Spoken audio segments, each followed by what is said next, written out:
Good evening, and it's time for our regular big weekend Lego stream. Good evening.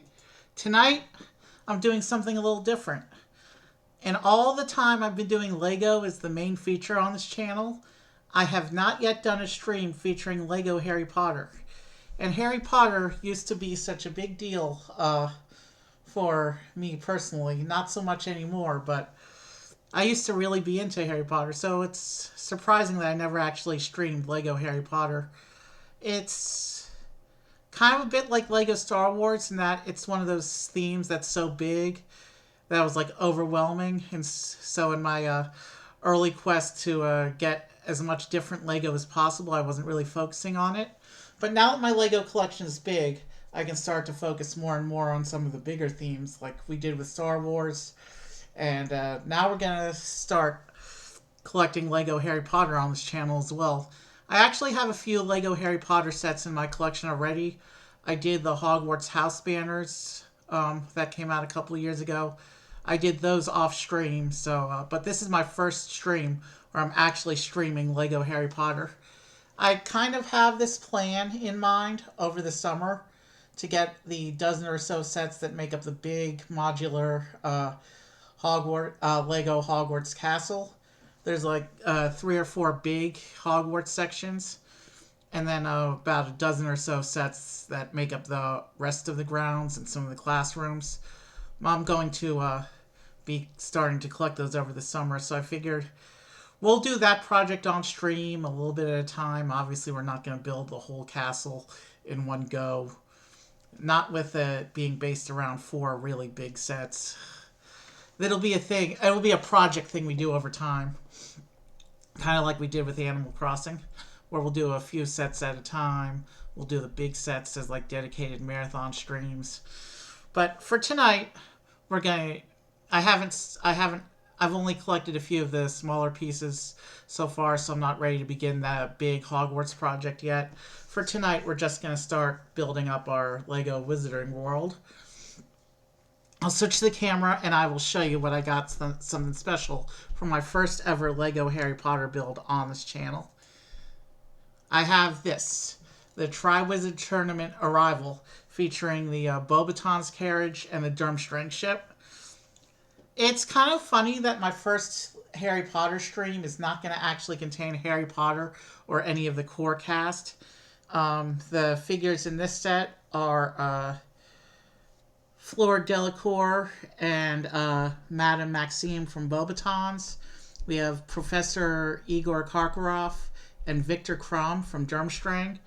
We have the Ministry Overseer of the tournament, Barty Crouch Sr., and we have a Pegasus who pulls the Beauxbatons carriage. So those are the 6 figures in this set. None of the core cast. But still, I think it's a nice little bit of world building. And even though this set technically represents 2 parts of the Wizarding World that are not Hogwarts, the scene that this set actually represents does take place on the Hogwarts grounds. So it's as good a place as any to start our exploration of the Wizarding World.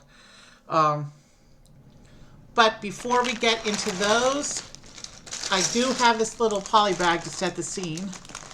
This is Dumbledore and Micro Hogwarts.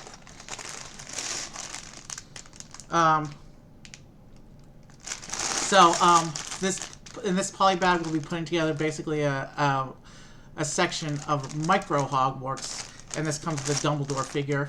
So at least we'll get a little bit of Hogwarts and Dumbledore.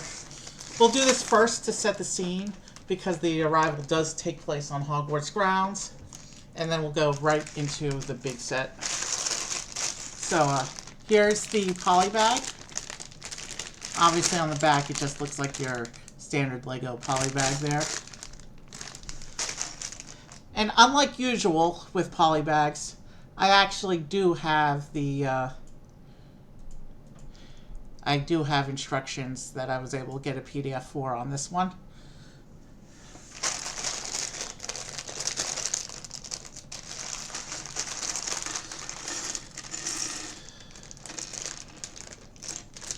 Something just yeeted off the table. We haven't even opened the main box yet, and we've already yeeted a piece off the table. Here's the little paper instructions. You can already see I've loaded it in the corner. So let me just set that off to the side. Let me see what fell. So this set, this little polybag came out when during a period of time when a lot of the Harry Potter sets. This was before the current modular castle. There was a previous iteration of the collectible castle. And when they were doing that version, a lot of the sets came with collectible wizard card tiles representing the Chocolate Frogs collectible cards in the Wizarding world. And this polybag came out during that time. So there is a Chocolate Frog card. Let's open it up and see who we got. Oh, that's cool. Let's see. This one is... Here, let me put it on here temporarily so that I can get that really close up to the camera for you. There's our Chocolate Frog card. This one is there's about 20 of these to collect. And this one, if the camera will focus, this one looks like it's the Gilderoy Lockhart card, the Professor Lockhart. He, of course, was that fraudster Defense Against the Dark Arts professor from the second book, Chamber of Secrets. There it's focused. That's Lockhart was an interesting character. So there he is. There's his wizarding card. Now, because this is not the version of Hogwarts that I'm collecting, I probably won't get any more Chocolate Frog cards, but maybe I might get them piecemeal. They look cool. Anyway, so on this side of the paper, you can see how the pieces can be used to put into 8 different configurations, depending on which section of Hogwarts you want to build. But the actual printed instructions only give you the instructions for one of the sections. If you wanted to get 8 of these polybags and collect all the wizarding cards, well, you'd have 8 copies of Dumbledore, but you could do that and then figure it out from these pictures if you wanted. But we're just going to build the section of the castle that's on here. Oh, that's awesome. I didn't even realize this. It comes with a Chocolate Frog card. Let me hold this up to the camera. It also comes with a Chocolate Frog itself. So we got a Chocolate Frog card and a Chocolate Frog with it. That, of course, being one of the most popular candies in the Wizarding world.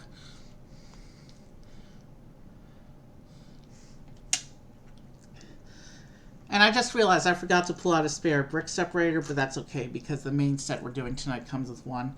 And I most likely will not need one in the course of building. Okay, let me show you the torso print real quick because it's going to get partially obscured by his beard once I add his head. So that's what Dumbledore's robe looks like. Now let me put the rest of him together.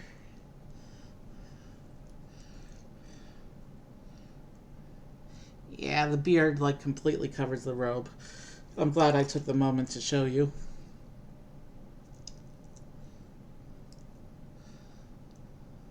He has 2 expressions, but they're pretty much exactly the same, only subtly different. And the one part that's actually different, the beard covers anyway, so it doesn't matter how you put it on. This is a cool looking Dumbledore figure. Let me give him a wand.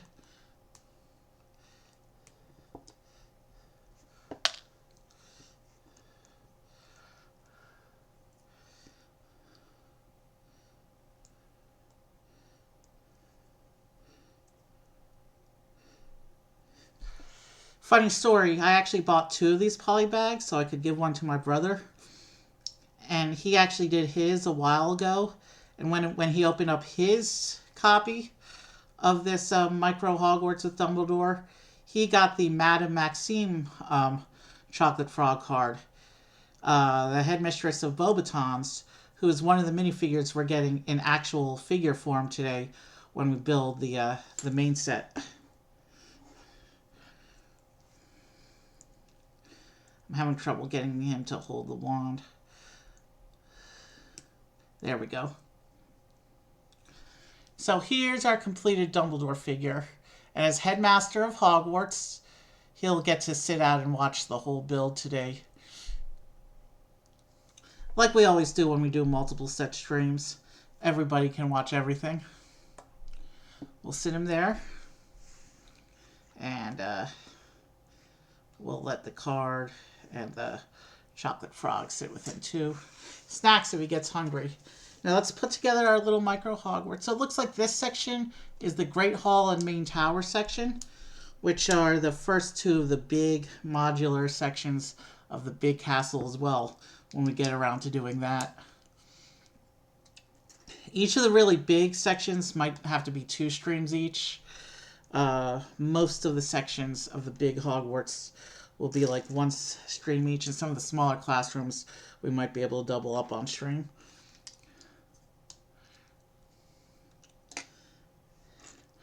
But this being a simple little polybag build, it'll go together pretty quickly. And then we'll be able to get to the main focus tonight. Now the set that I'm building tonight, the Triwizard Arrival, that technically has been sitting in my build queue for a very long time. It's probably not counting Mario sets, which I consider to be filler content.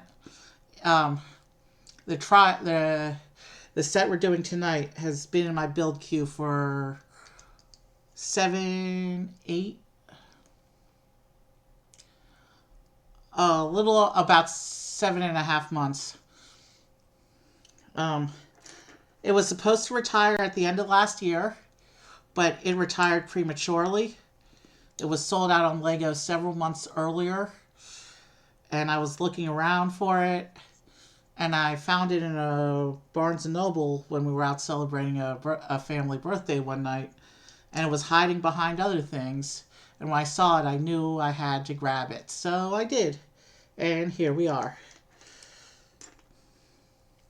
I didn't really have a plan for when to do it on stream, because it's really only a couple weeks ago that I came up with the idea that I wanted to do the big Hogwarts.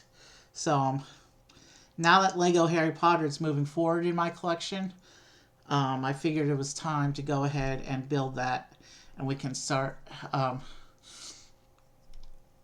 This little Micro Hogwarts we'll use as kind of a little placeholder thing. So there's a little bit of scenery for the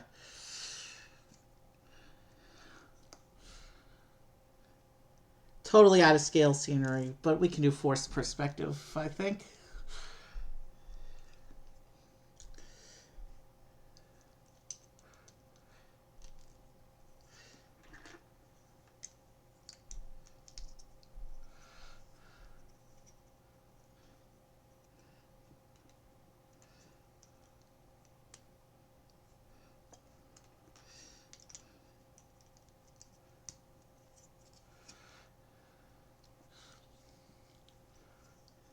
And actually having a little bit of Hogwarts on stream kind of makes sense for setting up the scene anyway, because this scene does take place on Hogwarts grounds.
This goes here.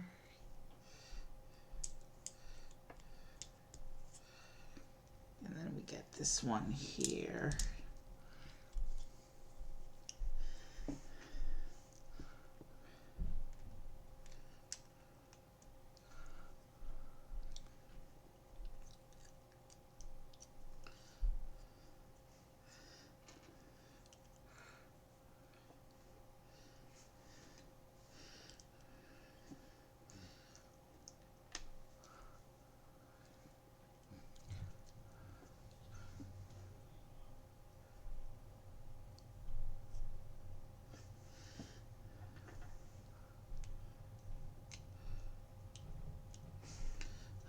messed that one up.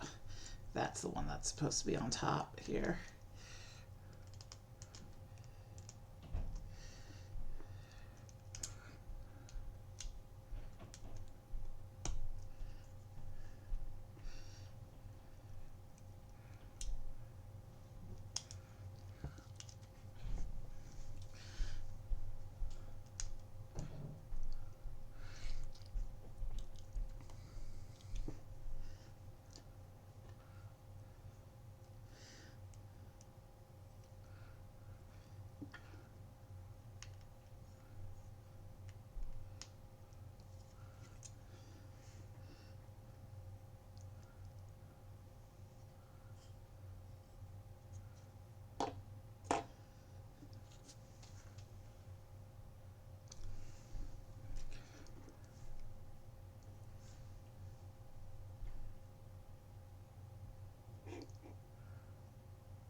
Did I drop a piece?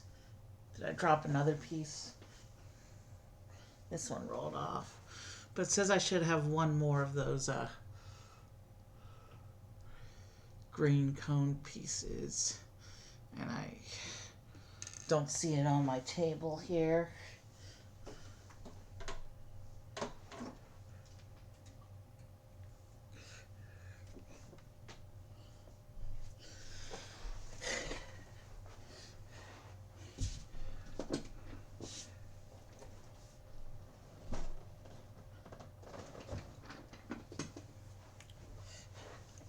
Let's see if we can improvise a bit here, because it says I'm supposed to have one more of those and I don't.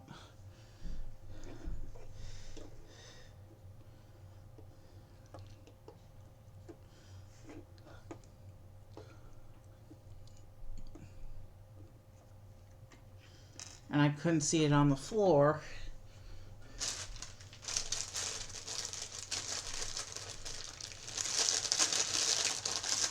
Nothing's left behind in the bag. So in order to make the castle spire, we need one more of those green cones. But we can't without offsetting everything else. So I'm just going to do this.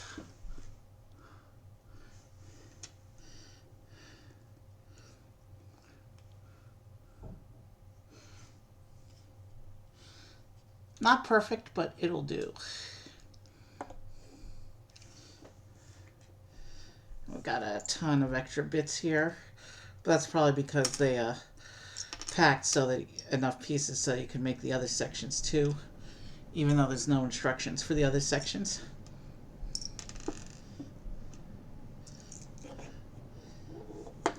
Let's see, do I want to improvise? Let's improvise a little. Let's improvise that little bridge that comes off the Great Hall. It's not going to be great, mind you, but it'll be a representation thereof.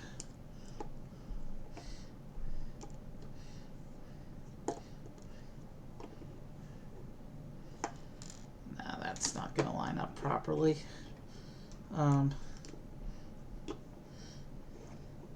Let's just make some extra little grounds this way.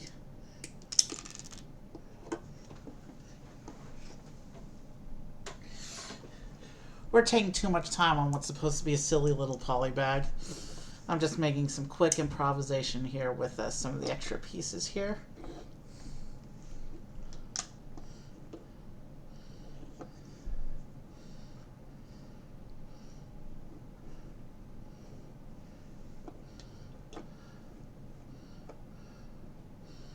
Actually, that looks kind of dorky, so it may not be accurately shaped if I do this, but let's do that. There's a little, that's not where the herbology greenhouses go, but there's a representation of one. Silly little improvisation on my part. Actually, you know what I'm going to do? I'm going to do this. And I know this is totally not accurately shaped if I do this, but yeah, that's pretty awesome there. Let's put this little tree back, and then we're done with our little Micro Hogwarts.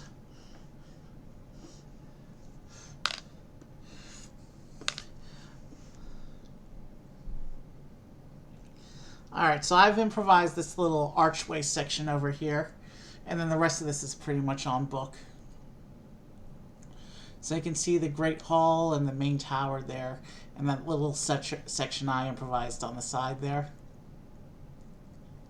So this is our little Micro Hogwarts that will represent the scenery backdrop for tonight, which is going to be totally dwarfed by that big giant Durmstrang ship. So we'll say that this is like off in the distance and forced perspective and all that, I guess. For now, we'll let it sit behind Dumbledore. Let's go ahead and turn off the instructions real quick so that we can get the big box on camera. Let's go right into the main build now, because this is a big set.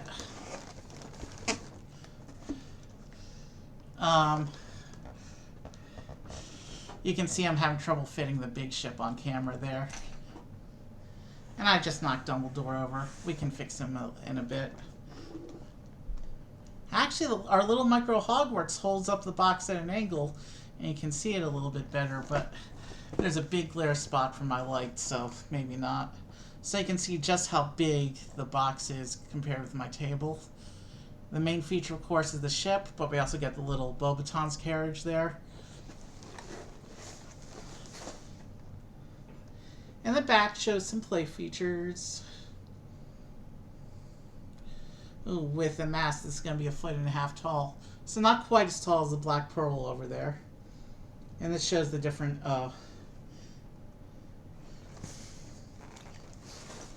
so here on the back, you can see the back of the box. And again, it's so big that the light is getting in the way. It looks like from this picture at the top of the minifigures, there's also a representation of the goblet and the Goblet of Fire itself, as well as the Triwizard trophy. So yeah, this should be fun. This will be a fun set to put together. This represents one of the big events in the Wizarding World educational system. So it's these three schools, Hogwarts, Beauxbatons, and Durmstrang, get together. I think it's once every 5 or 6 years. And each school sends one student, one final year student to compete, and they take turns hosting, and when it comes up in the Harry Potter series, it's Hogwarts' turn to host. Dumbledore can stay, but let me go ahead, and we're going to take Micro Hogwarts off the screen for a little bit. And we will now get this big box open. And oh wow, okay. So this is one of those boxes that's big enough that it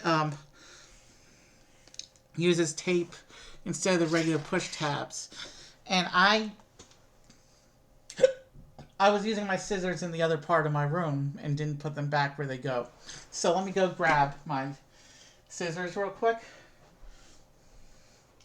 And we will cut the tape on this box and get started.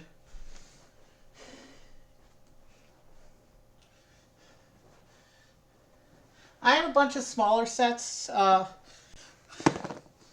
I was going to do, and this was going to be like a whole big marathon where we were just starting our Hogwarts and then going into this, but this set is big enough on its own. I just wanted to do the polybag. The two other small sets I was going to do, we're going to just make that part of the main Hogwarts project. One was the Forbidden Forest, and one was the Sorting Hat scene from the first year. Which, considering that this is from this set represents the 4th year, they may not have made much sense to be done in the same stream. Anyway, so it's kind of thematically appropriate that we're splitting things up, even though we're doing the Harry Potter scenes out of order. We'll check out this paper packet in a moment. I think that's our instructions and the ship sails. give me a moment to get things organized here.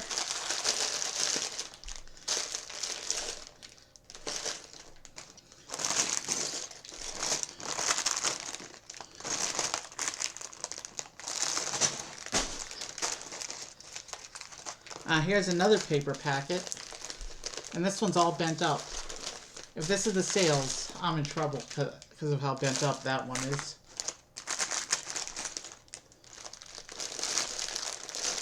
So this goes up to bag 10, and it looks like based on the colors I'm seeing here, bags 1 and 2 are going to be the Beauxbatons carriage, and then 3 on through 10 are going to be the Durmstrang ship.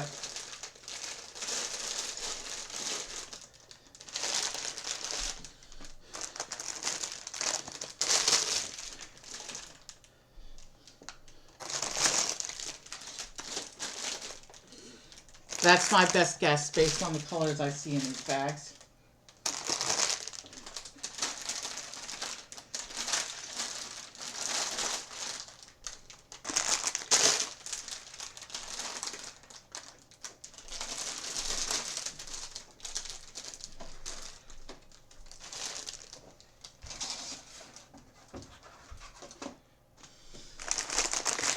Here's bag 2.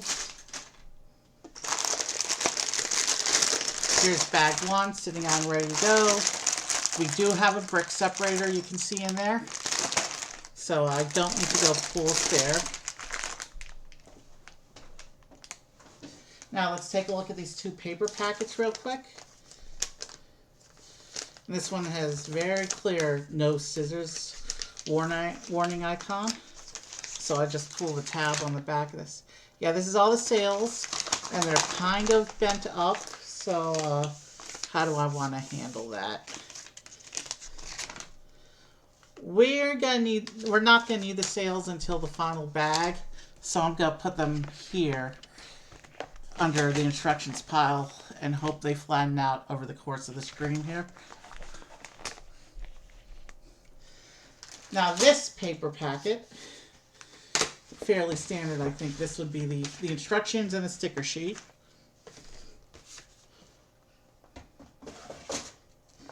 You can see just how big this instruction book is. Pretty thick for an instruction book. Should have enough weight to help flatten those sails.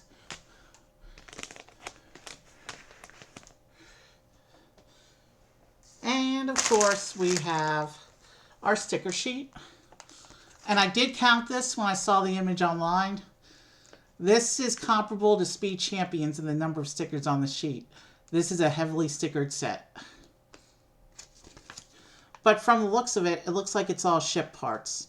It doesn't look like we have any stickers for the carriage. Don't quote me on that though.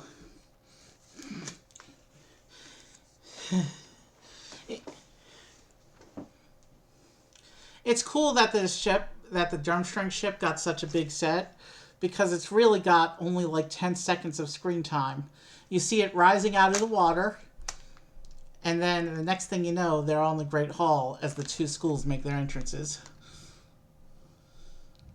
Anyway, let's bring the instructions up. We have the sticker sheet ready to go. Dumbledore's ready to welcome the other schools. Let's go ahead and open up the instructions. Hold on. And I can see it's doing that little gray bar on the right side, which means I didn't align the instructions exactly correctly. There's only one little strip. It's probably not even that big a deal. Anyway. So yeah, this tells us how to use the separator. You've seen this page many times at this point. Let's open bag 1. So in bag 1, the figure is Barty Crouch Sr. He's the ministry member who oversees the Triwizard Tournament. He represents the Ministry of Magic. In the book, and movie, his son Barty Crouch Jr. Is one of Voldemort's Death Eaters, and impersonates, and he imprisons and impersonates Professor Mad Eye Moody, in order to get close to Harry and bring in Harry for Harry Potter to meet Voldemort for Voldemort's resurrection at the end of the tournament. But that's Barty Crouch Jr. This is Barty Crouch Sr., who had no idea what his son was up to.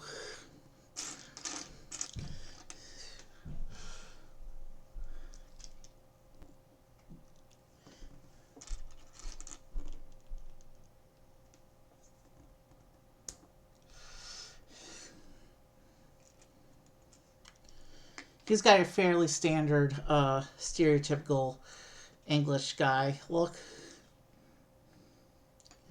Let me, he also needs to get a wand.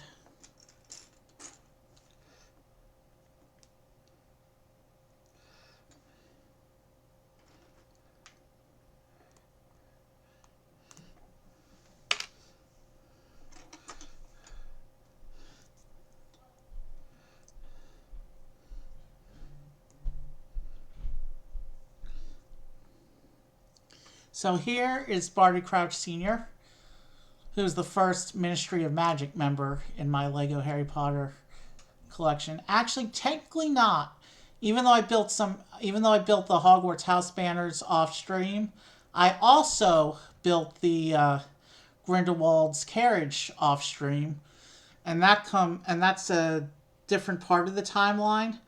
But that one comes with a Ministry member named Seraphina Pickery, I think her name is. I don't remember what she did in the story, but they didn't do a lot of sets for Fantastic Beasts, but I do have the Grindelwald carriage. So now we have this assembly is going to represent the Triwizard trophy.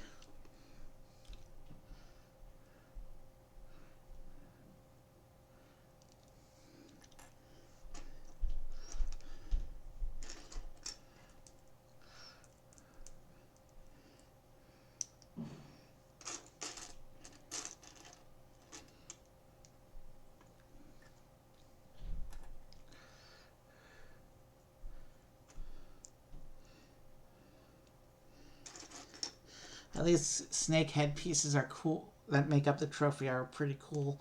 I don't think I've seen these before. But I think I have another set coming in the mail that uses these pieces in a different manner. Or a similar manner. I mean, there's only so many ways you can do the snake head look in Lego.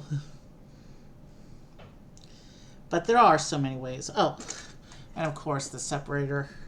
We're going to set that aside for when we need it. I forget, did I show off the Barty Crouch figure? There he is.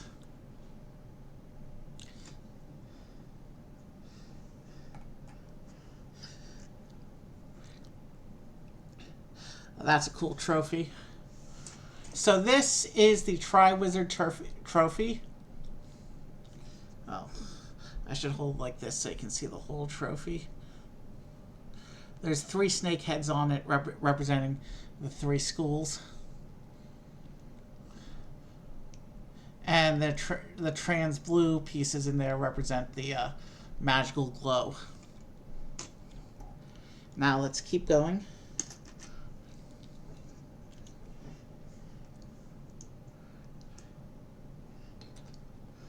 So what we're building now is a representation of the Goblet of Fire, which is the magical artifact that selects the 3 participants of the tournament.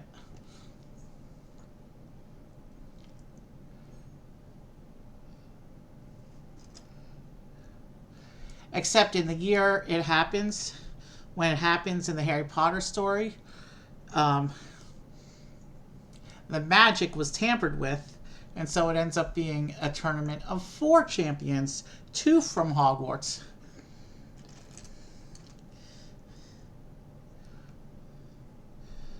It was all set up from Voldemort to get Harry targeted for the Voldemort's resurrection. But of course, nobody knew that at the time that the Goblet of Fire spit out its fourth participant when it was supposed to spit out only 3. There is the Goblet of Fire with its magical blue flame. So we have the Goblet of Fire, we have the Triwizard Trophy as the side builds for the set. And even though Beauxbatons' carriage is only 2 bags and the Durmstrang ship is 8 bags and a lot larger, I would not call Beauxbatons a side build. I would call it a secondary main build. Obviously, the Durmstrang ship is the main build here tonight, but I would not call the Beauxbatons' carriage any lesser. It's just smaller. They both have equal importance to the story, which is the ship and the carriage themselves next to no importance in the story. Very little screen time.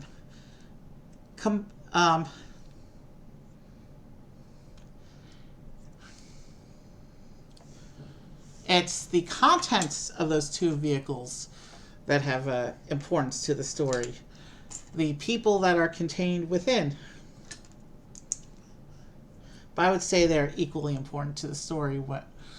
Yeah, I'm rambling now. I'm just gonna stop talking for a few minutes and focus on what I'm doing for a little bit.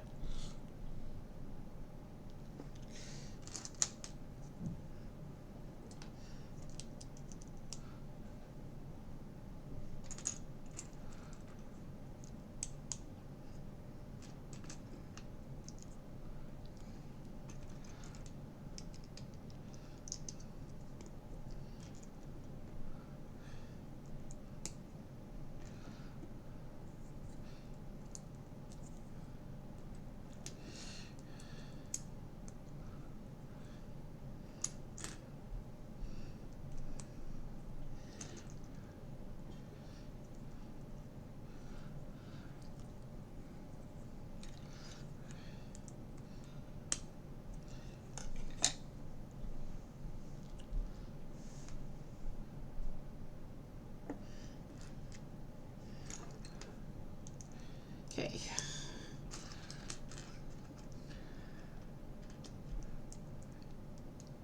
So I'm not sure what the time frame is for actually starting the big Hogwarts project.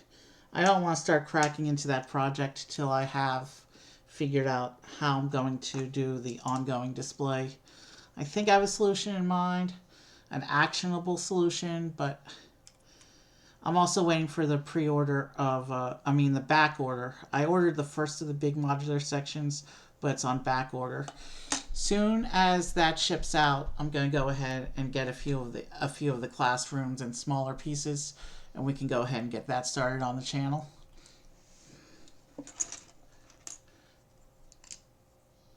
But until that first section, the first big section, comes off of back order and actually gets shipped, I'm not ready to dive in yet with the project as a whole.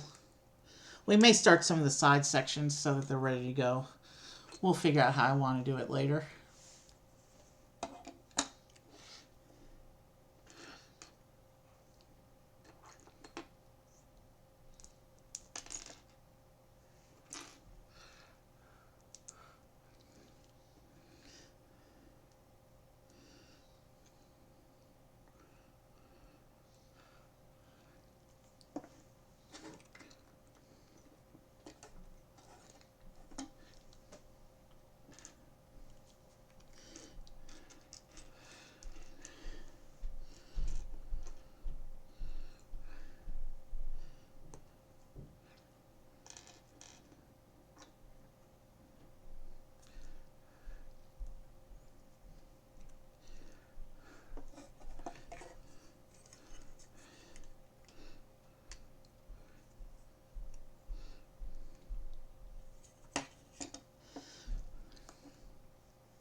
With this step, you can already see the fanciness and beauty with which Beauxbatons is known for. It's interesting seeing the culture clash between Beauxbatons and Durmstrang in the Great Hall introduction scene right after these two vehicles land. The two schools enter with their respective dances. Beauxbatons is an all-girls school, and Durmstrang is an all-boys school. And you can see just how different the two cultures are in their introductory scenes. It's a fun sequence if you get a chance to check it out.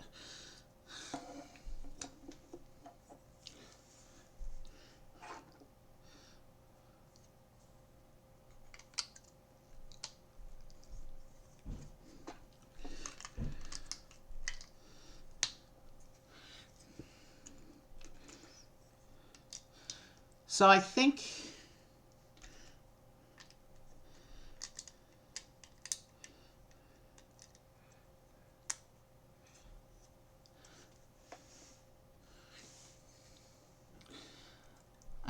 breaks we're not going to pre-plan. We're just going to do them as needed.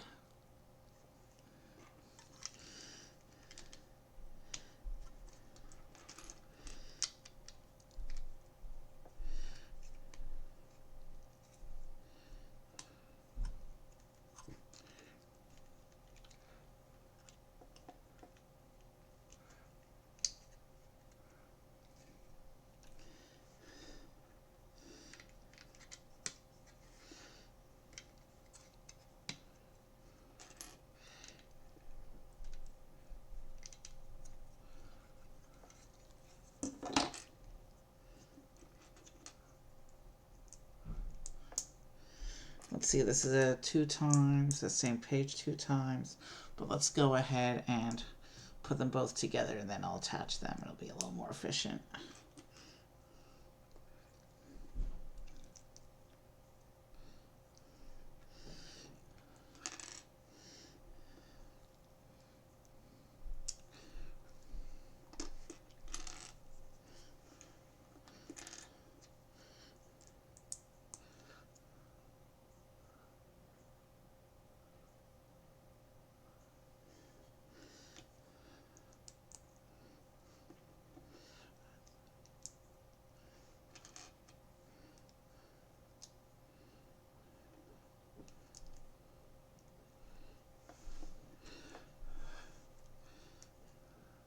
So now we can put these two on.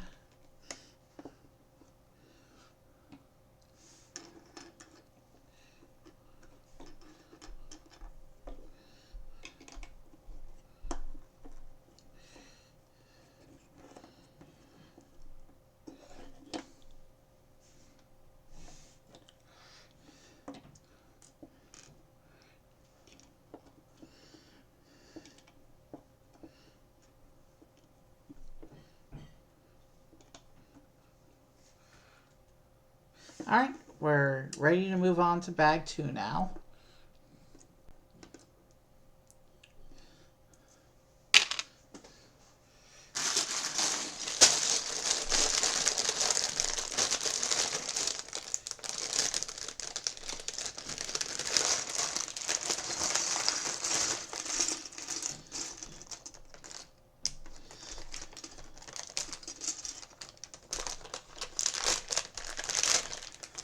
And you can see right here at the top of the parts pile, the horse body that's going to make up most of the Pegasus.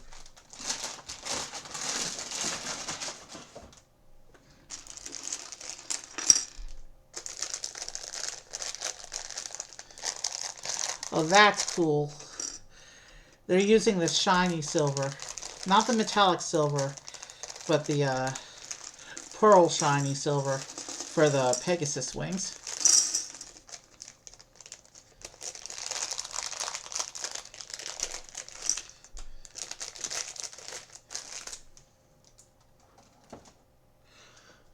Alright, let's keep going with our build now.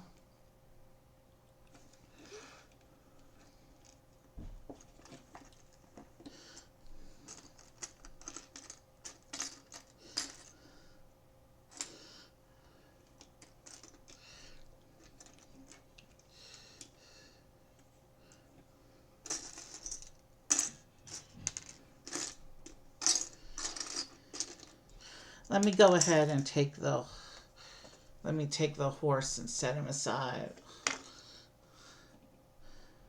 Is it a... I'm not sure if this is supposed to be a girl Pegasus or a boy Pegasus. It's Beauxbatons, so I'm going to assume it's a girl horse.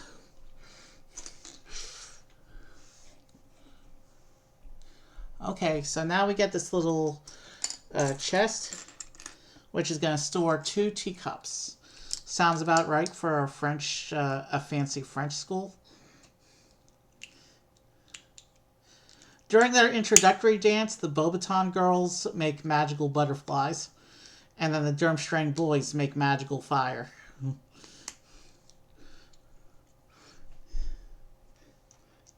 So let's get these 2 little teacups in there.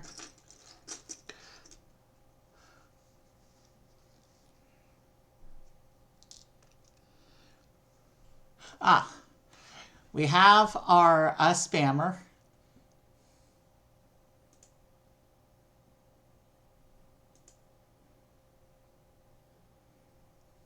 The spammer has been banned.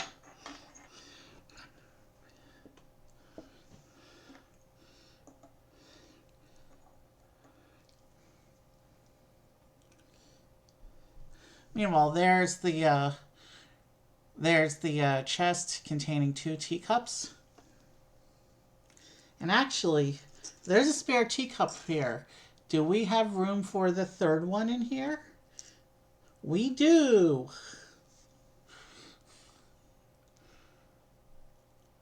The chest is now loaded with teacups for the Beauxbatons, ladies. And I can just stick that right here on the back of the carriage.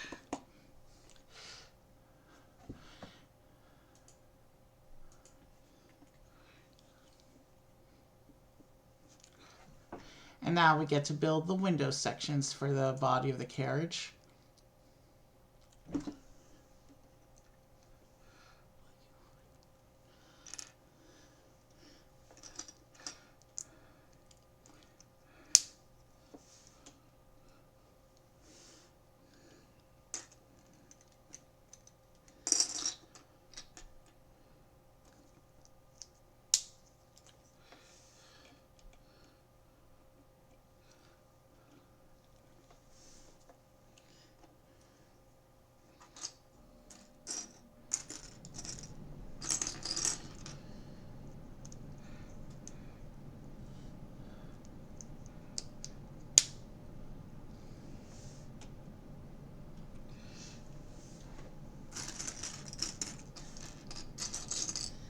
To find one more piece of window.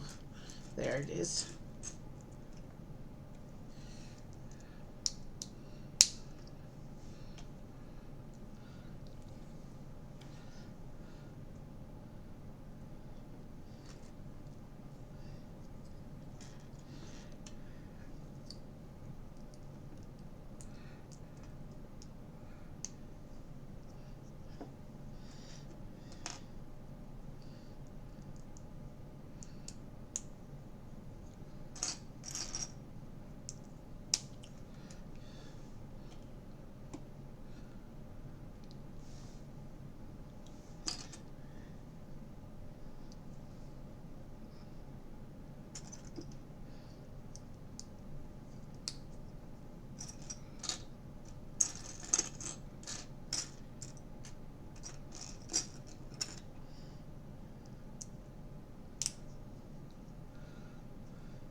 There it is.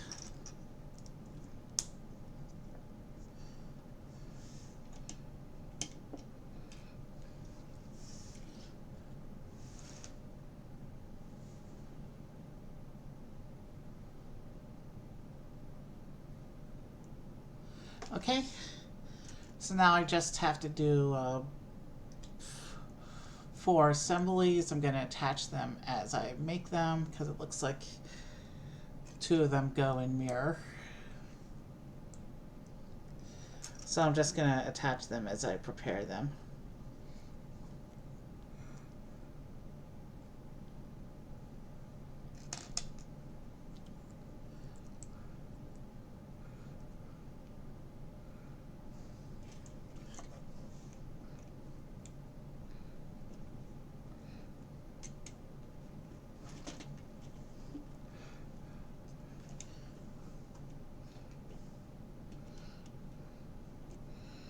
that's not secure at all. It's only connected by a single stud. But I assume once we finish all 5 of these assemblies, we'll secure things up and make those connections strong.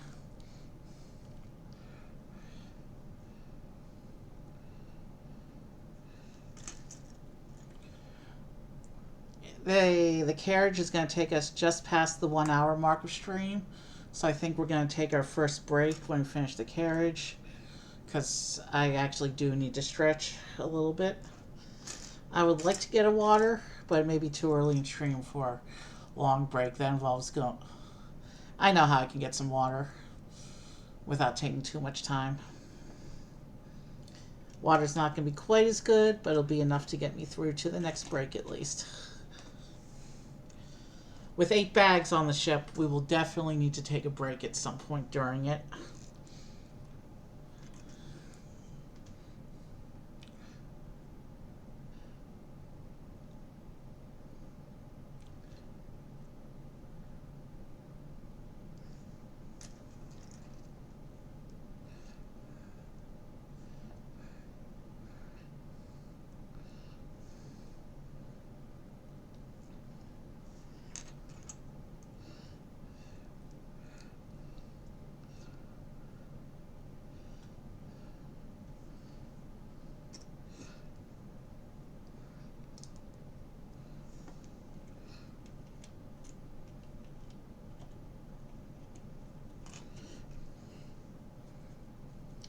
Okay, we need to build 1 more of those assemblies, and then we can move on to the next page.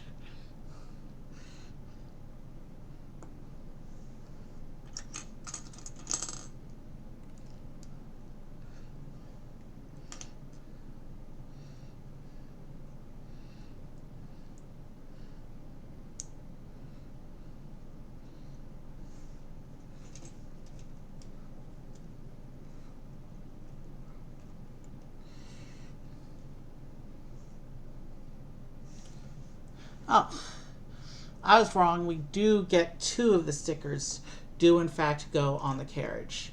But it looks like most of these are parts for the ship.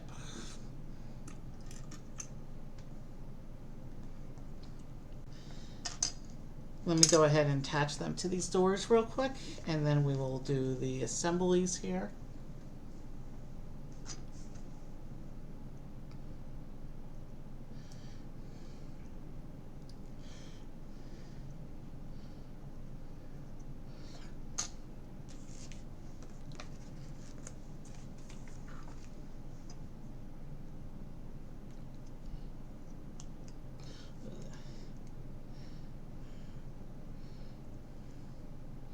No, that one's totally off center. Don't go.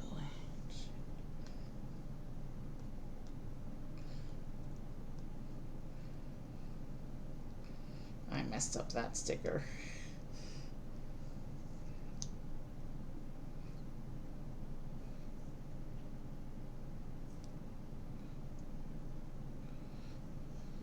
Okay, it's not too terrible anymore.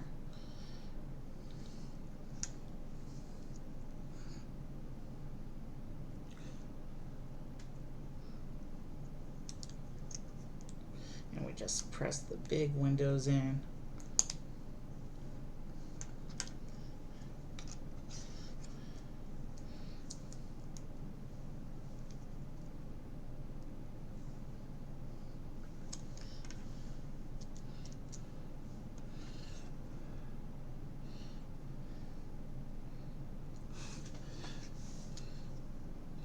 So these are the carriage doors we just prepared, with the Beauxbatons logo on them. They're not totally lined up perfectly, but they're centered enough and you're only going to see them 1 to a side, so they're good enough for what they need to be.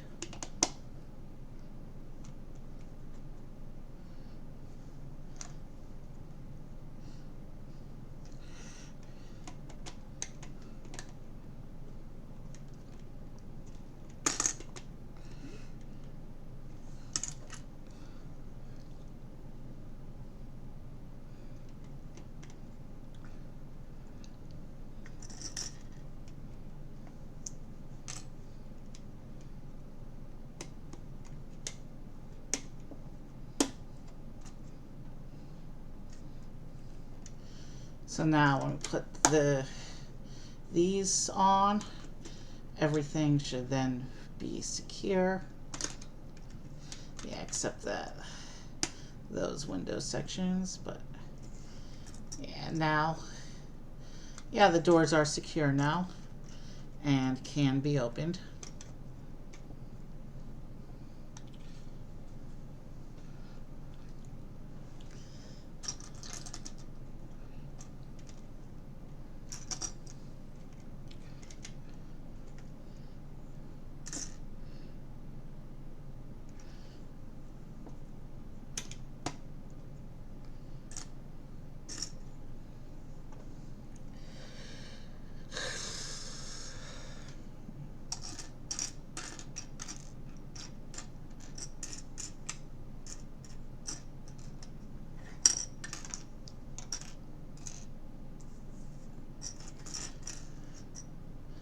Why am I not seeing this next piece in my parts pile? Did I spill another piece onto the floor?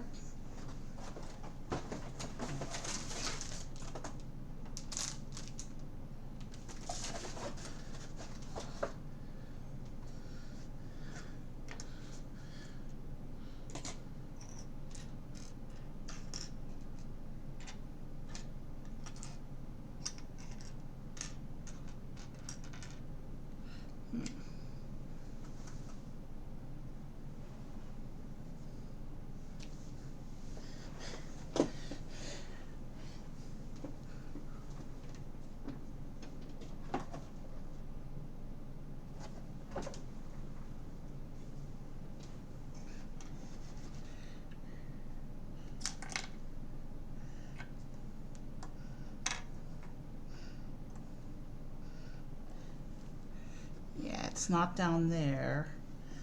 I do see something down there though, but it's not the piece I'm looking for. Oh, it's the cone I was missing earlier from the Micro Hogwarts. Give me one moment to fix that up real quick.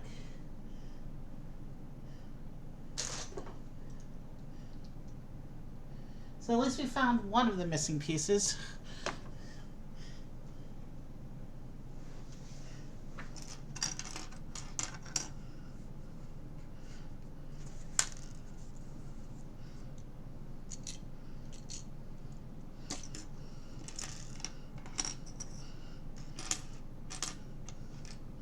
I'm checking under things, but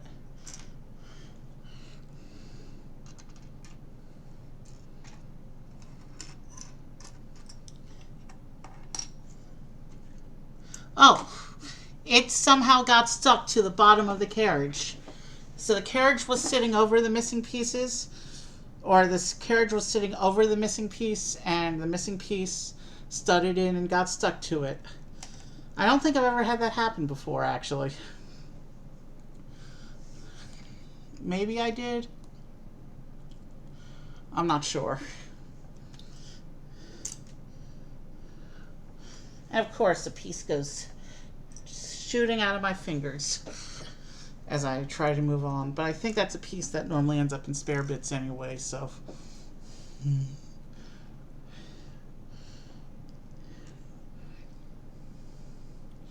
So now we're doing the magical lanterns that line the sides of the carriage here.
Okay.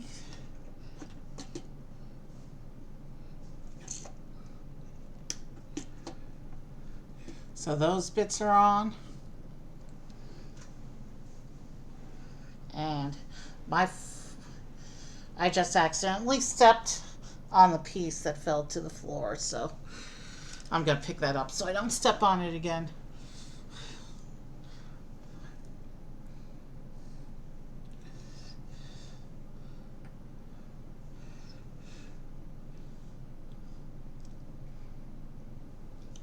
Now let's keep going.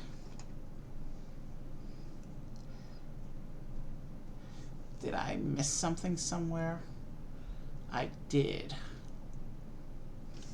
Okay, let's address that real quick, and then we'll keep going.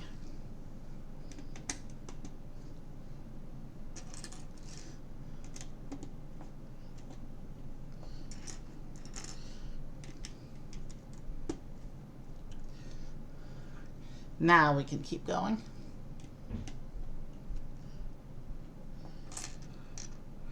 We just passed the 1 hour mark of stream, and so far we have not started the big ship yet. That's all right.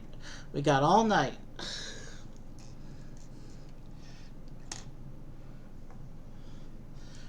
We're going to take a quick break when we finish the carriage here, and then when we come back from break, we'll be refreshed and ready to start the big one.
Goes there, and then there.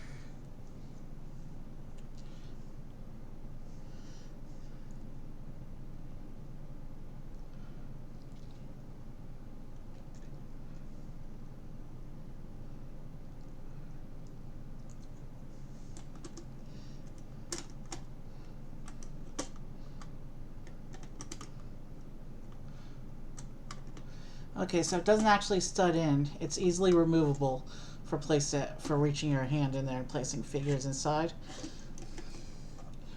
So that's what the inside of the carriage looks like, as seen from the top down. And then we just put this roof on top of it, and then we can add the wheels. Oh, and these are fairly standard fantasy style wheels. There's no need for there's no fancy tire assembly with these. It's just a single piece wheel like that.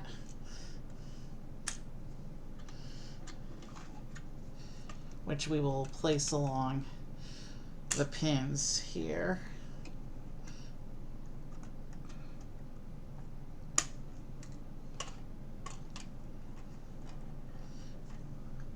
Roll smoothly on the table. And now we have a little assembly to turn the horse into a pegasus.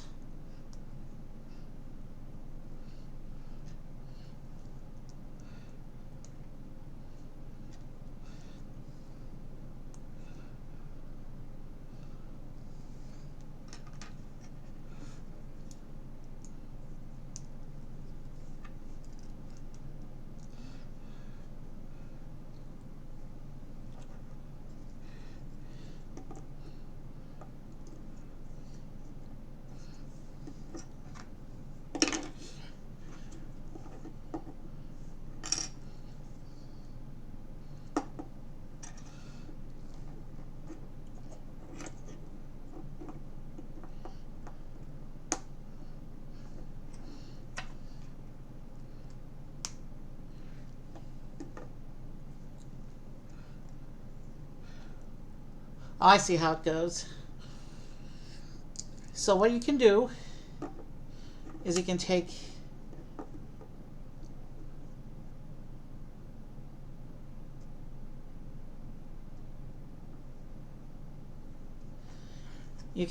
the harness assembly off, take the little body assembly back on, and stick it in like this. If you just want to have the Pegasus flying free, like this. So you can have your Pegasus flying free, or you can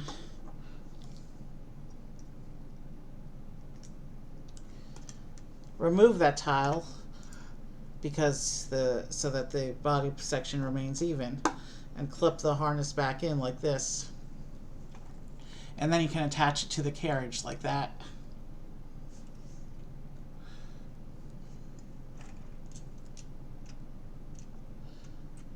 And this just clips under the chair like that. So there's the Pegasus ready to pull the carriage. And of course, also, if you just wanted to do, this is the magical world of Harry Potter, so I don't know why you would want to do this, but they also give you just a plain brick if you just wanted to do a standard horse like this.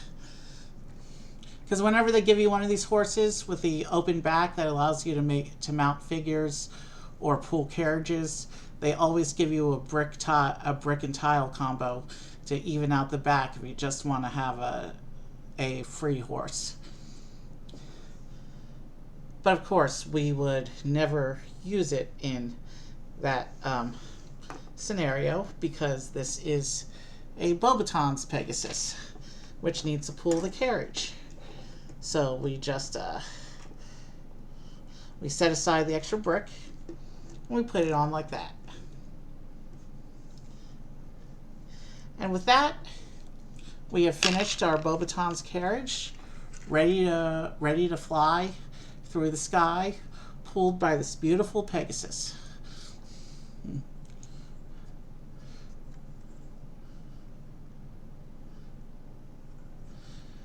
The Grindelwald carriage that I did off stream, that actually comes with a thestral. Hi, ULP. Welcome to the stream. We're actually about to take a quick break, and then when we come back, we'll be doing the Durmstrang ship. This is the Beauxbatons carriage. And when we come back, we'll be doing the Durmstrang ship, which is the main focus of the set. We're about to go into bag 3 here.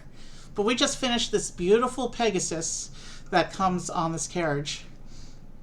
So I'll see you in about 5-ish minutes. We're going to take a quick stretch. Oh, and let's set the scene with our little Micro Hogwarts that Dumbledore gave us at the beginning of stream. We'll just set that back here. And now it looks like the carriage is flying through the air with Hogwarts out in the distance. And of course, we got these two little micro side builds.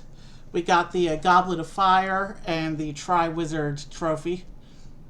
So I think this is going to be a really nice set once we got the big ship put together. Let's take a quick break, and then we'll come back and we'll build the big ship.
Quick test, make sure I'm back. Quick test, make sure. Okay, we are working. Let's pull up those instructions. We're going to go into bag 3, which is our Durmstrang, the beginnings of our Durmstrang ship. This set actually goes up to bag 10. All the rest of this is going to be the ship. But in order to make room for the build, we got to take the carriage off the table for a little while, till the next break at least. And we will also take our Micro Hogwarts, and we'll take that off the table till the next break as well. And we will open up bag 3 and get started.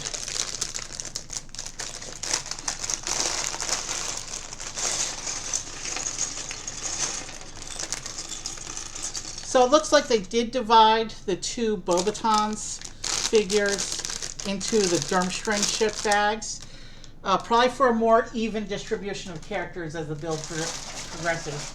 Because there's 2 characters each for Durmstrang and Beauxbatons, and the Durmstrang ship is 8 bags. So it looks like this first character that we're getting in bag 3, representing Beauxbatons, is going to be Fleur Delacour, and then we're also going to get the Professor representative in a later bag, which is Madame Maxime, and then of course we're going to get Durmstrang's 2 people.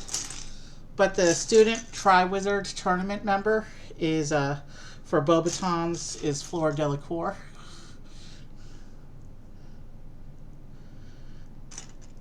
And this is the arrival scene, not a competition scene.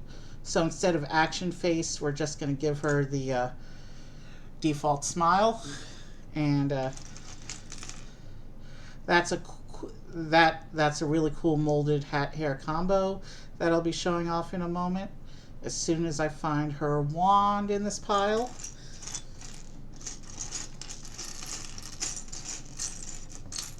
There's the wand.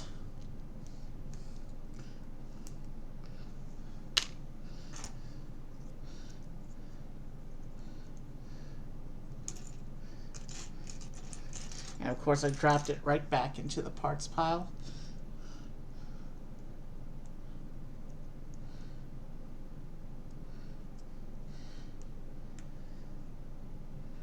So here's Fleur Delacour, our Beauxbaton student. And that's the back.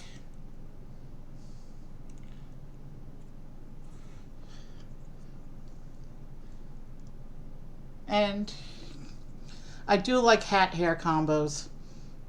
It used to be back in the day when doing minifigures, you had to choose between a hat or a hair, and then they started putting certain combinations together for certain characters.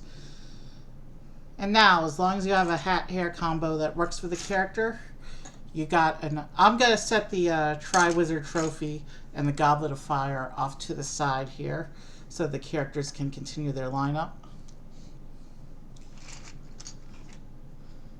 And with this, we begin the big ship. We'll be here for a while working on this.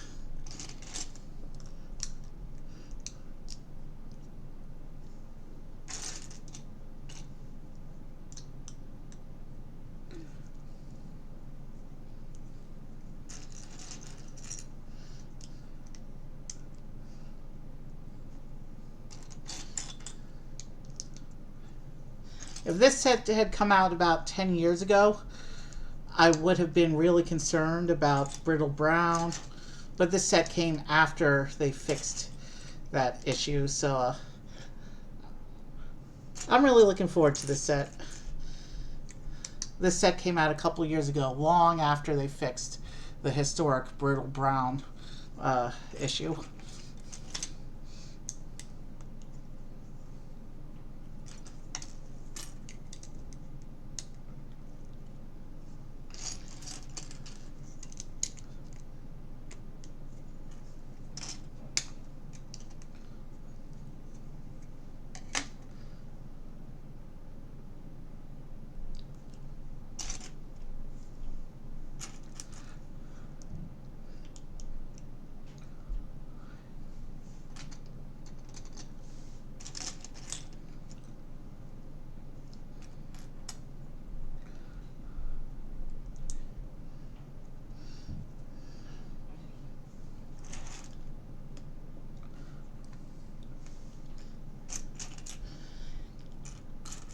Now, my normal Saturday night raid has canceled his stream for this weekend due to a family emergency, so we'll see who's on later.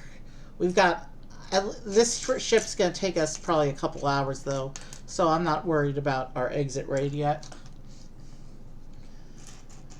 We'll just see who's on when the time comes in a few hours. There wasn't anyone on this afternoon though. My Saturday regulars, none of them were on today, so hopefully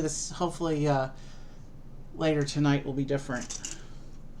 But we'll figure out when the time comes. Right now, let's focus on enjoying the build. I do like Lego boats. Lego boats are always cool productions. And Lego spaceships, too. I have a lot of Lego Star Wars. But yeah, it's always cool when Lego does one of these old-style sailing boats with the big sails and stuff. It's always cool to put these together. I have the Crater 3-in-1 Viking ship and the old version of the Black Pearl, the original from about 10 years ago. Not the new one they put out last year, but the old version, the classic version of the Black Pearl.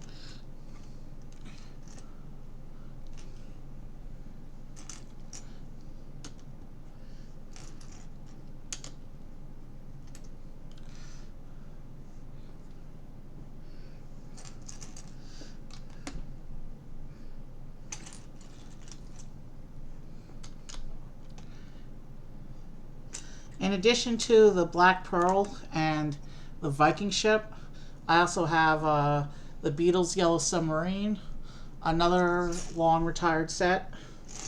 I have the Avatar Mako Submarine and a couple of city boats. So yeah, Lego does boats well.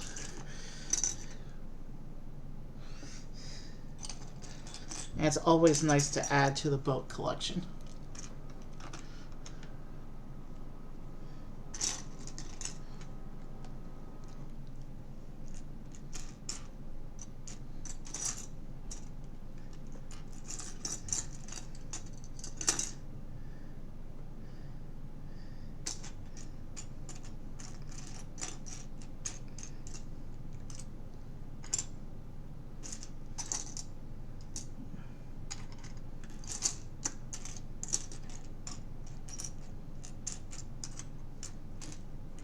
There it is.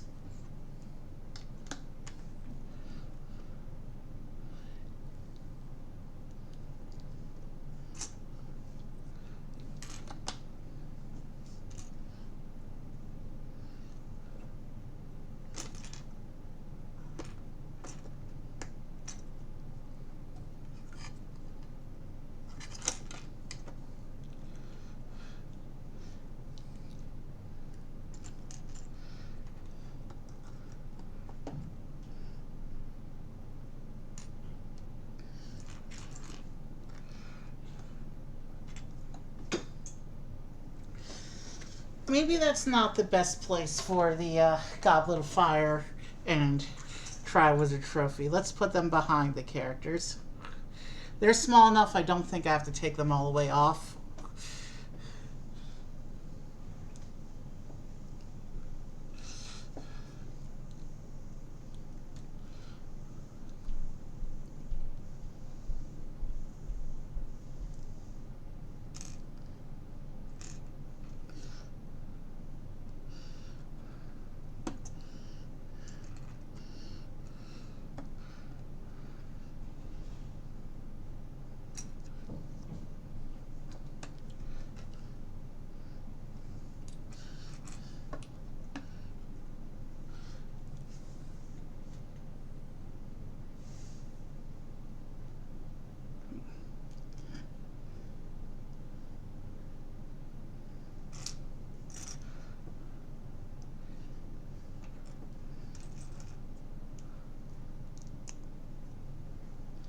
Alright, that goes there.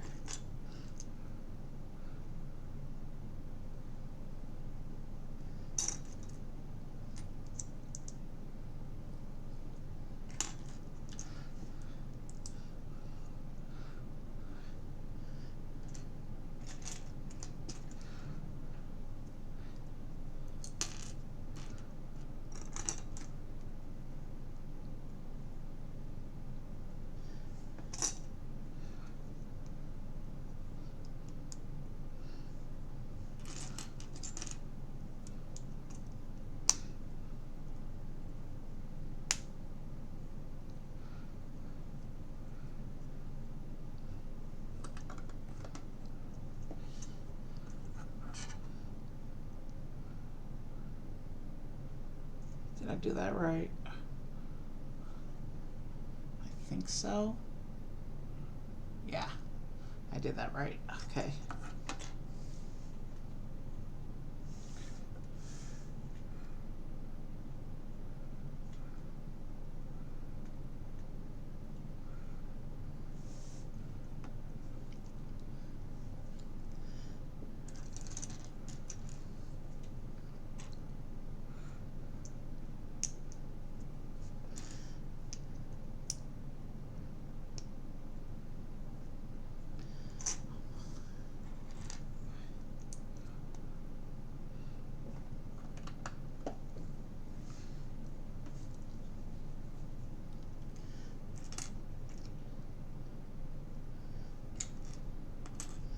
All right.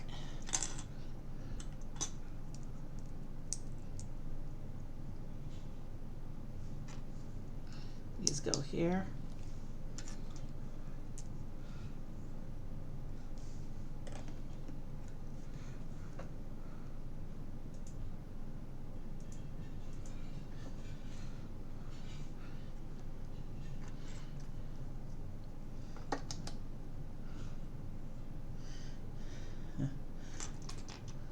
So chat, what are some of your favorite parts of the Wizarding World?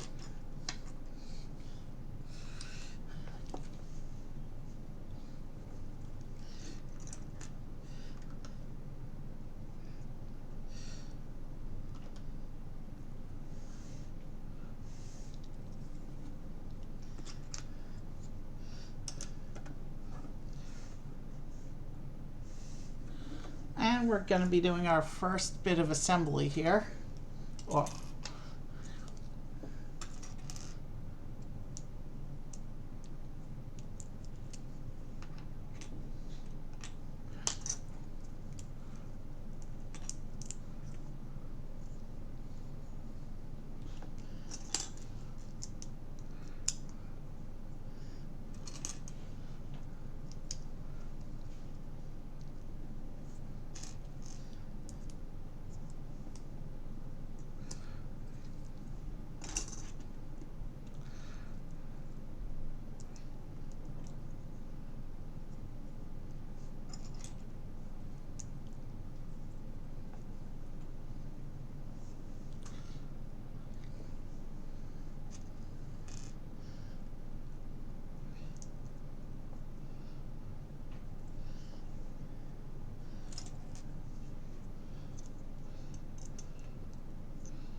Okay, that one goes there.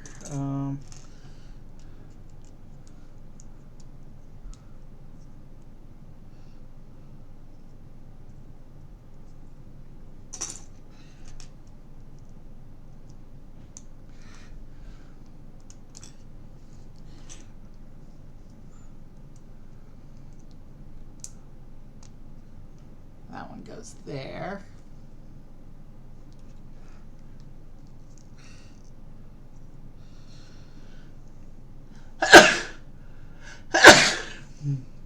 Excuse me. And then this goes up here like that. And we have another bit of an assembly to do here.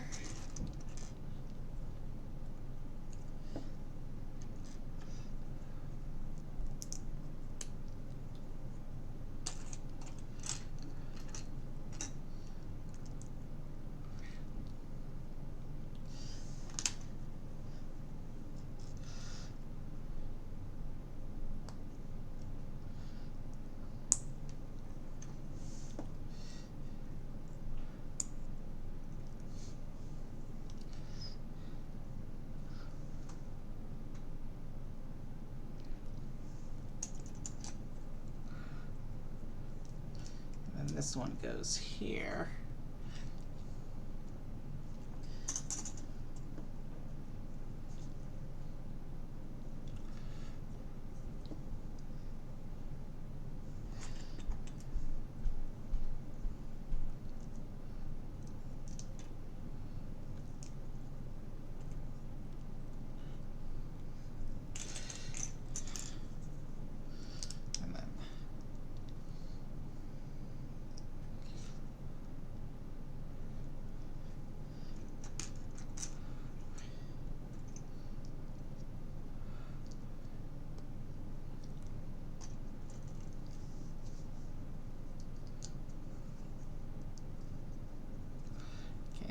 goes there, and then here.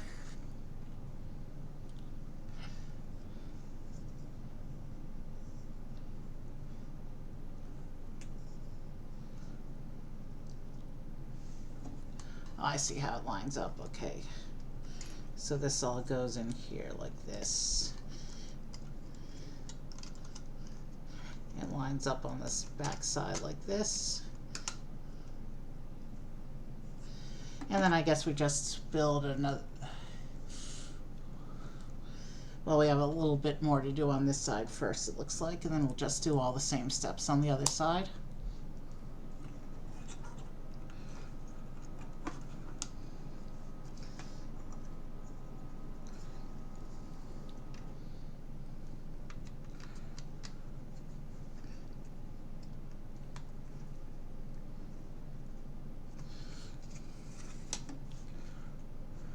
Yeah.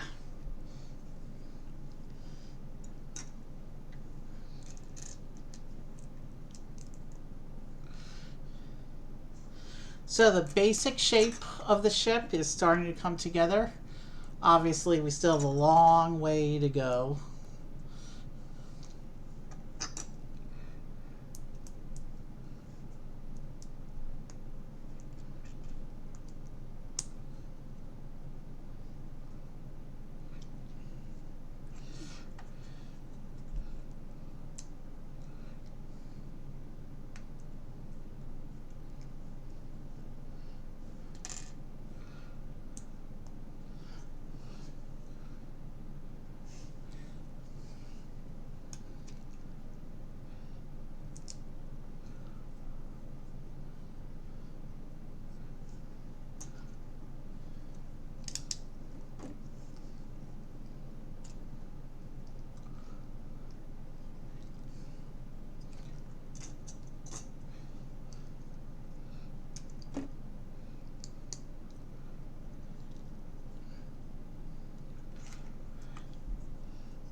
That one goes on there.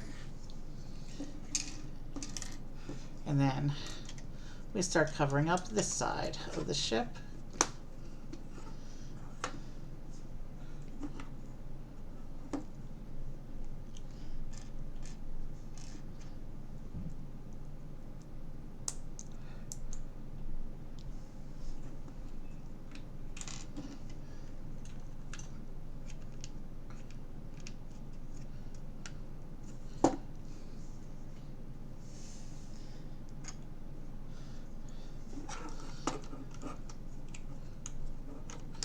This one goes here.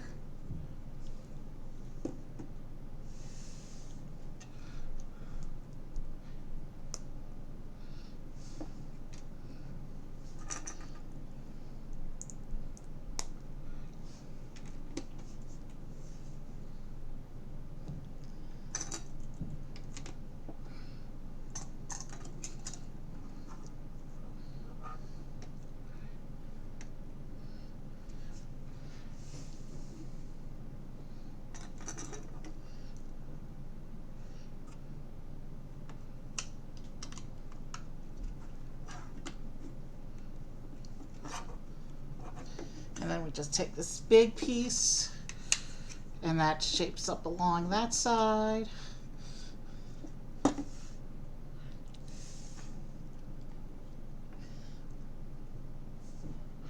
And we have Professor Karkaroff's desk that we're starting off inside here with this lamp and a drink mug.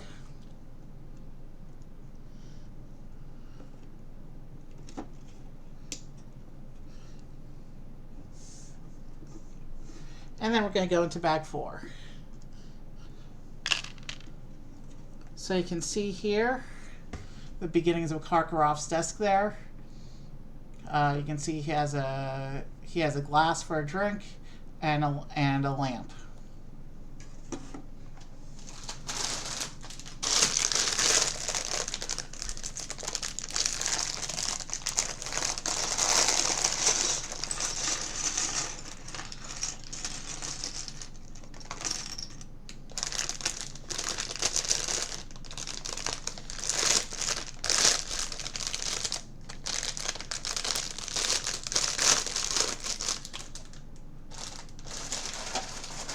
we're already starting to get some basic shaping going for the back of the ship, but we still have almost 200 pages of instructions here to go.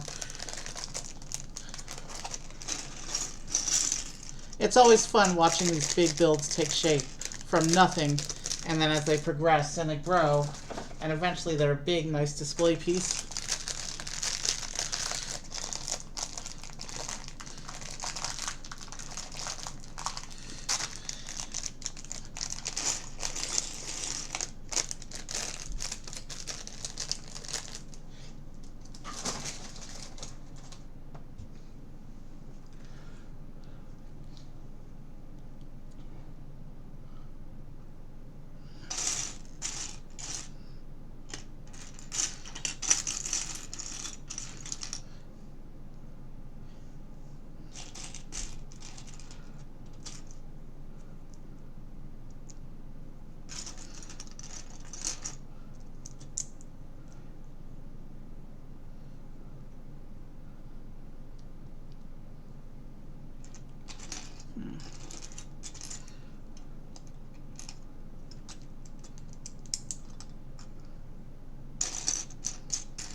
There's that.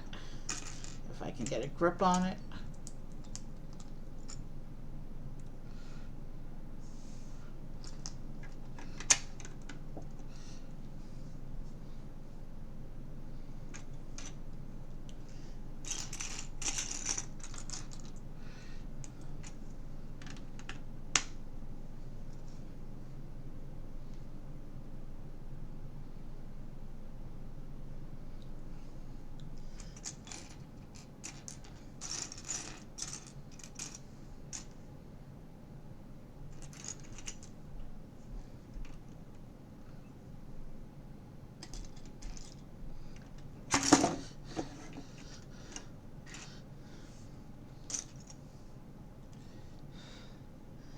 Okay.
And we're going to do some more stickers now.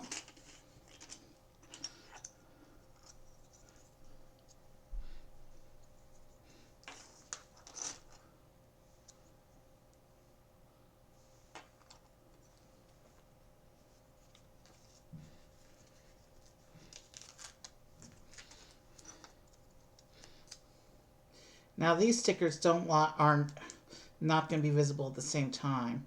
So I'm okay doing them all on the individual pieces where it's easier.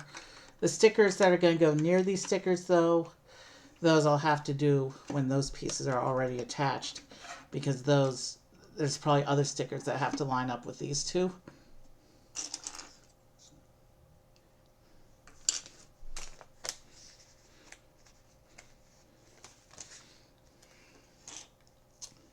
Oh, I didn't actually show you the sticker that time.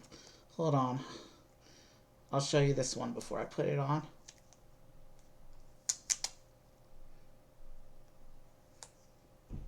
I mean, I'll show you the sticker before I put the piece onto the ship.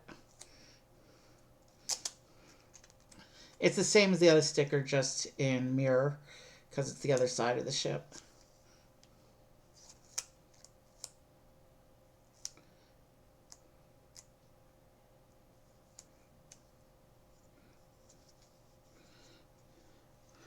That's what the sticker looks like. The other one I put on the other side of the ship is exactly the same, except in mirror. So, this one will go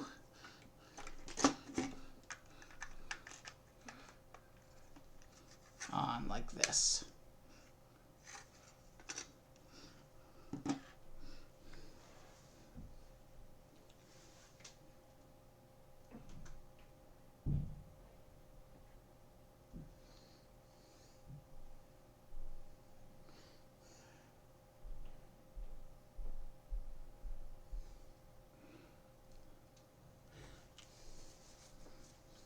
All right, let's keep going.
There it is.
Okay.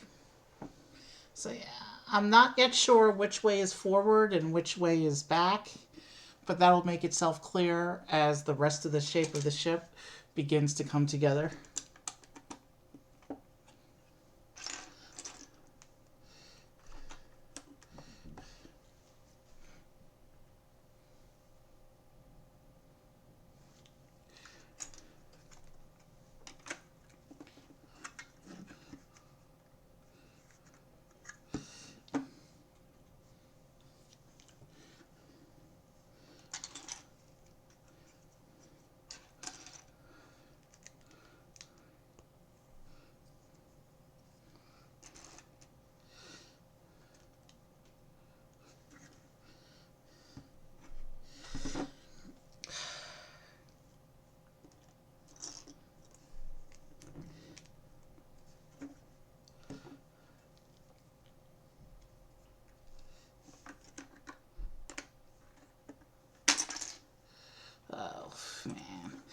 Definitely not sturdy yet.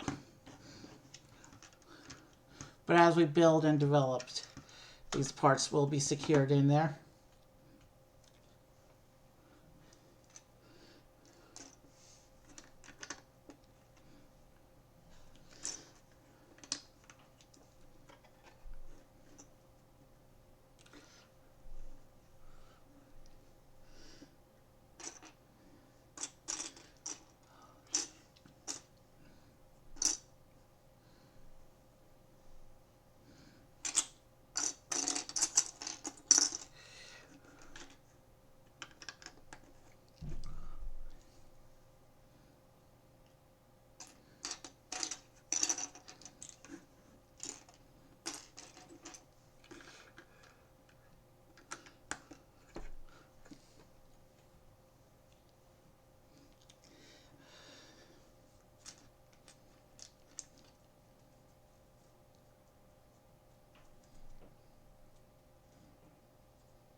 And now we get into some more, that looks like it's going to be part of the side paneling again.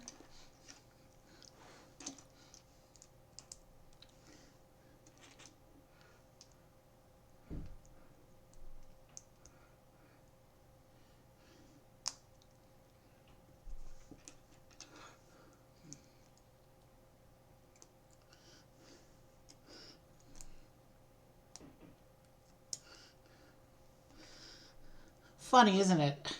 Such a big fancy model for something that only gets 10 seconds of screen time. But such is Lego's way sometimes. And I do appreciate it because it helps to build the world and the displays.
I keep knocking that piece off.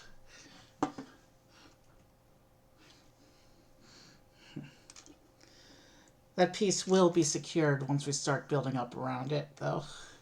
So I'm not too concerned about that spot. I just have to be careful not to handle it from that spot until we put those other pieces on.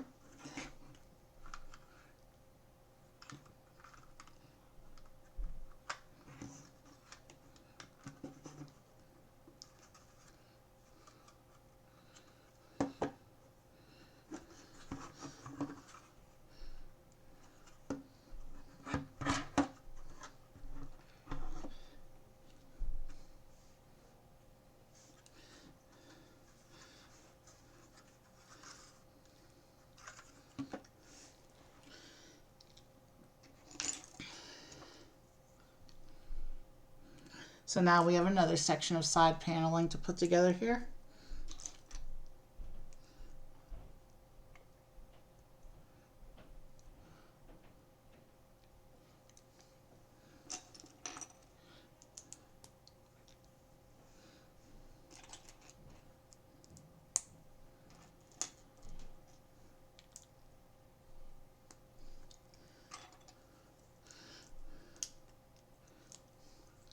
I'm so glad to finally be building this after it was sitting on my wish list for over a year and then in my build queue for over half a year.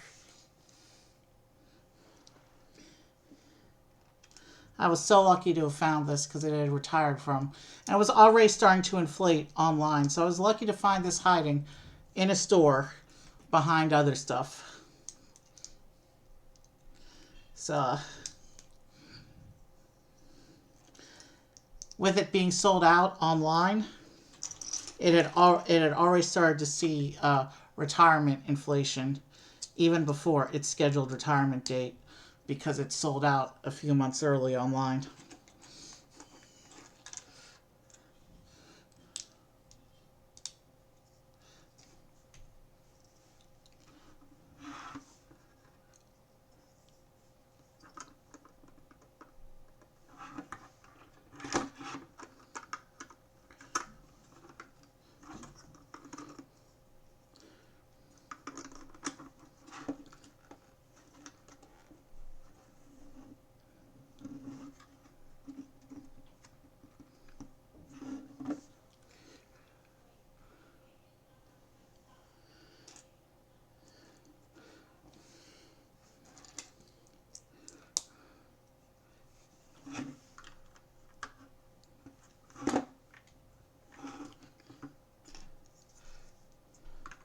Okay.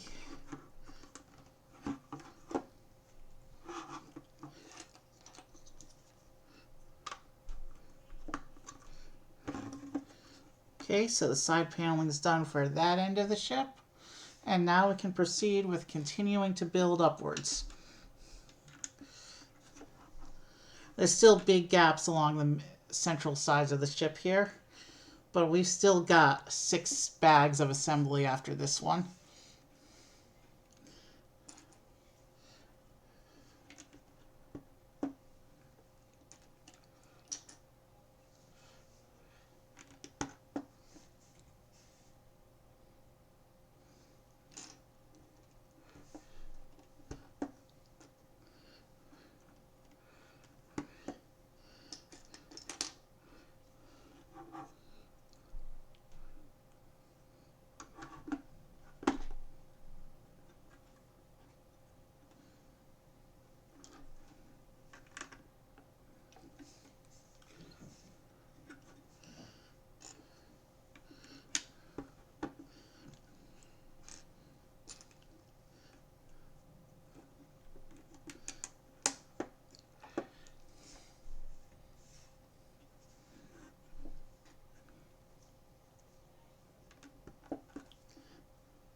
Okay. We're almost done with this parts pile.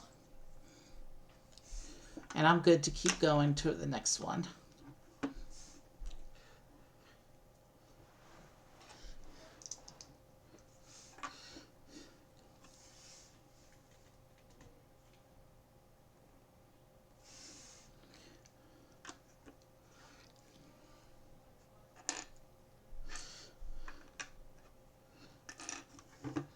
Oof. Fixed.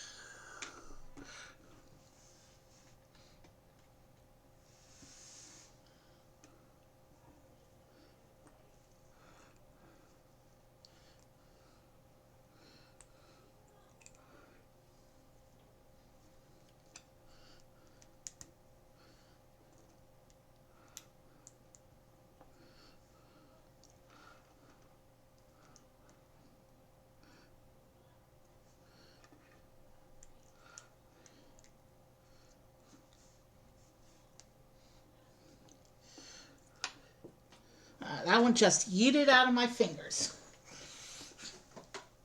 Pieces do that sometimes.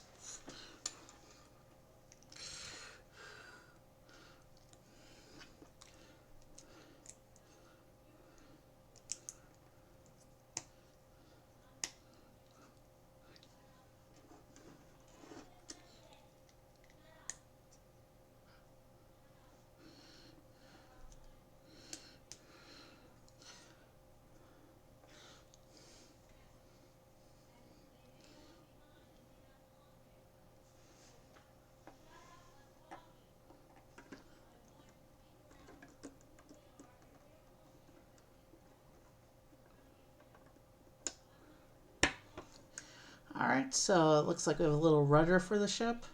I think that's the part that's called the rudder. I don't really know my ship anatomy.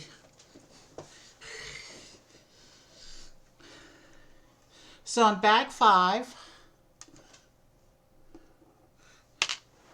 we're going to get our next character.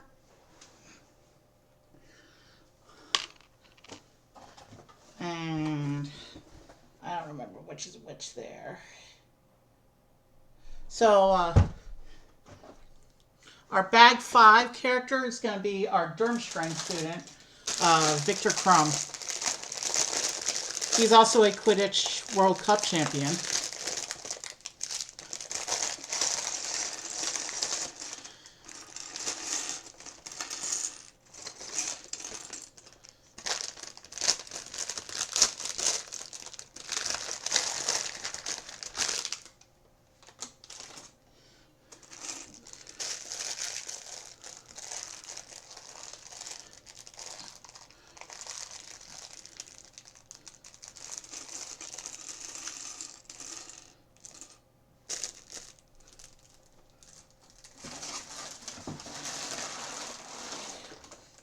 All right, let's find these pieces here.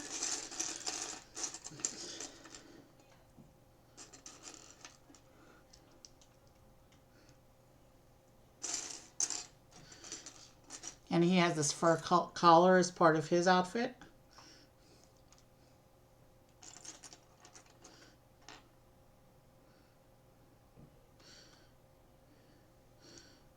And we'll use his confident smile face.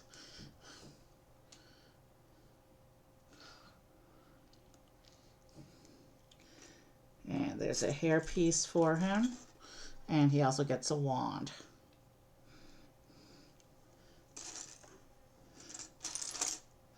So let's find the wands for this bag here.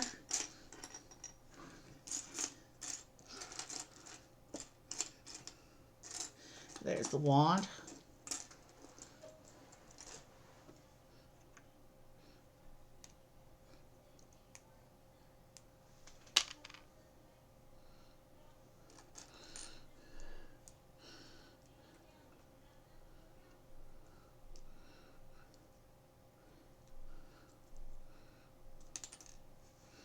Things keep yeeting out of my fingers tonight.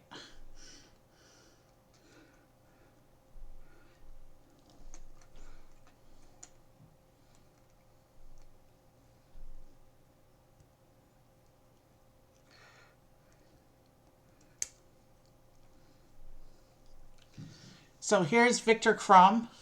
He's our Durmstrang student.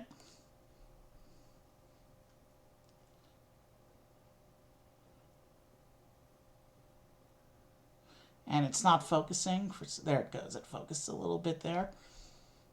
He's got a nice fur collar piece going on there. And he can sit here next to Floor as they prepare for the Triwizard Tournament. And we continue on with building the ship.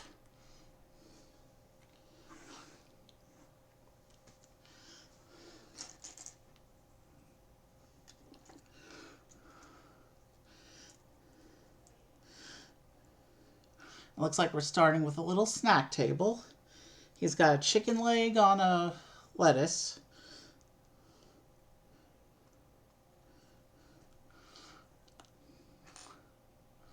And a drink.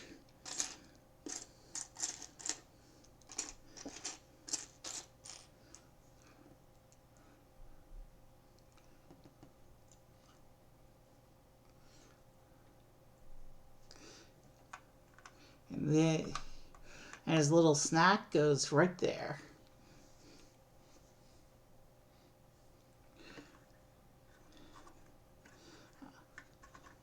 I put that in correctly. It shows it facing this way.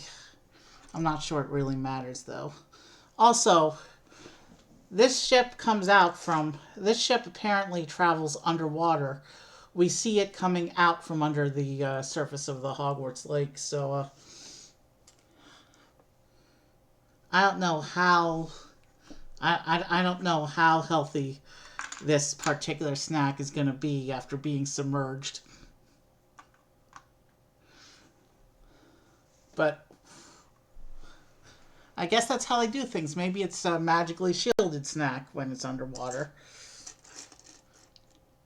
Or maybe they just put snacks on deck when there's when they're on the surface of the water. I'm sure there's a perfectly reasonable explanation for how the food stays safe to eat when they go underwater.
I think we'll take our next break after this bag. Because you do have to stay healthy during long streams. It's always good to take a nice stretch break after you've been going for a while. And actually, it's been a little while. We're in the third bag of this build now. Bag 5 of the set, of course. But bag 3 of the ship.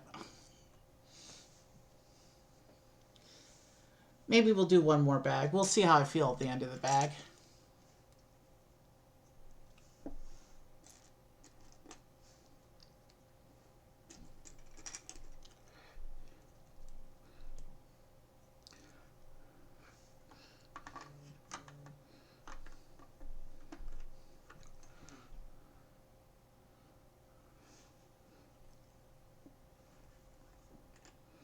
Oh, I put these in the wrong space.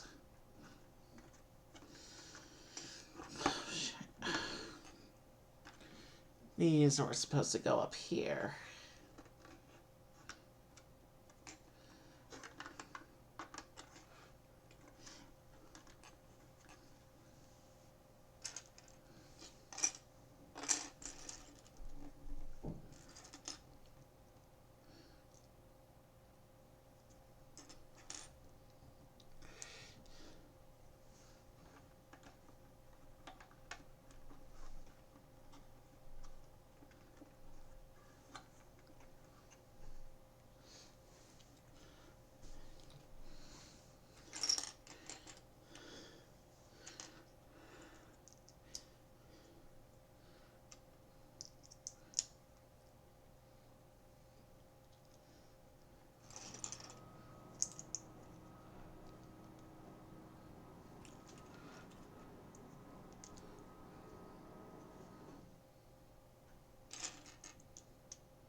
Okay, let's keep going.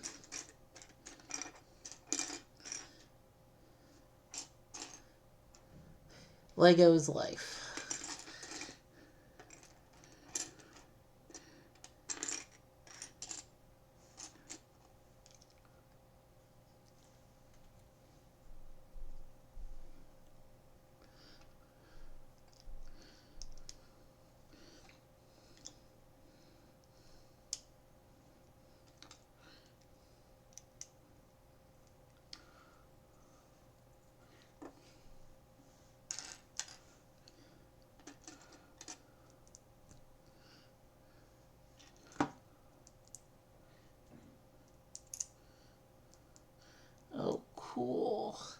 I have no idea what the context is, but it's got one of those sparkly opalescent clear pieces there.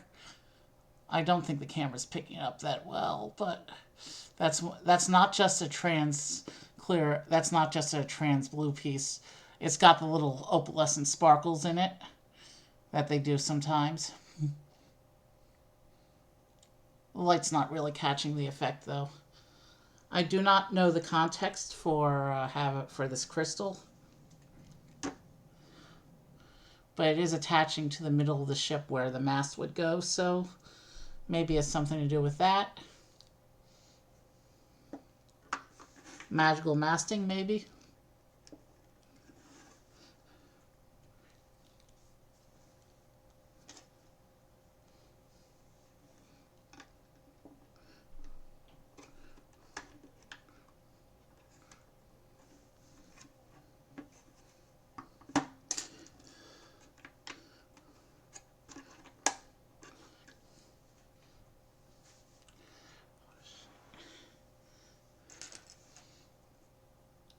Yeah, if we go one more bag after this one, that'll put us halfway through the ship build by bag count. So I think that's the plan. Power through this and the next parts pile, and then take the break.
Yeah, that's what we're going to do. We're going to finish this bag. We're going to do the next bag. That'll put us with 4 bags left to go for the set after that. So that's how we're going to do this.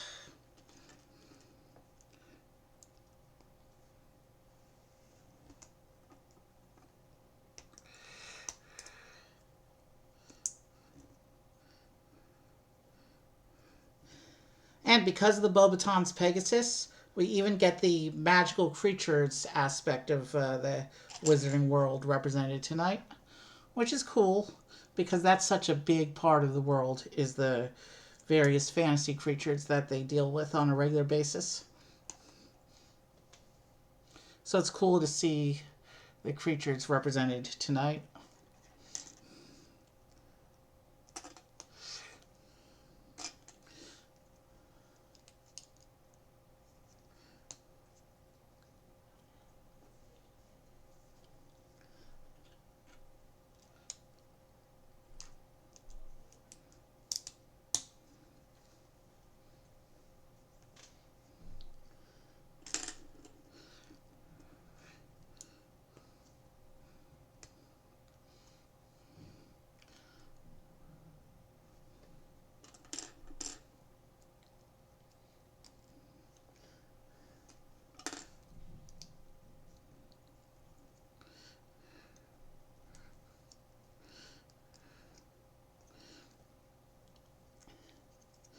And here's some texturing that's going to make up some of the side paneling over here. And this will go on like this.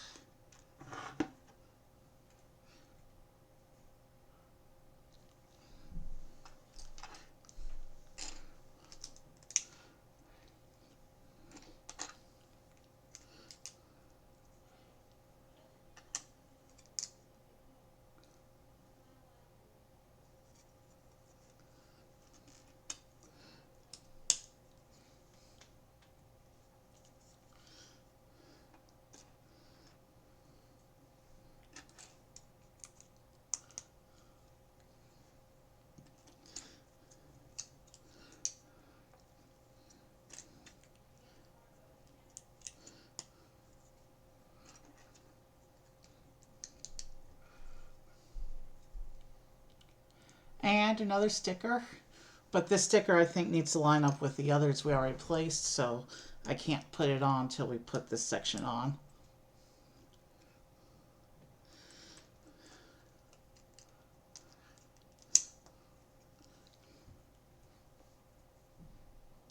Yeah, there's a whole lot of stickers that need to be lined up here.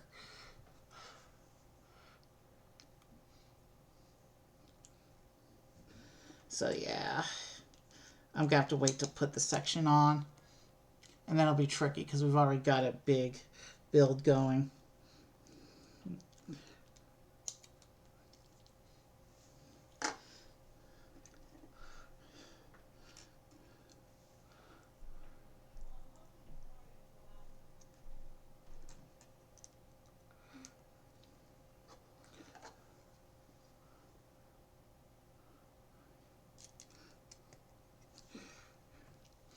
So now I can attach this section and then put on those 3 stickers.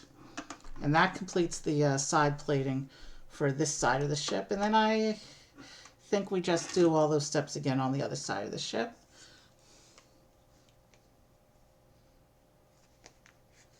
So now just give me a few moments because I need to make sure all these other stickers line up.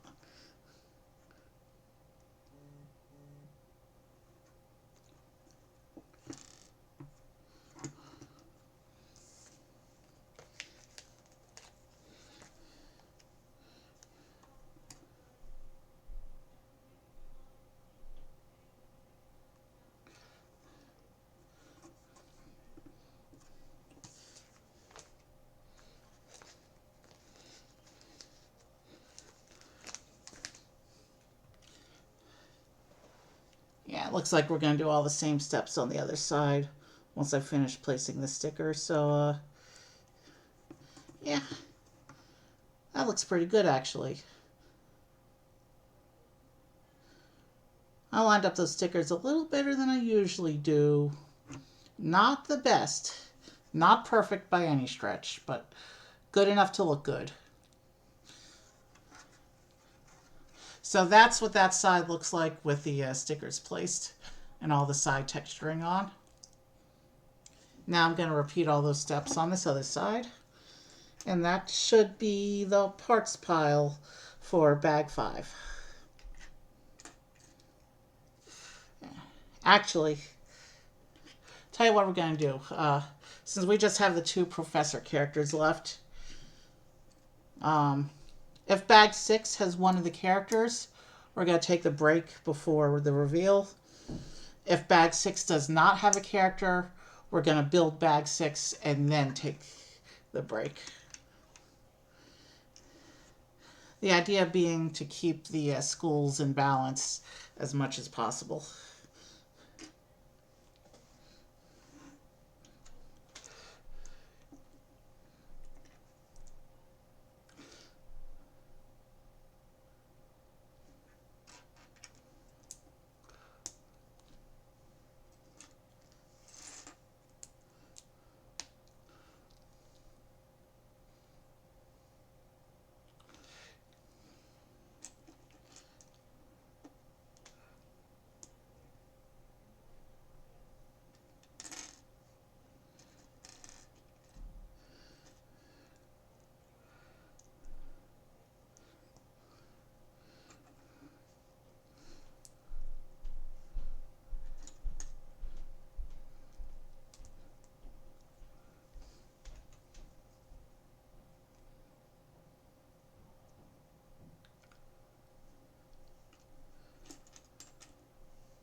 Okay.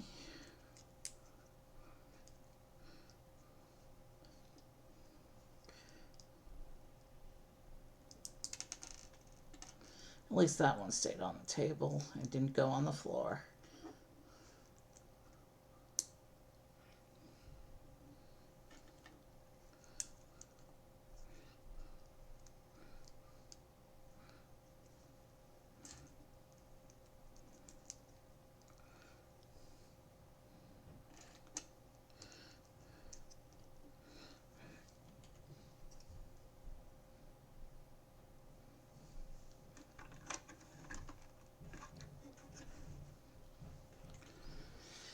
Okay, let's keep going.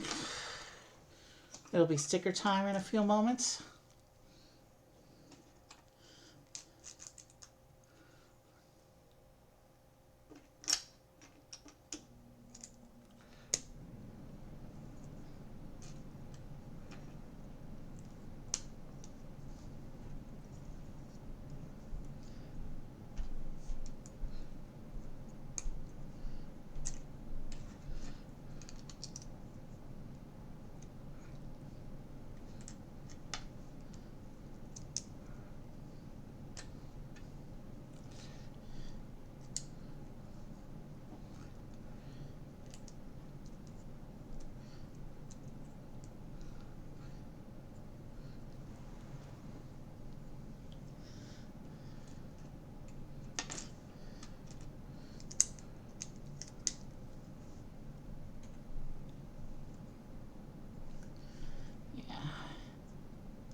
So yeah, once this goes on, I can put those 3 stickers on.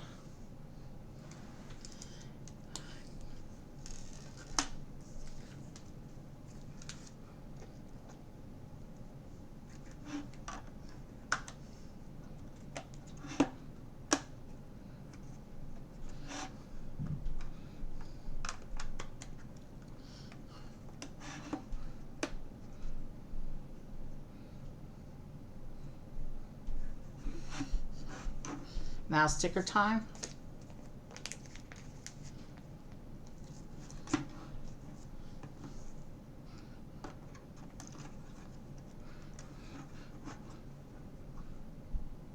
And also I gotta make sure that the section is securely attached with the rest of the structure, which it is not. So there's that. Alright. I think that's fixed now. But I will check it structurally once I finish with the stickers.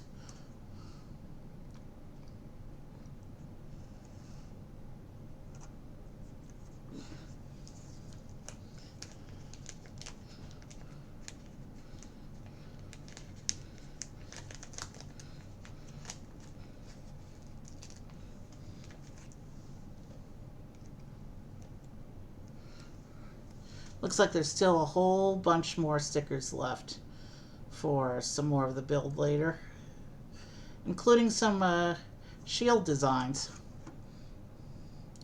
If I didn't do as good as on the other side, but not too terrible. At least the bits that line up look like they line up, but I did leave more gapping there. So those are the stickers I just put through.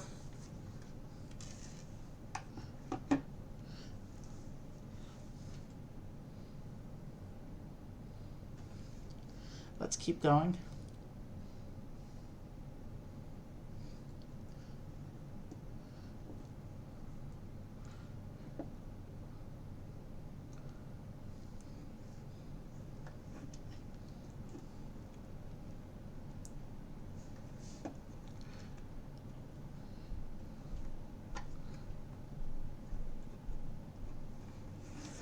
And the instructions are turned this way for me, so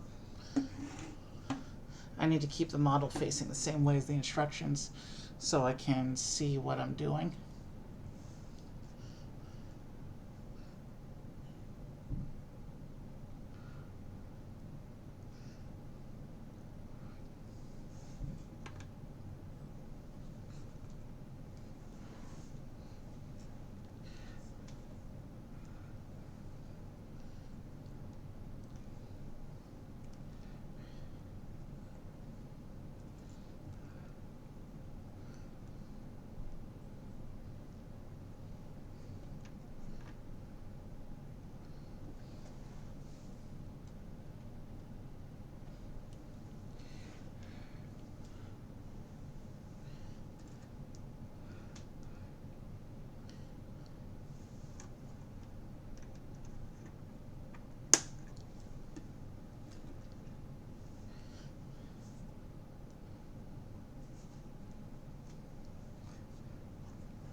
Bag 6 has no character, so we will proceed to the halfway point of the ship. Actually, it'll be over the halfway point, I believe, based on page count. Yeah, the last few bags look pretty small, but let's go ahead and do bag 6 before we take our break. It's a nice even bag count, I think, to space the break that way.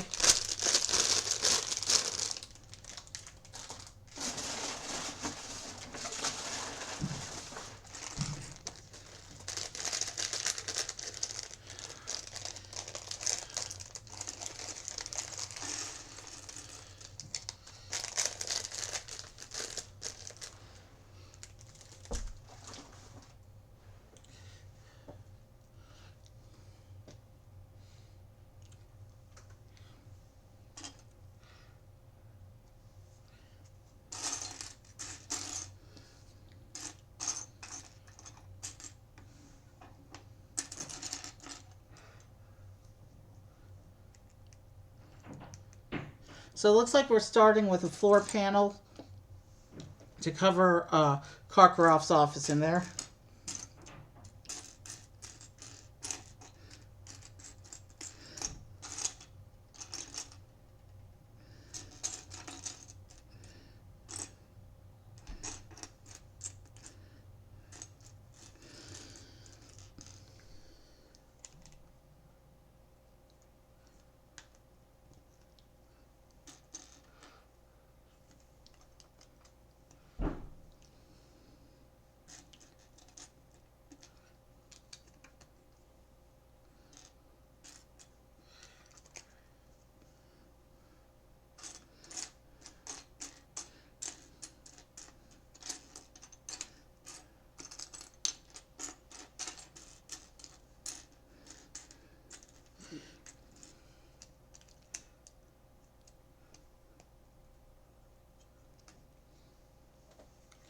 So you can see here inside the ship there where the office is.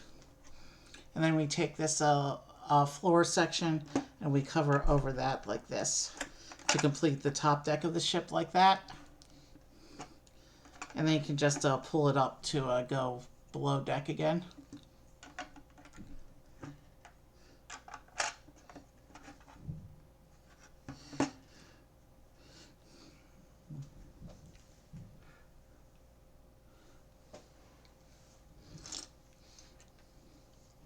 So after this bag, we will take the next break, and then we should be able to power straight on through till the end of the build at that point. Because at that point, we'll be doing surface details for the ship. The structure at this point is mostly together. We're just going to continue building up the shaping for the top sections a little bit.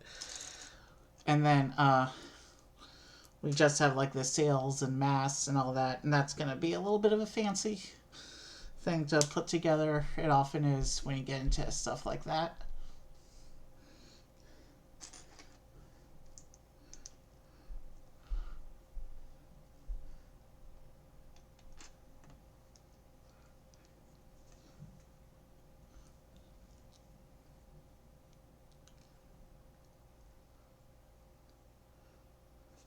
That doesn't look like the picture. No, because I forgot a piece.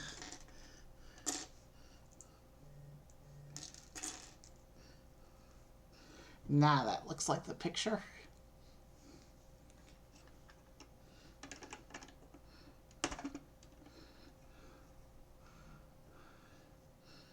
Okay, I'm not sure what this whole assembly is for yet. But it has us making it even, sort of, with this. Oh, is this structure? Oh, okay, it's structural shaping. That's what all that is. So that's to put in precise structural angles to set up part of the front of the ship here.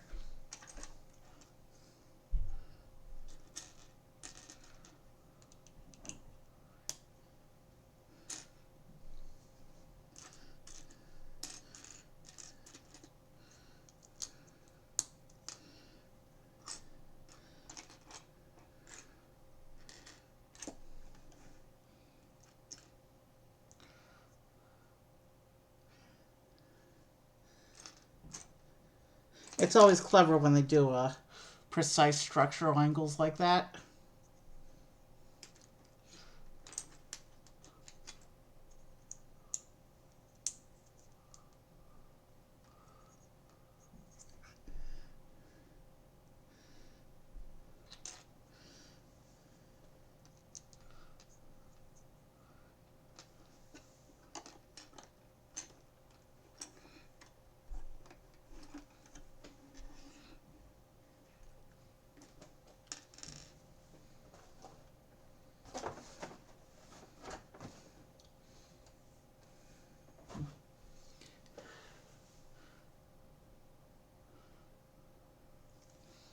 Okay, let's keep going.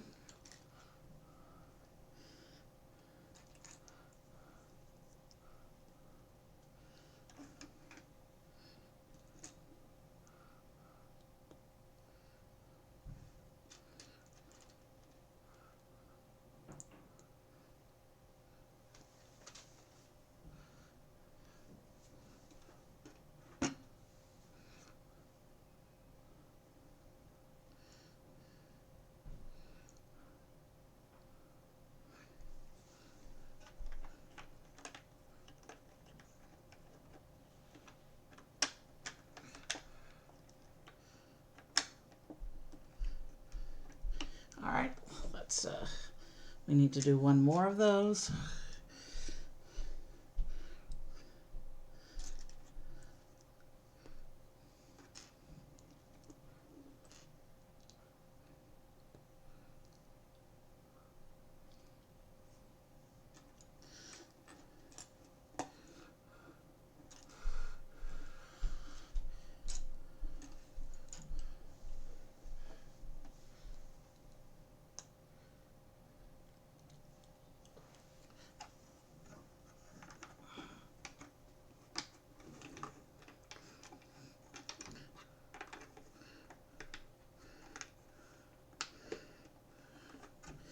Okay.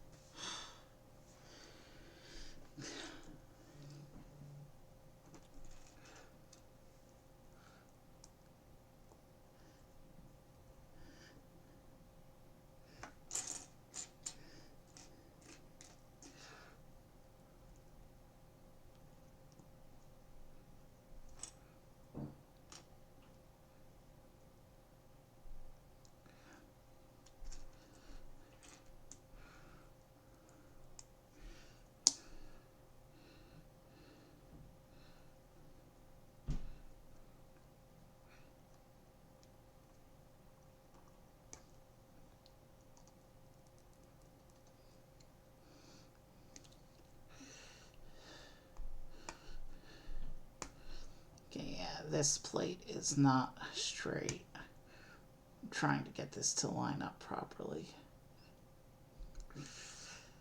so that it looks good. Almost there.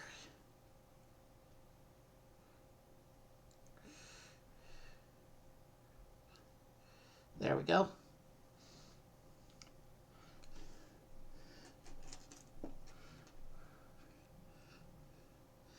Interesting use of the microphone piece. I don't even know what it's meant for. Actually, that might be just a generic joint piece. It's similarly shaped to the microphone piece, though.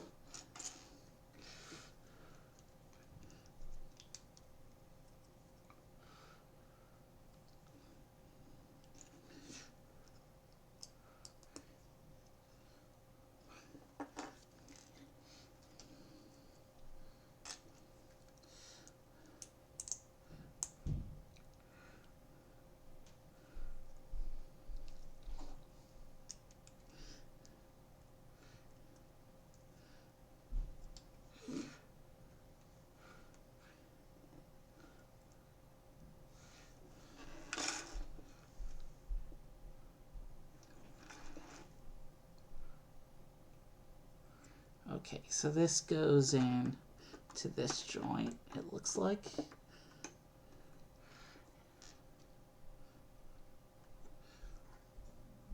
And lines up against like that to make part of the wall of the ship there. And now I just have to build the matching section for the other side here.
I'm not sure what's going on here.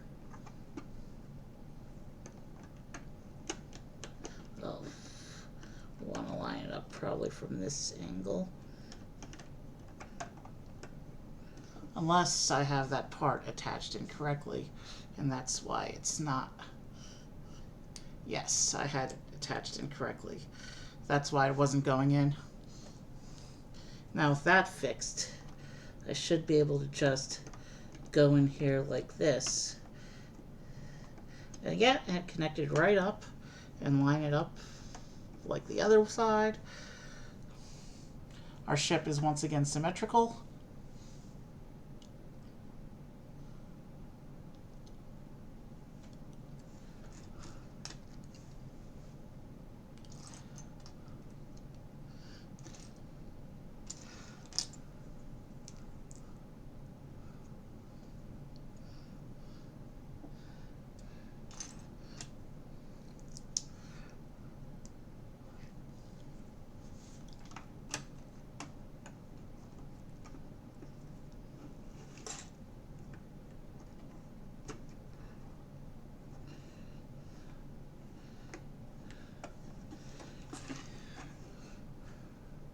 Oh, we're still going on that side, it looks like.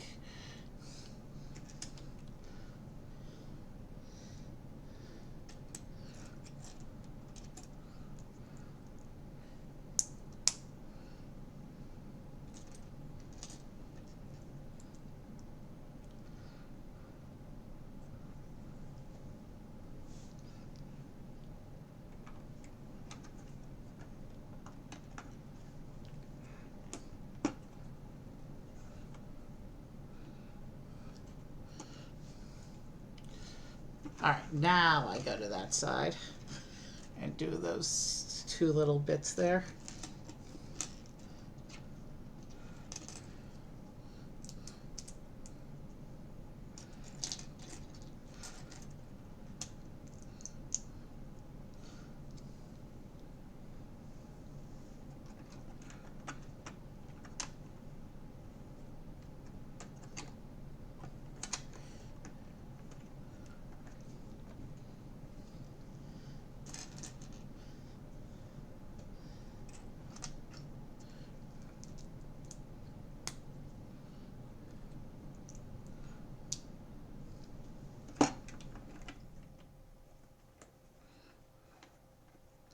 Okay.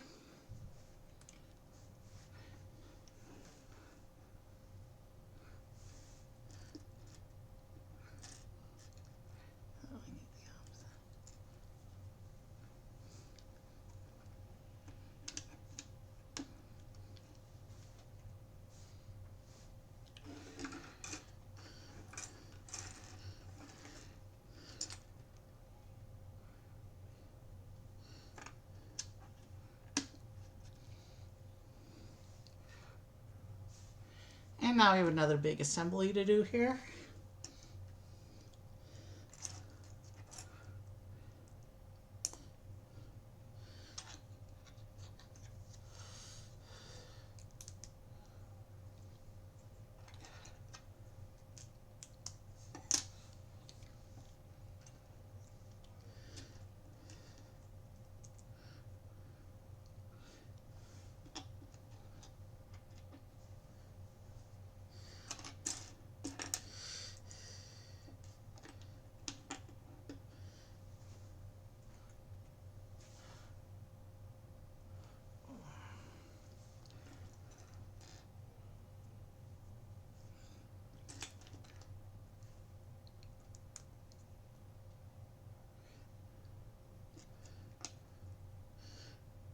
Oh, a couple of Technic pieces.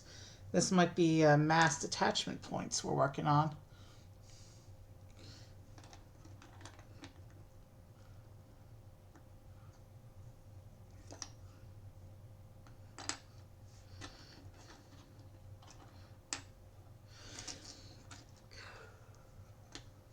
So we want the bar to go through the outer hole here. We want that to line up with the Technic piece there. So if I push that through, yeah, that's in.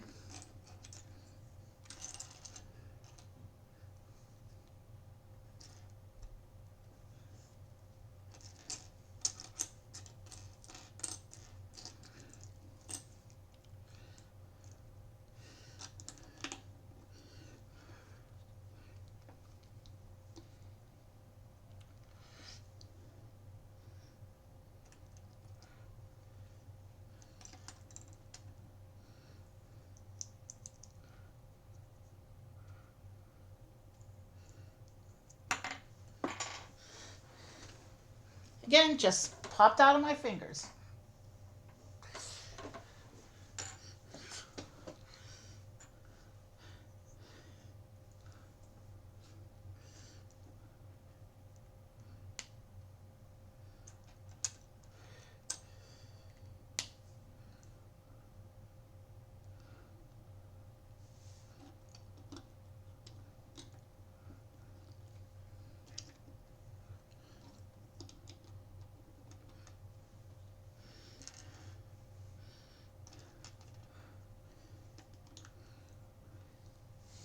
Yeah, we're definitely going to be taking a very quick stretch break when we finish this bag.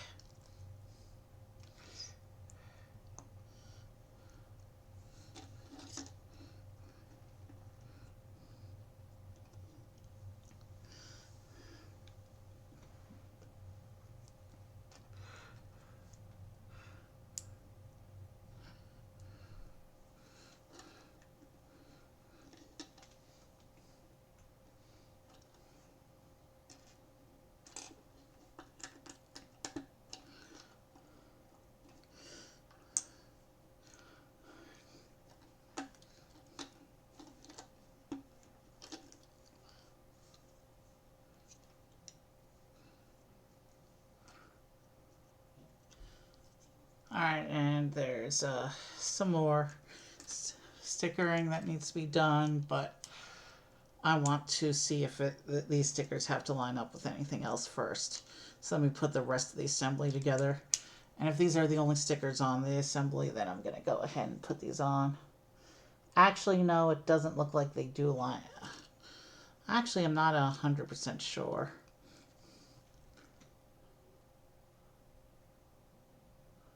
Yeah, no more stickers on this section. I think I can safely put the two stickers on.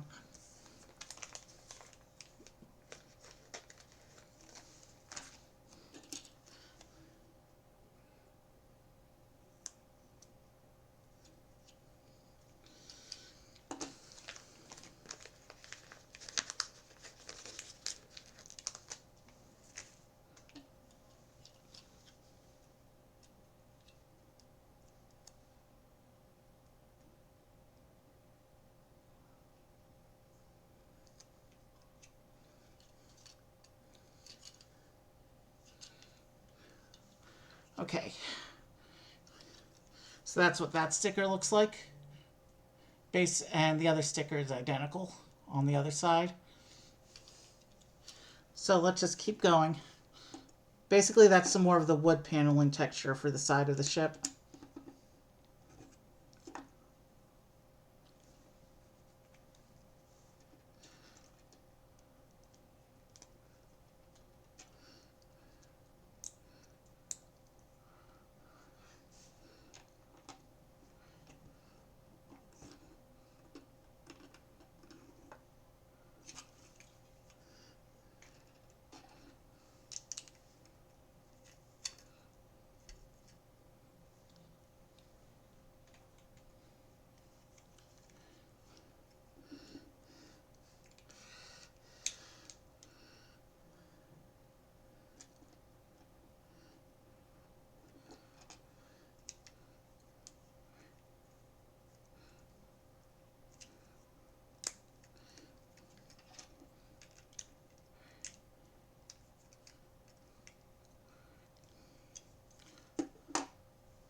Let's see here.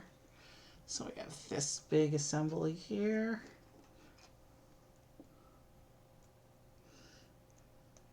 And we put in the axle pins.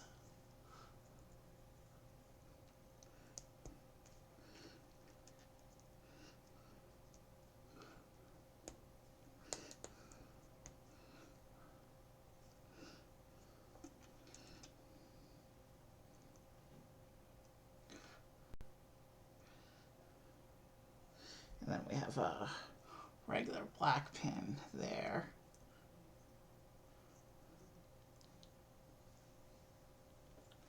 So it looks like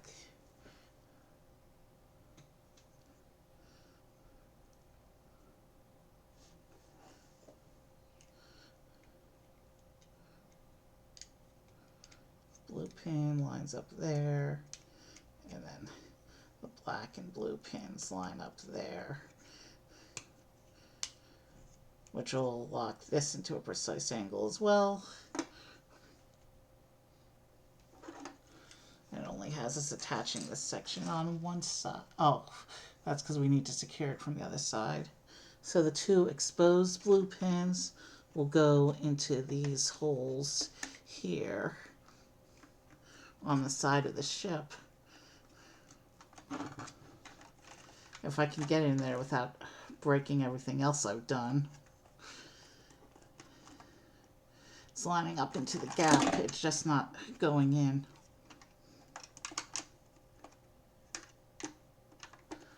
Oh.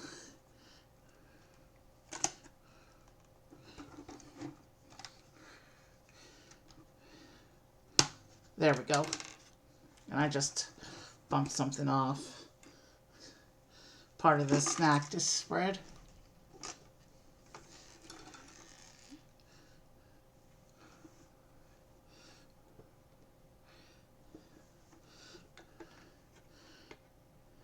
If I was the guy doing the instructions, I would have waited till later to put the snack spread on, honestly. Because it's not structural or anything, it's surface detail. I mean, the ship isn't even ready to sail yet. So why do you already have snacks on board?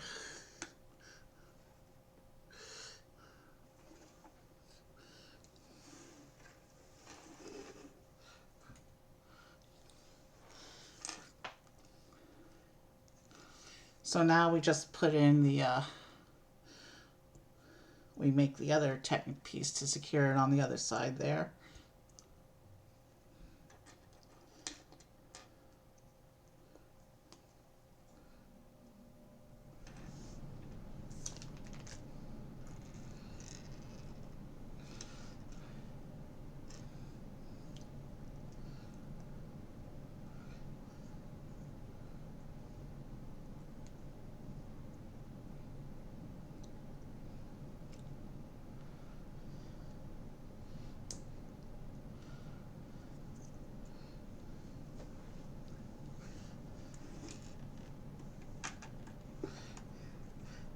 Now there's 5 connection points we need to get to connect here.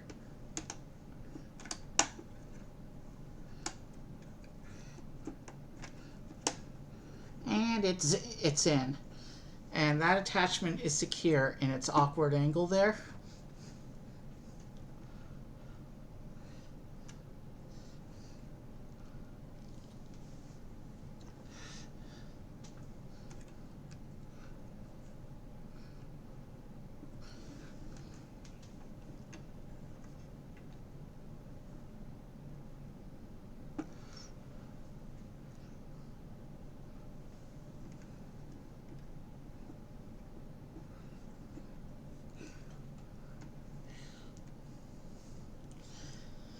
And here's some other stickers that are going to have to line up with the two that we already placed. But they're not directly next to them, so I just got to make sure that they look good together.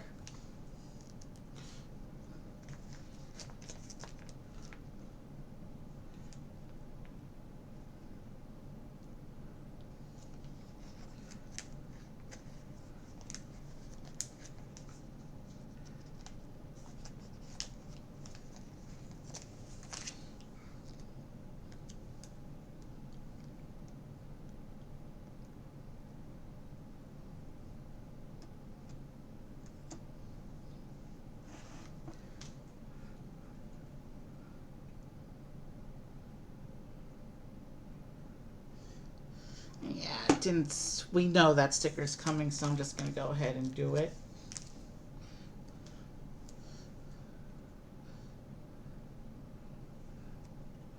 And now we can, there we go.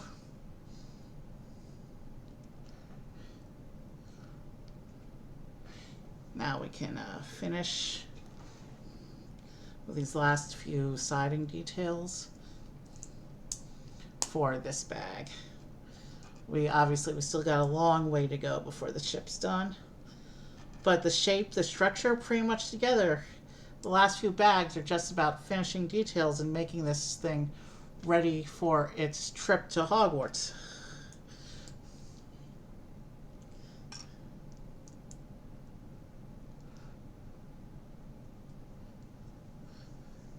This goes in here.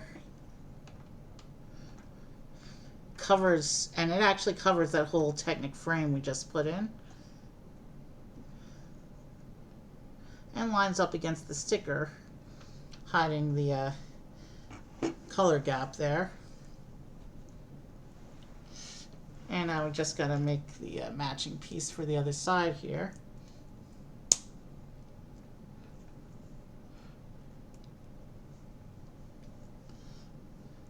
I think that'll do it for this bag.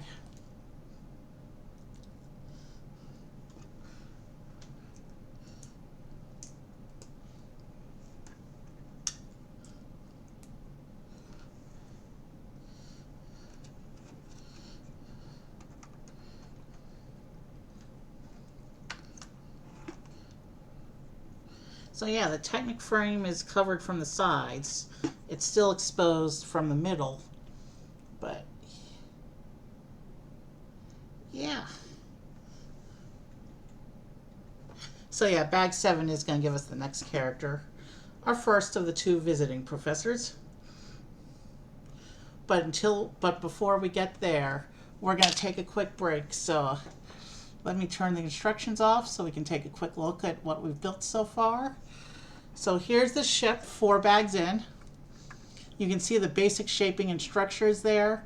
We just have to finish putting in surface details and really make this look like it's ready to sail. We have some nice techniques going on to fix these angles in the weird positions they need to be. We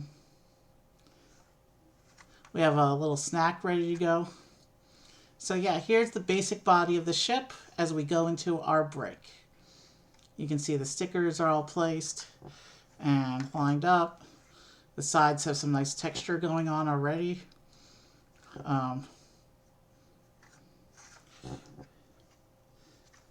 Yeah, it's got some nice weight to it. It's considerably smaller than my other ships, so I should be able to store this one properly when until I'm ready to start setting up my big Hogwarts scene. But yeah, let's take a little break, and I'll be back in a few minutes.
Okay, I'm back. It's always good to. Okay, I'm back. Yeah, audio's working. Always good. It's always good to take regular stretching breaks, bio breaks, during a long stream. If you're going to do a long stream, health has to remain your top priority. We are at exactly the 3 hour mark of stream right now, so I think we're making good pace. I estimated that we would take about 4.5 hours to do this build. That was my pre-stream estimate. I always like to do a little estimate based on the piece count, so I have an idea how long I'll be streaming for. But we still have 4 numbered bags to get through, so let's bring our instructions back up. We'll take off the extra builds. So a Hogwarts, our Micro Hogwarts is going to go back off the table. and the Beauxbatons carriage. Let's get one more look at that beautiful carriage with the beautiful Pegasus there. All right, that's going to go off, and we will get, instructions, right. I'm in the wrong screen here. Our instructions are back up. We will get bag 7, and bag 7 has the Beauxbatons professor. This is Madame Maxime, the professor at Beauxbatons, and the chaperone for the Beauxbatons students who came to Hogwarts for the tournament.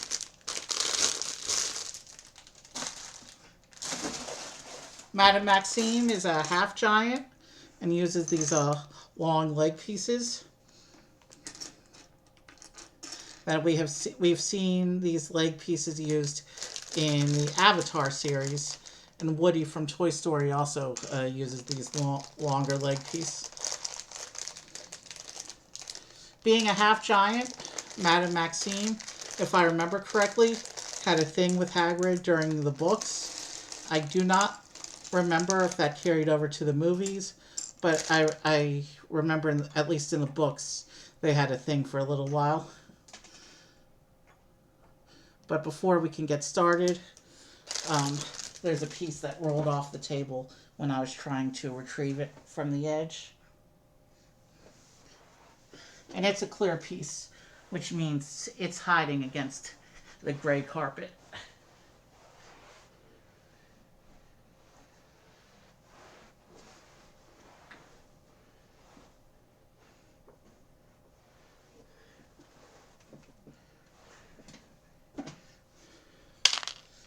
That's not the piece. That was a piece from another session.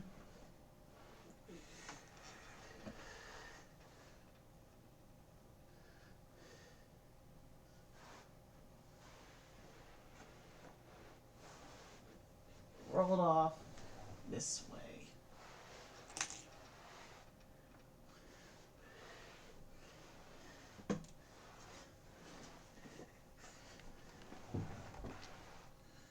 But it's not visible that way.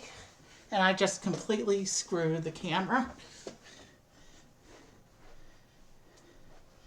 Let me fix the desk a little bit. Realign things up here. Since it's a transparent piece, I think my best bet to find it against the carpet is to grab my phone, put on my phone flashlight, and whenever I see a discolored bit on the ground, just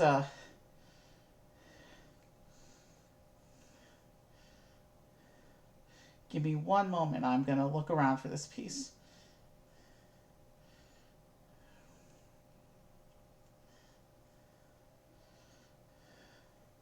I'm going to put on the flashlight, look for discoloration on the floor. That might be our transparent piece. And then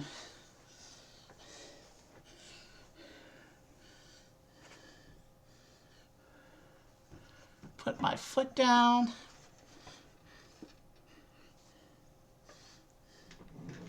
Unless did it roll here onto, no, it didn't roll onto the keyboard tray.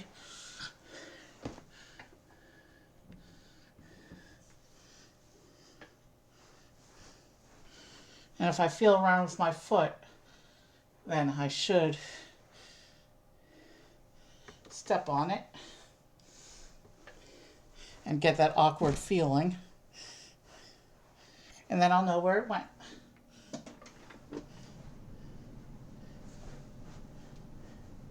Now that was a cable that I just stepped on. It had to be a transparent piece. And a round one that can roll.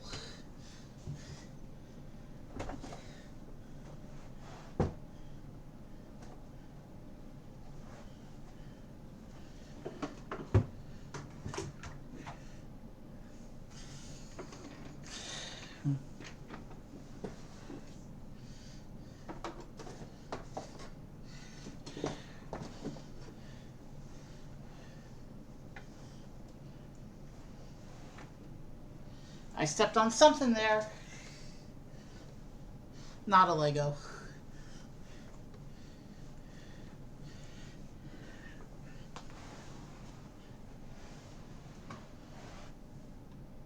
This is an important piece, and it's not one that they give you spares of. So, I need to find it.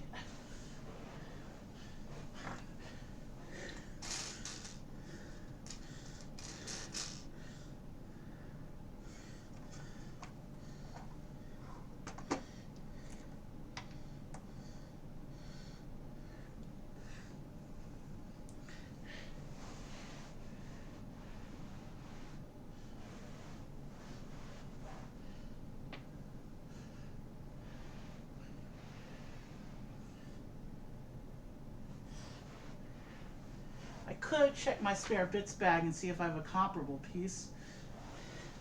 That may have to be the play. If it doesn't turn up like within the next minute.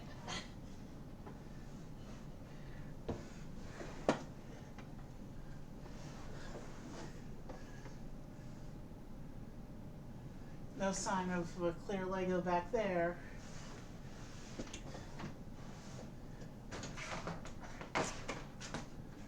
No sign of a Lego piece that way.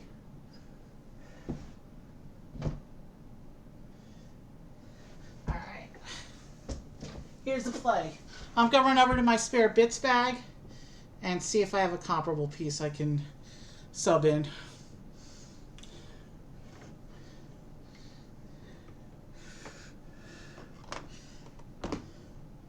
I don't know the context for that. I could also skip ahead in the instructions and check and see the importance of having that piece.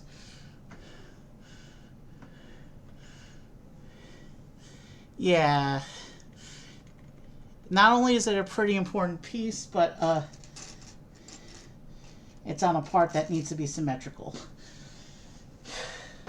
So I'm going to run to my spare bits bag and see if I have something comparable.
Okay, so I found two pieces of the same shape, not exactly the same color, but they match color and they're a similar color, and at least they have their magical blue. So I'll go ahead and put them in, and then eventually when the other piece turns up, as I do my weekly cleanup of the area, when the other piece turns up, I'll swap it in.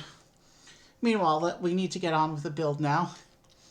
And this also shows that we're using some of the flex pieces from this baggie. So let me go ahead and open that. I'm not going to pull them out until the instructions call for them though. But I'll have the flex pieces ready to go. Okay. Let's fix the camera.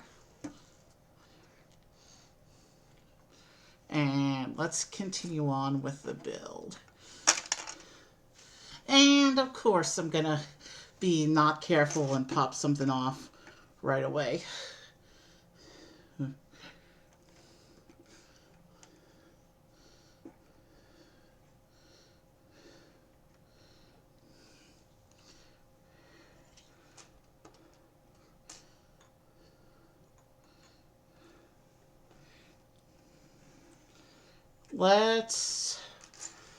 Wow, okay. The chip's taking up a lot of table space. I knew that would happen. I'll do my best to keep the action on camera as much as possible. So let's start with Madame Maxime here.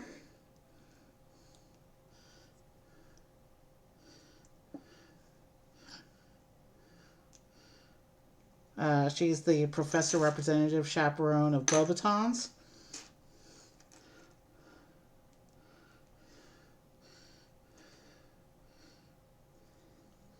And like all the other wizards in our spread tonight, she gets a wand.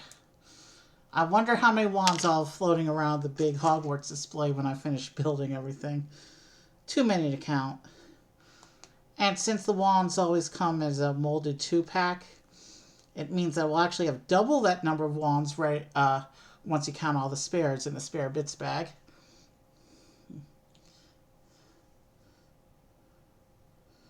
So here's Madame Maxime with her supersized legs. She is half giant after all.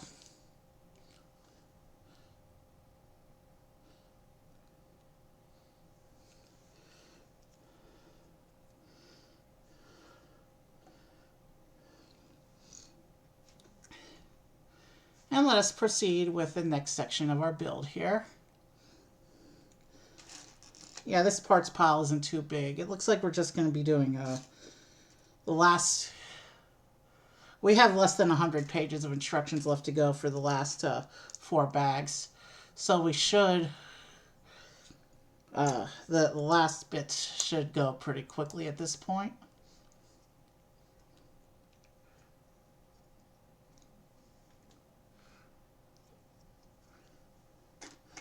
We do have this weirdly shaped supersized piece here.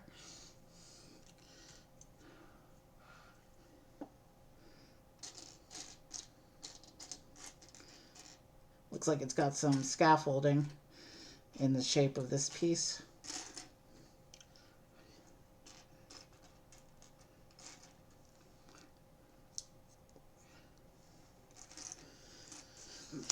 Let's get this back out of the way here.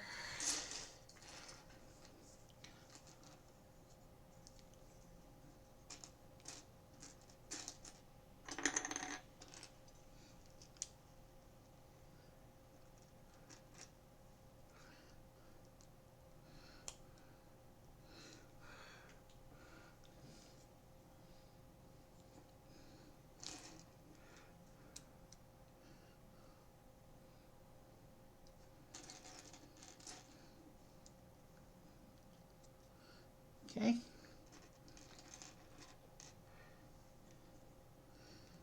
Did I turn my audio back on?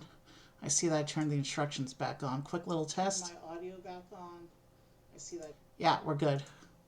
All right. Let's keep going then.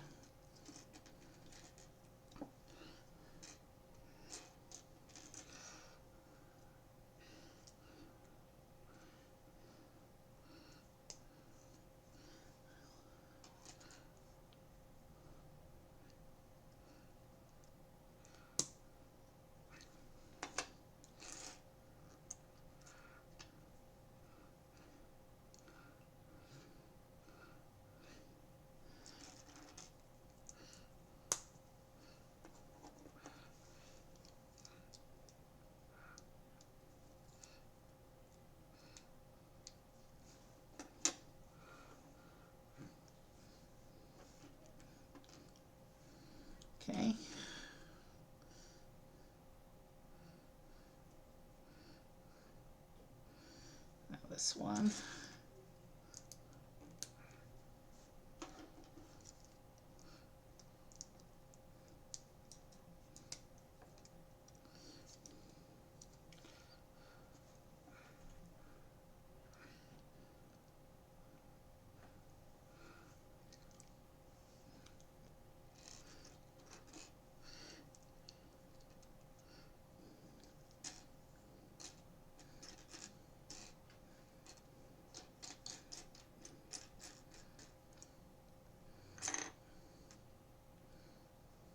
So yeah, I think the ongoing Hogwarts project on this channel, it's going to be some really fun times for us. Watching all the different characters, the magical creatures, the different rooms. Some of the classrooms even have play features representing the different spells.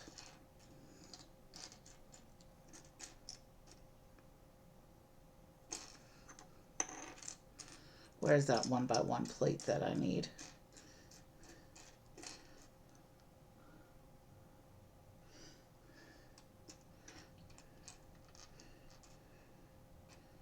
I'm not seeing the 1x1 plate. Do I have one in here? I do.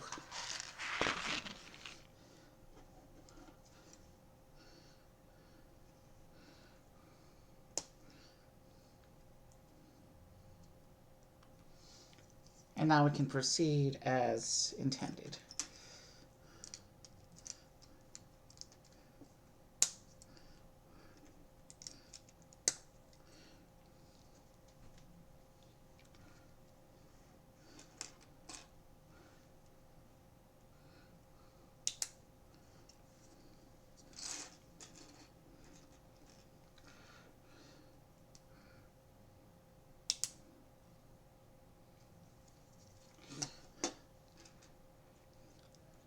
Okay, let's keep going now.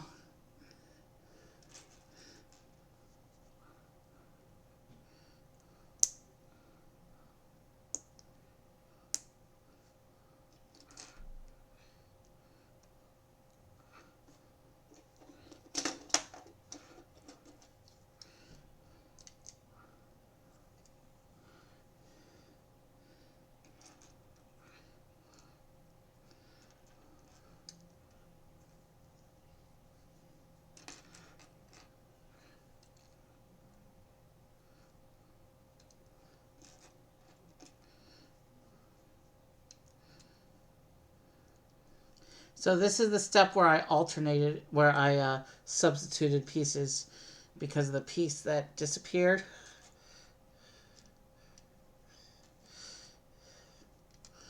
You can see I'm using these trans blue rounds instead of the trans clear ones in the instructions.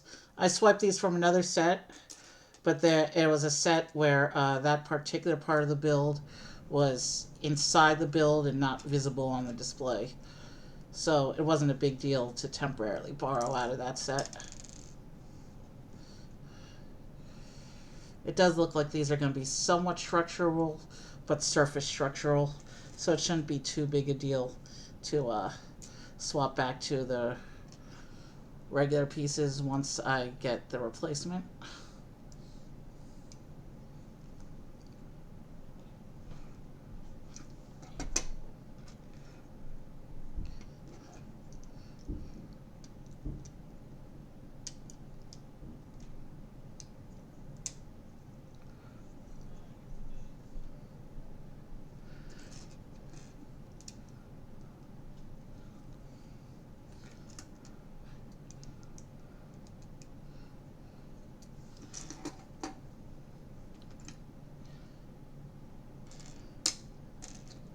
So yeah, at this point, the best thing we can do is just keep going.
So it looks like we're putting in the first few bits of mast attachments as well.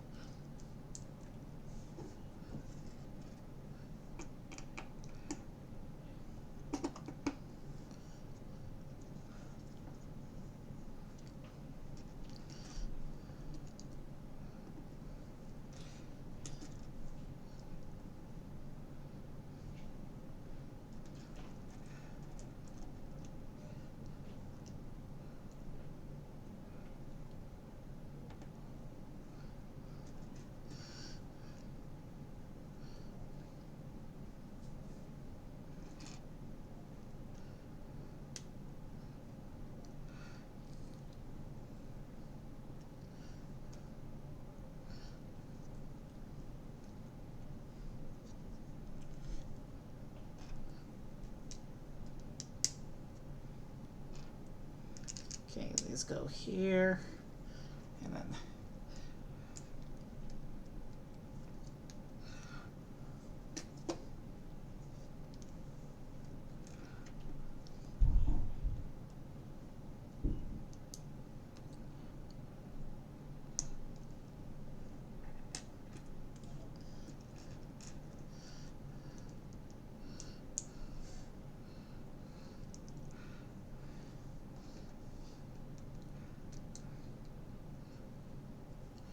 okay, these go on to here like that.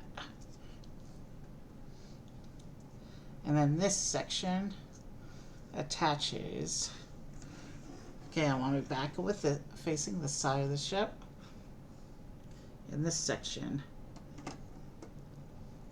I'm trying to see how it lines up here because the instructions aren't very clear.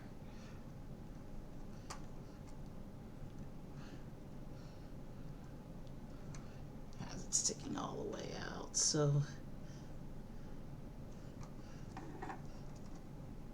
maybe here, lining up the studded portions. Yeah, that seems about right.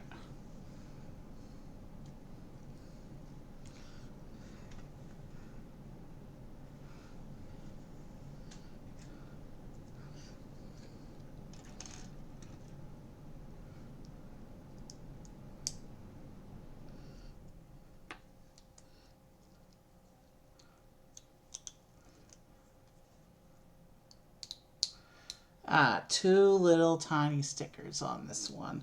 But it looks like these two stickers don't line up with anything.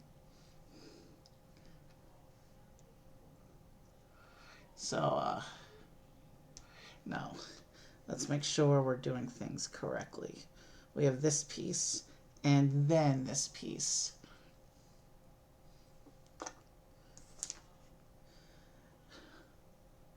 A dragon eye print, maybe? These stickers are very tiny, and I can't quite make out what they're supposed. They're an animal eye of some sort. That much I can tell. They might represent dragon eyes. Let's see how this attaches to the build. Then we'll know for sure.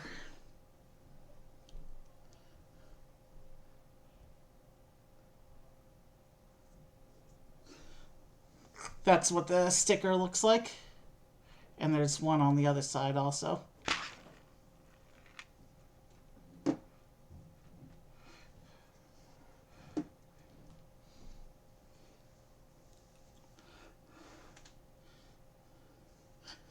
Let's just see how this attaches.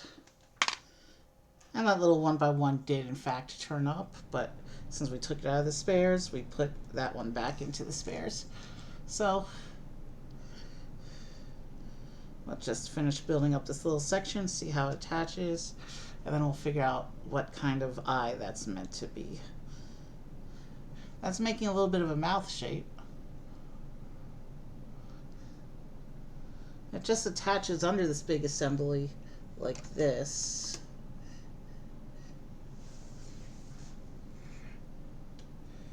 Dragon, turtle, can't really tell. But that's what that assembly looks like with the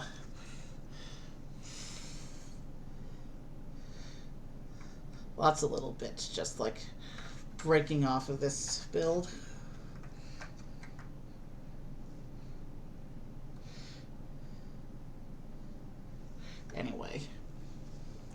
That's what that assembly looks like when attached onto the front of the ship like that under the other assembly we just put up.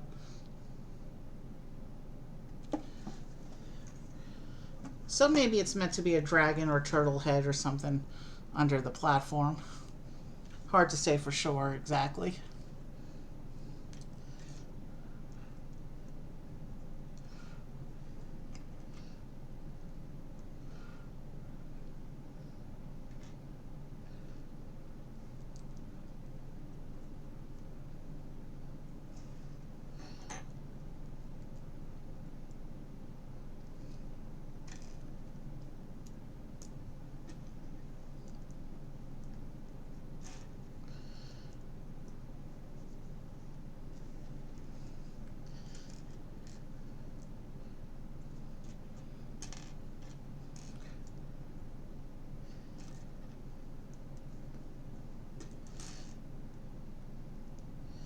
So our first bit of masting, it looks like.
And then the big upper basket of the ship, the lookout.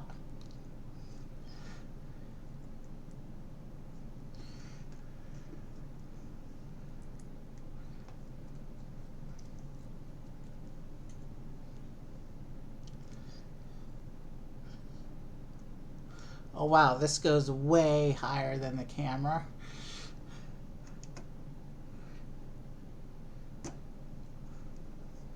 You can see how high that goes. It's also more forward than on traditional sailing ships, thereby firmly establishing this as a fantastical wizarding ship.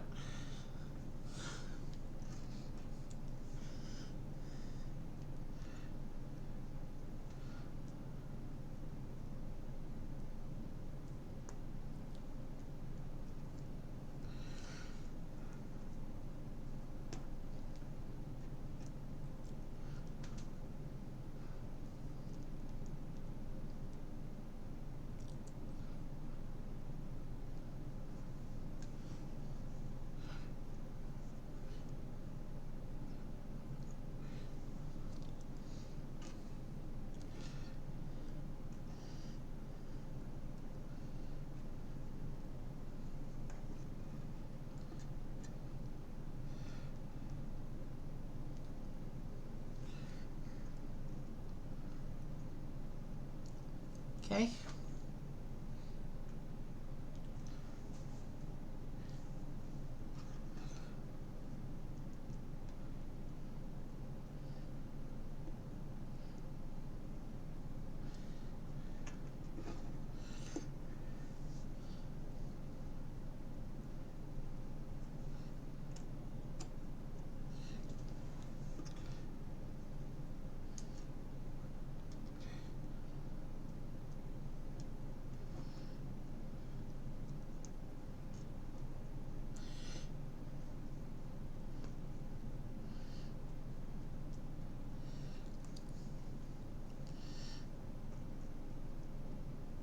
So the forward mast section is together and just needs its sail.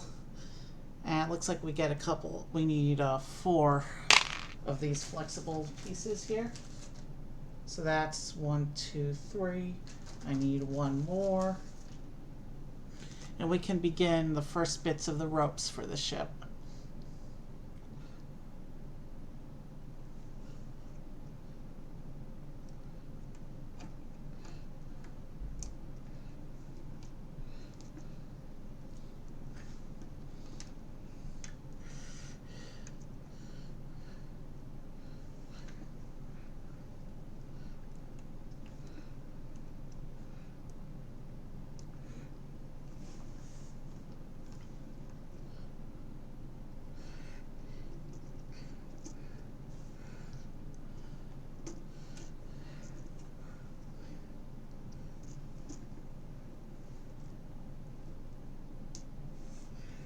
That's not what I meant to do.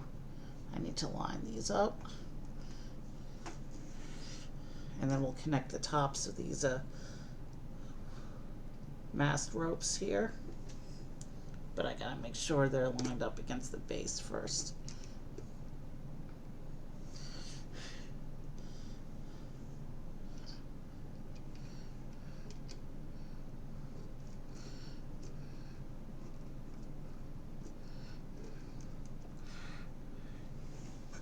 Okay, now we can take the ropes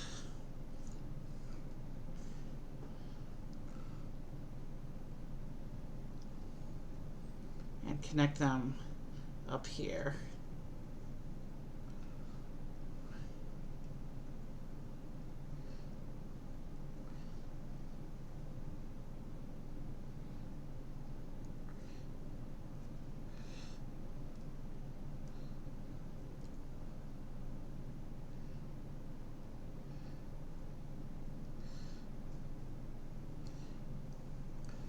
So there's our first little bit of mast ropes.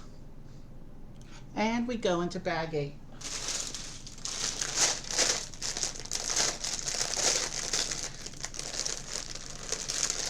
There's a little bit of Beauxbatons colors in bag 8.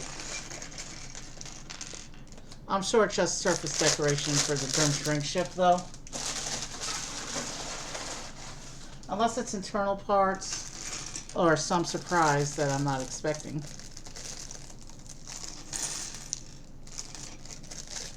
Let's just see what happens.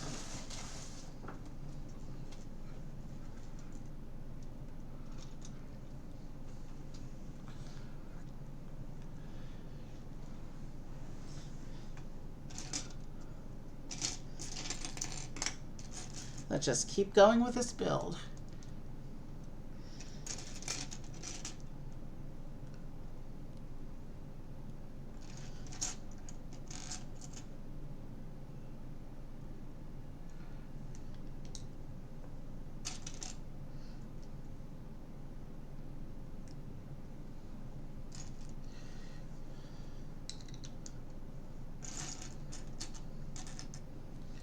No, it looks like it's just surface detail in terms of the color going on there.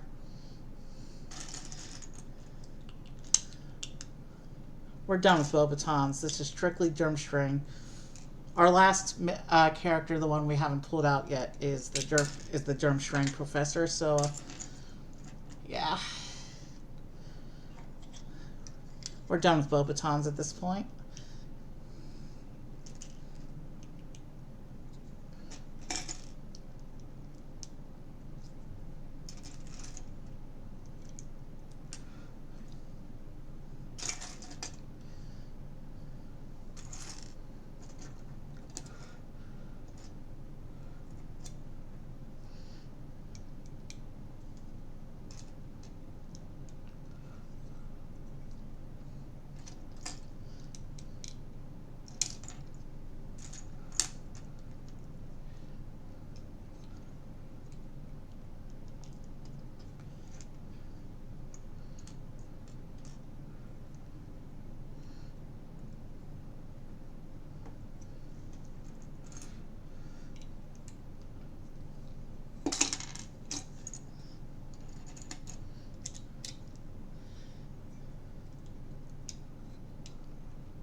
Okay.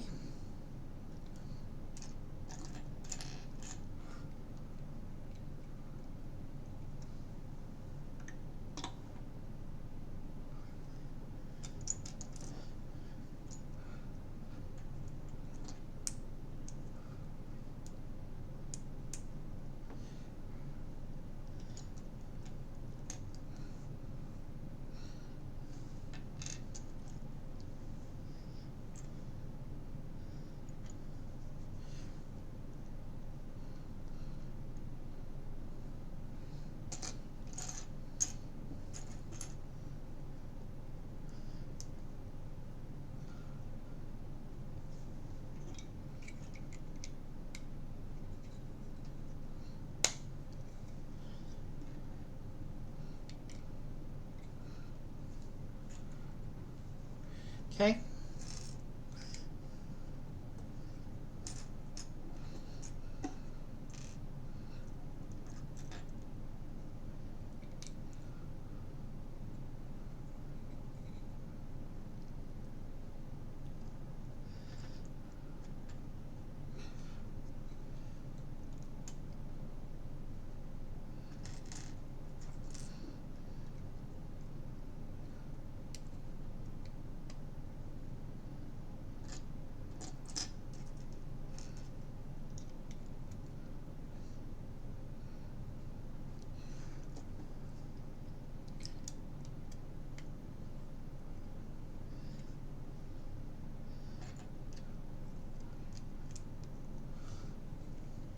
Considering all the time we had to spend floor diving, it looks like we'll finish closer to the 4.5 hour mark, which is okay.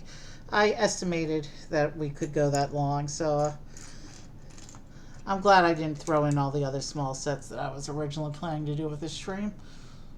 They'll be their own thing later as we go through the Hogwarts project over the next few months. It'll probably be another couple weeks before we do the next section of the Hogwarts project, though, because I need to acquire some of the sets first.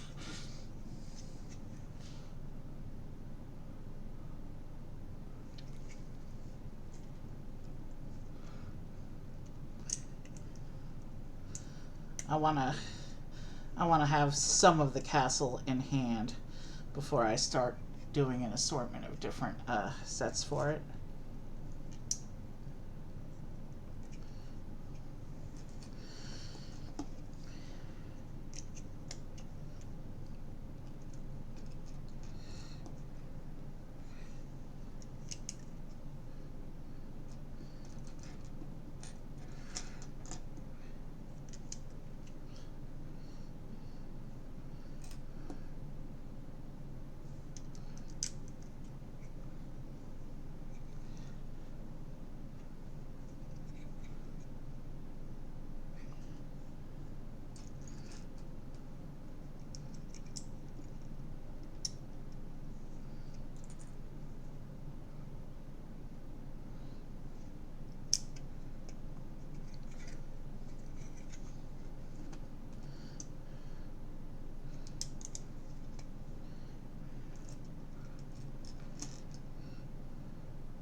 Okay, those are on.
Okay,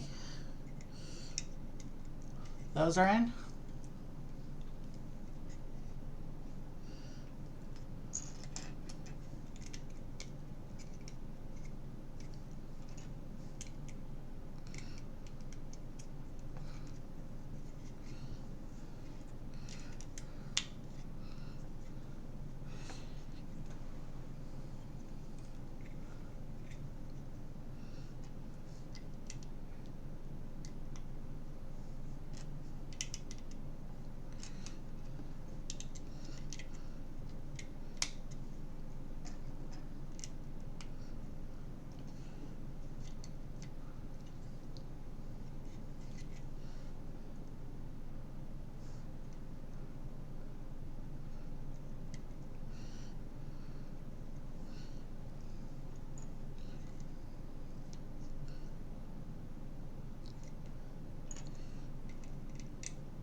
Alright, these go here.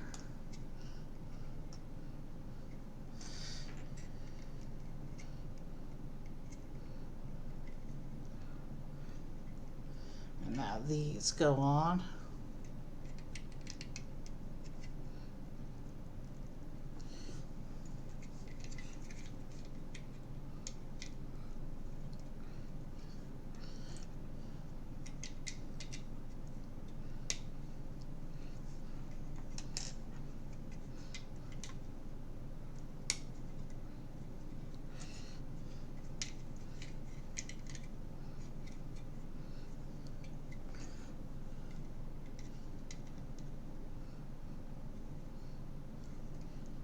Yeah, that goes together. Alright, let's keep going.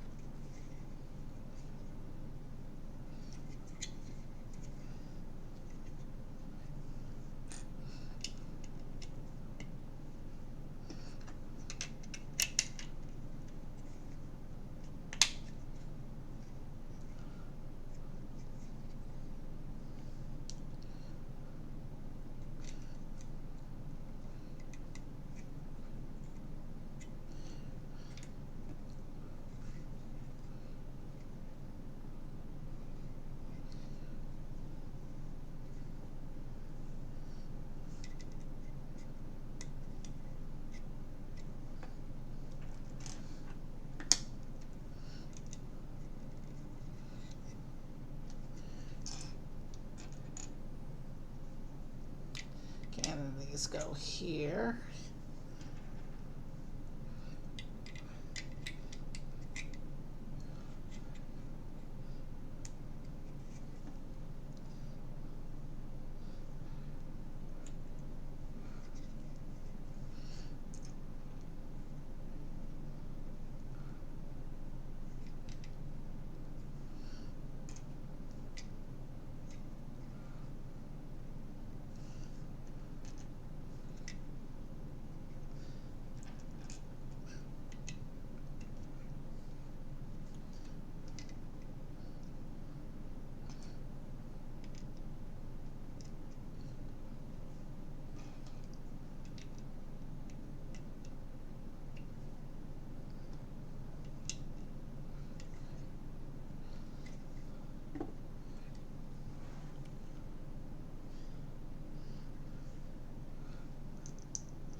So look, this looks like it's going to be another mast attachment.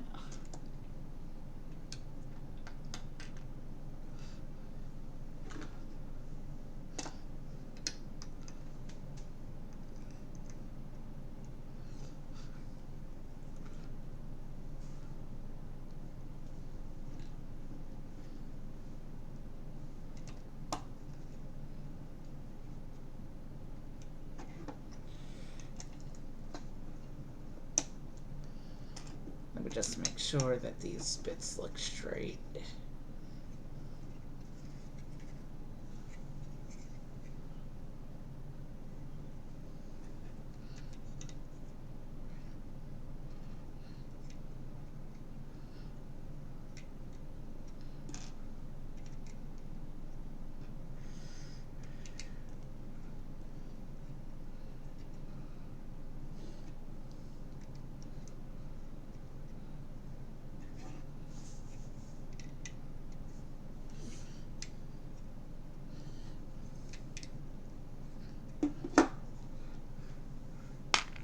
In this section, it shows attaching to this end of the ship.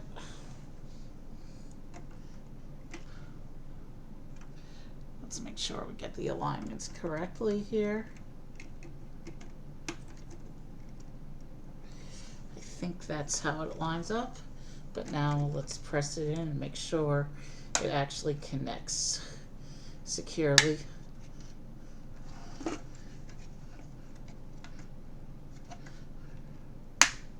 Okay, we got all the connection points, and that section is now on the ship.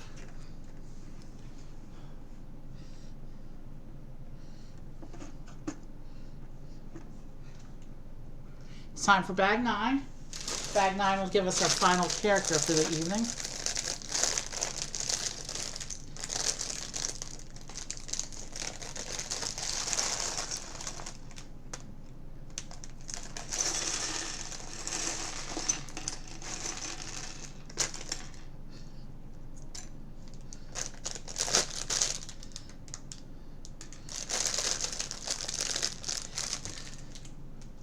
Unlike everyone else tonight who just got a wand, this guy gets a wand and a cane.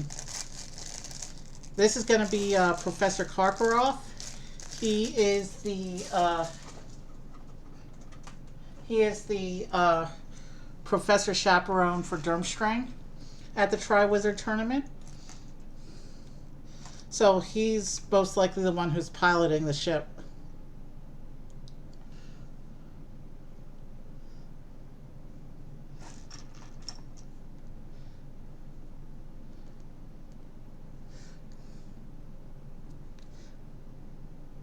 He's kind of an aggressive guy, and he did serve as one of Voldemort's Death Eaters. So we'll give him the serious face.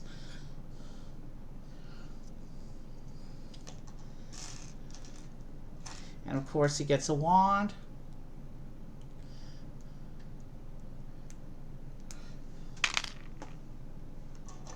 And we need to find his cane piece as well.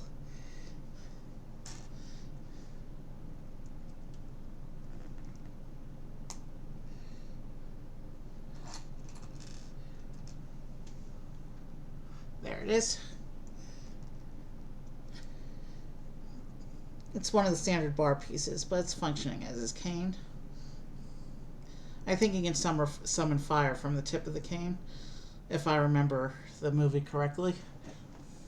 So there's Professor Karkaroff, the Professor Chaperone of Durmstrang, and the pilot of the ship we're building.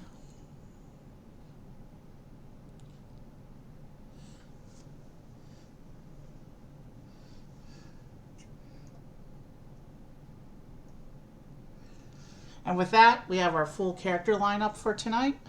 Let's proceed with the build some more.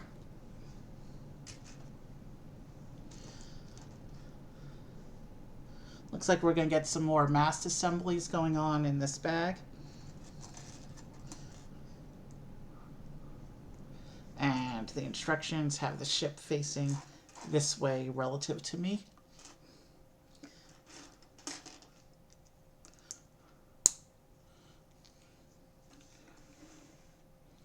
It's okay for this front end to go behind the instructions a little bit because I don't think we're actively working that end.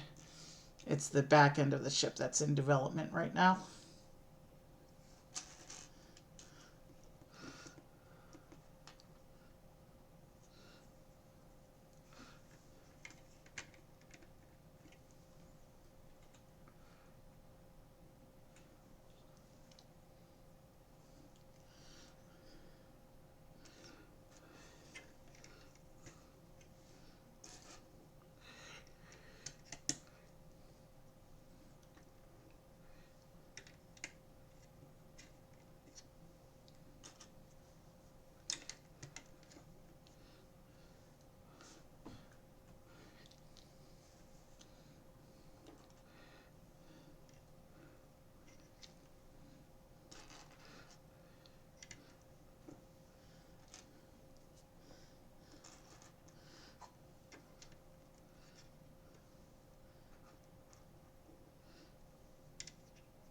I will probably do a game stream tomorrow. I do have a few more Lego sets in my backlog.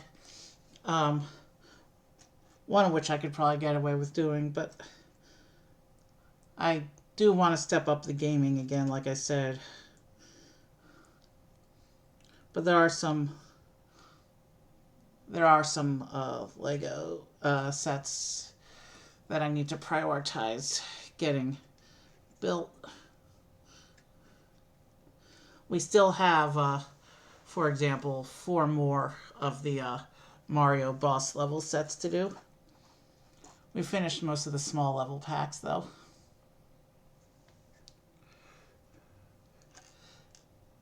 That's why it doesn't look right, because these are supposed to be the same color, it looks like.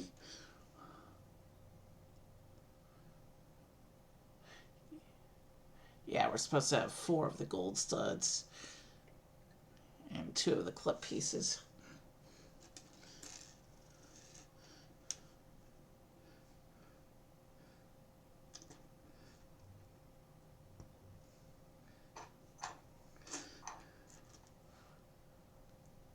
Yeah, we're just about at the 4 hour mark of stream now.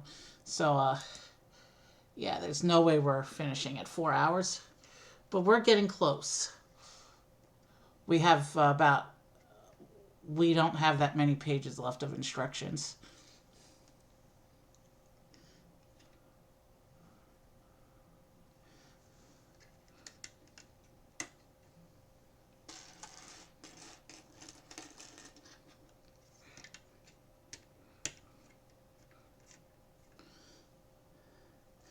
Interesting use of a forced perspective on this section of the ship. You can see like the windows, much too small to get people into that little assembly there.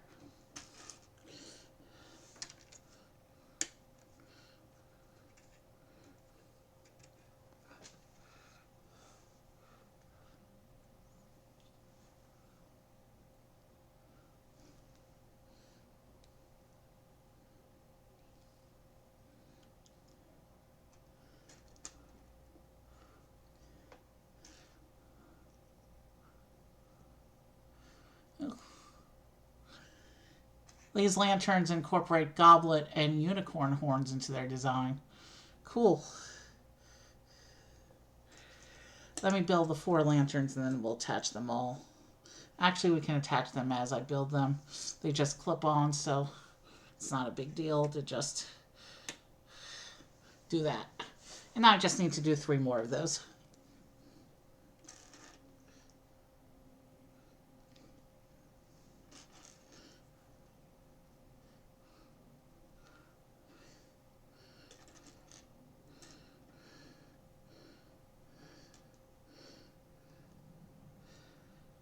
Actually, I don't think these are meant to be lanterns because they don't have the transparent pieces inside. They have solid pieces. So I think these are just meant to be decorative spikes.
Okay, there we go.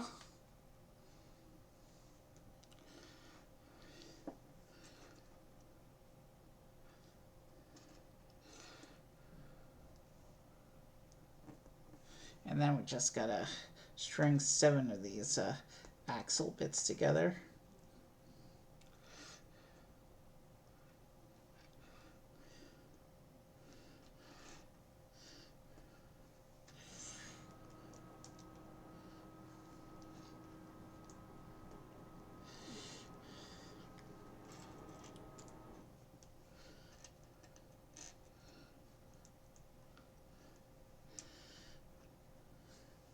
We still have plenty of ropes left in the bag. Was I supposed to pull any out with this bag? Well, we'll pull them out when the instructions get to them, but let me go back to the bag opening. So that way I can be mindful if any of them will need to come out.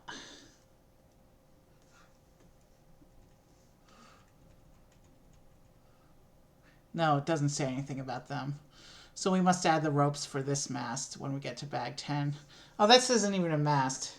This is the forward bow, what's it called?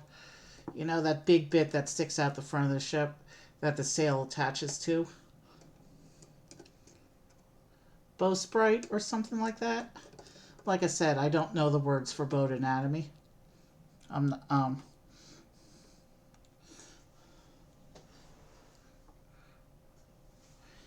Now here it looks like is where we're going to actually do some masting.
When it comes time to put the sails on, I may actually turn the instruction book off just because I'm having trouble getting this whole thing to fit on camera now the height of the ship is coming together.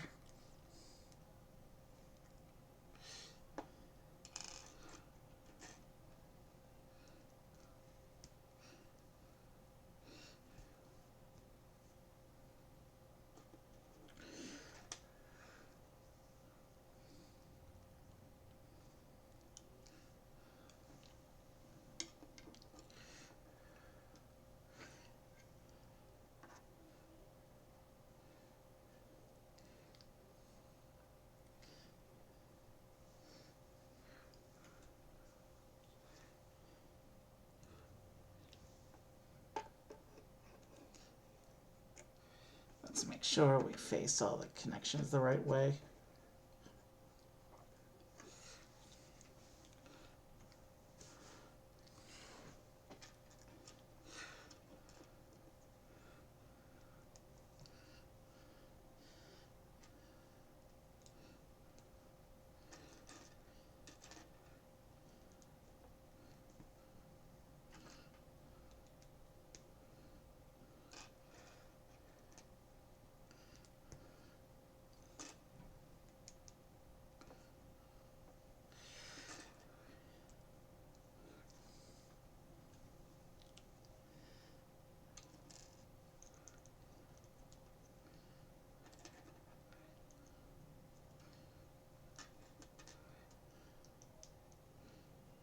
Okay, so this ship actually does have a second lookout tower in the regular location where you would expect to find it.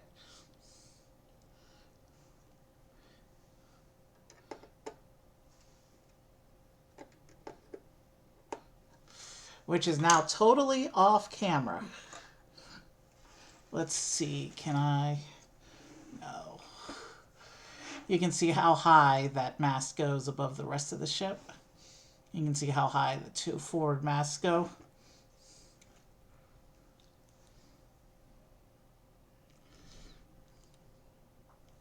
So I have to build 4 of these connection assemblies real quick here. And I guess these are how the sails are going to eventually connect.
Interesting. This one doesn't have any spacing guides for the middle section here.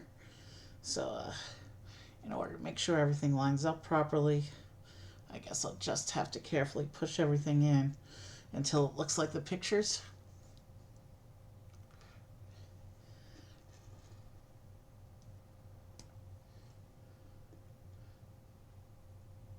There. Now it looks like the picture. Looks like everything's lined up.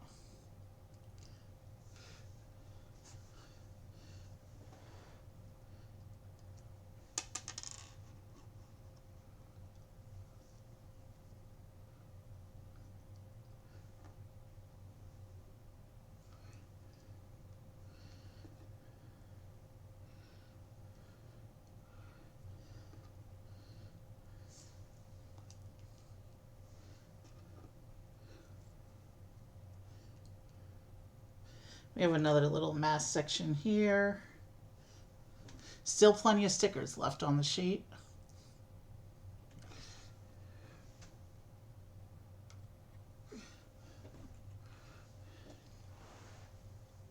Wow, this goes in the top like that. So now you can see how really high this you can see how high that mask goes. And we can also kind of simulate it coming out from underwater when we hold it behind the table like this. The raid out scene, you're not going to get the full effect of the ship, I don't think. Alright, so bag 10 comes with all this other extra stuff. We have 4 sail sections, including a really nice printed one. 3 flag banners, or streamer type flags, and the rest of the ropes. But we'll pull them out as the instructions call for them.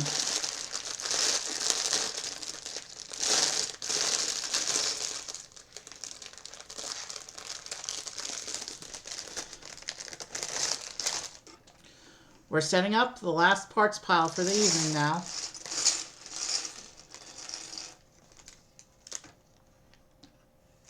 I think I saw something go off. I can't really tell. Yeah, I see it. Piece definitely did go off there.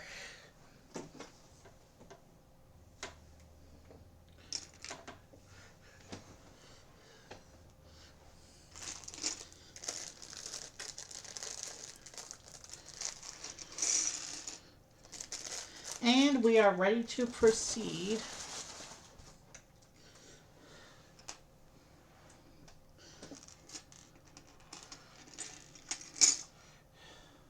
At this point, you can't really see what I'm doing behind the big ship. And if I put the ship in front of me here, so I can put my arms in front of the ship for the building, that's going to be awkward, but at least you'll be able to see what I'm doing.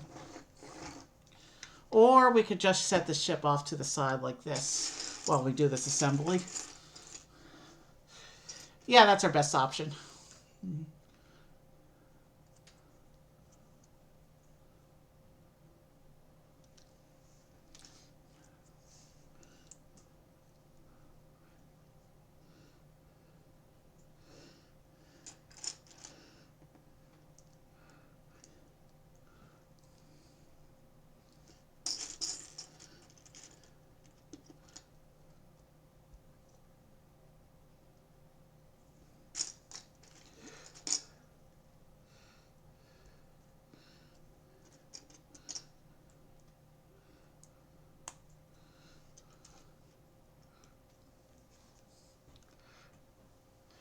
Okay, some more stickering.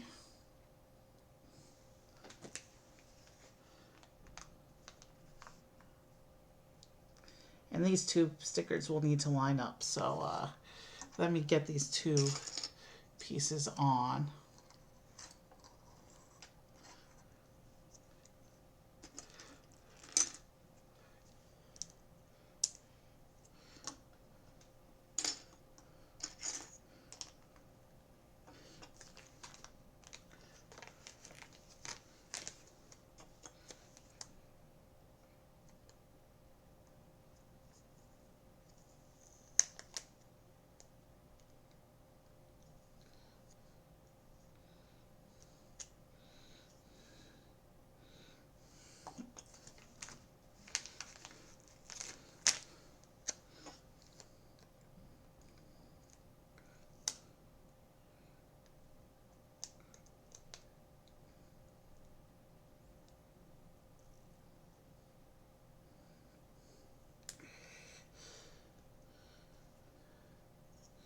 It's a little sloppy on alignment, but not terrible.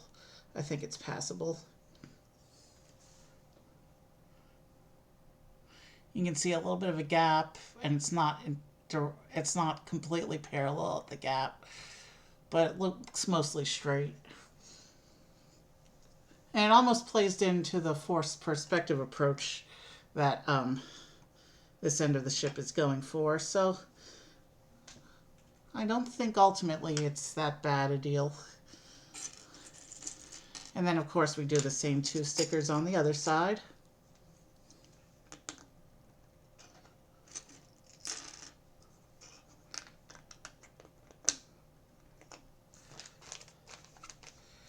And then we still have 8 stickers on the sticker sheet, which represent different shield designs.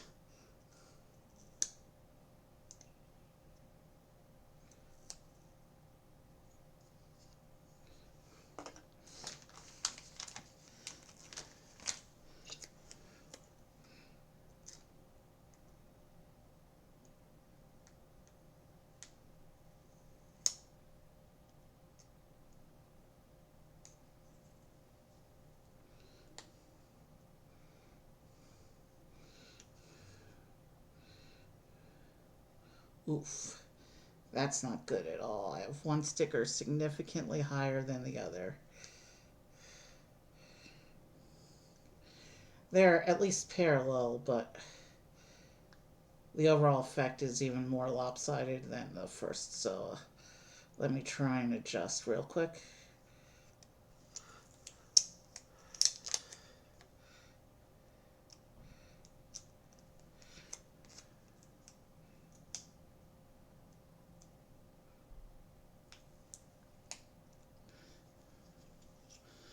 It's a little better, but not as good as the first side.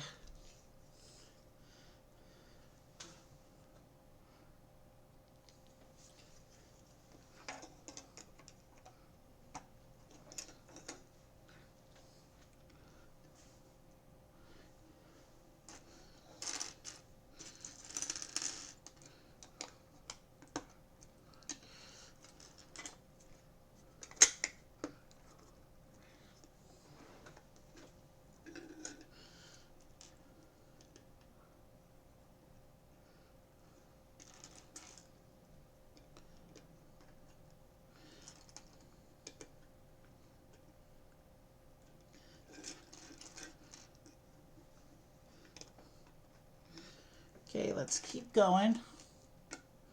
We're on one of the more repetitive steps, so let me try and knock it out real quick. And I can see all these blank shield pieces that we're going to sticker up in a little bit.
Okay, this is going to be an interesting step and repetitive, but we'll get there.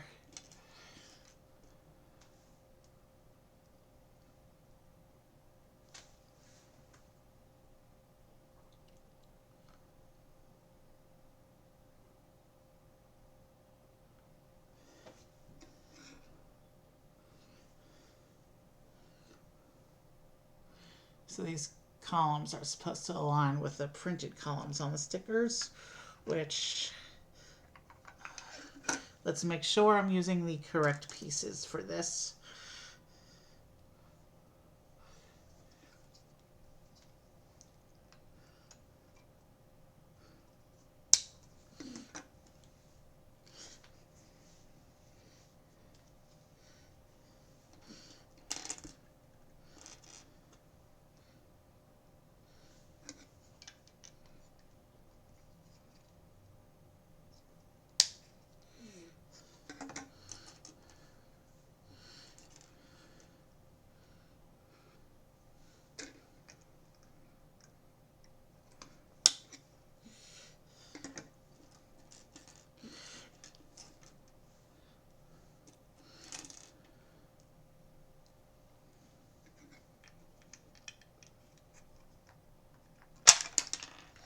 That was not supposed to happen, obviously.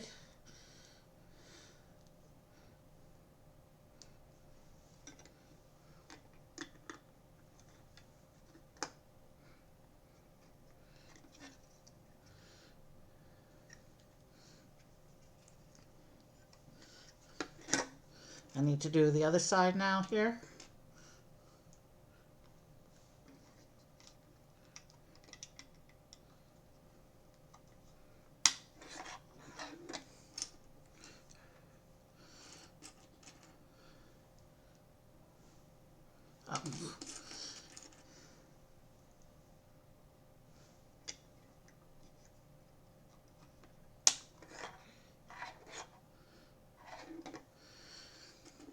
So yeah, these gold columns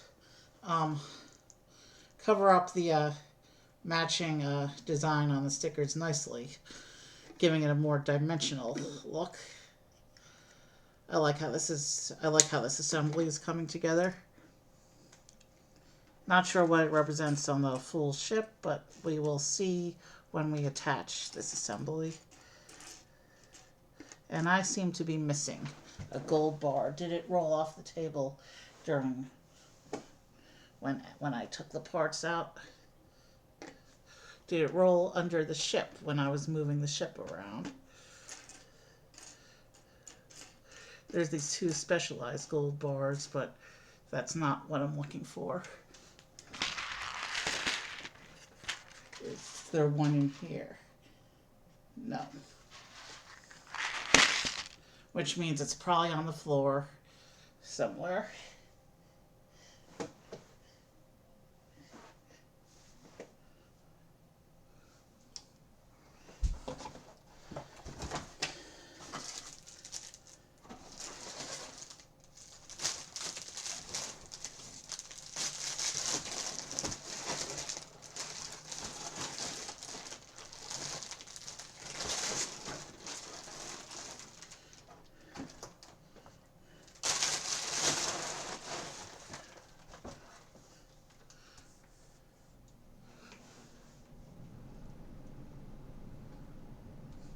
That's not good.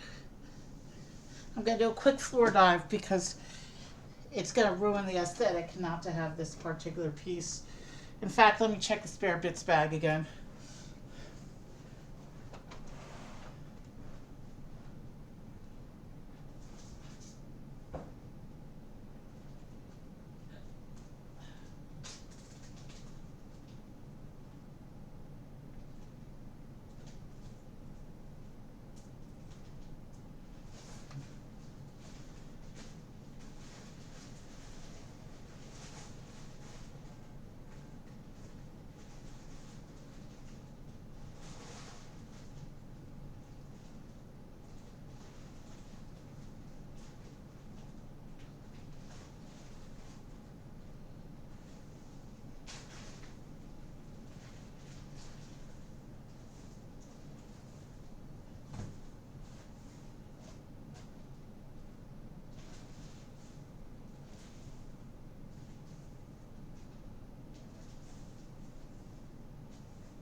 I think I found a matching piece in the spare bits bag.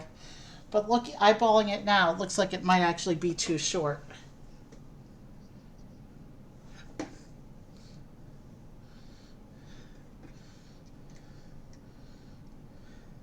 It's very slightly shorter than the others.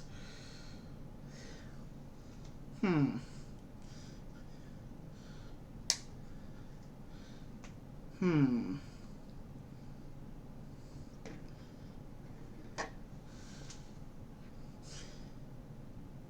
Let me go see if I have one that's a slightly better match.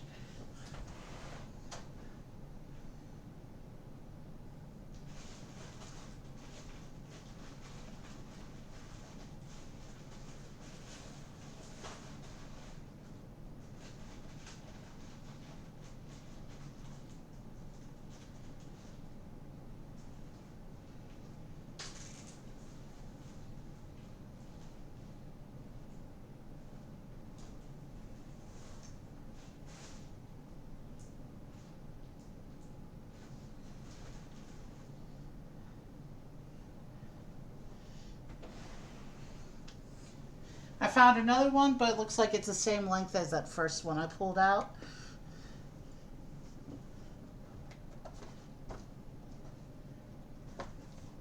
So I think what I'll have to do is I'll go with these, even though it's not quite the correct length. And then could I maybe cheese the length by throwing an extra stud into that connection, maybe?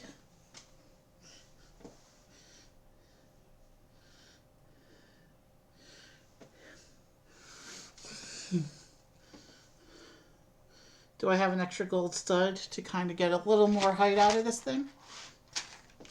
Maybe fake the extra height I need.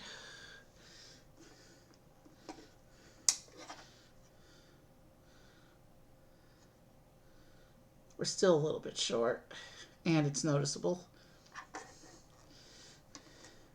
But what if I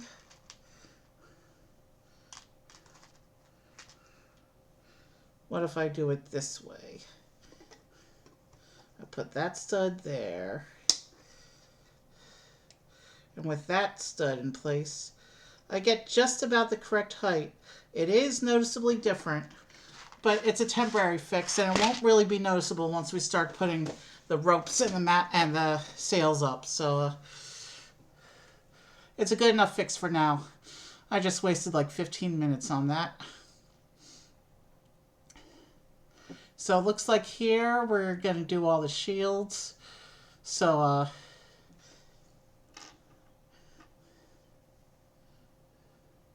I'm just going to put all the shield posts up first, and then I will do the stickers on the shields themselves in a few minutes.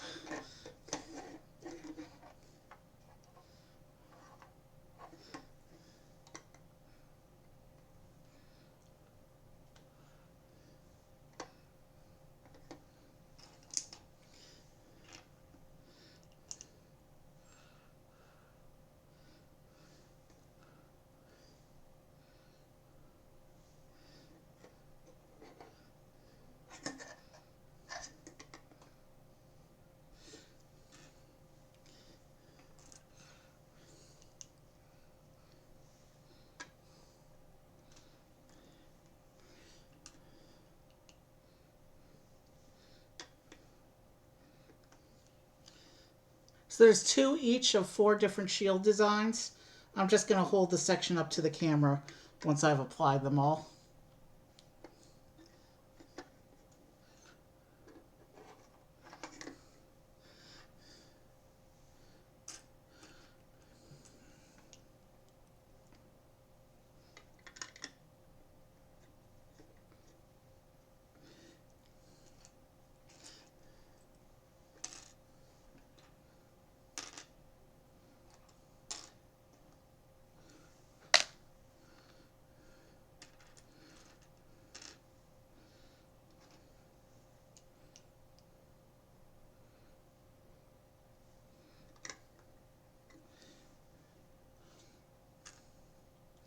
We wasted a lot of time looking for that replacement part, so yeah.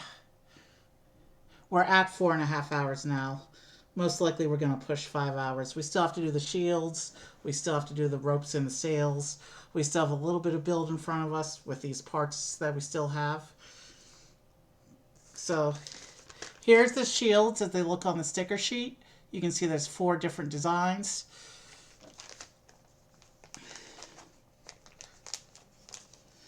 And I'm just going to go through these as quickly as possible.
Oof.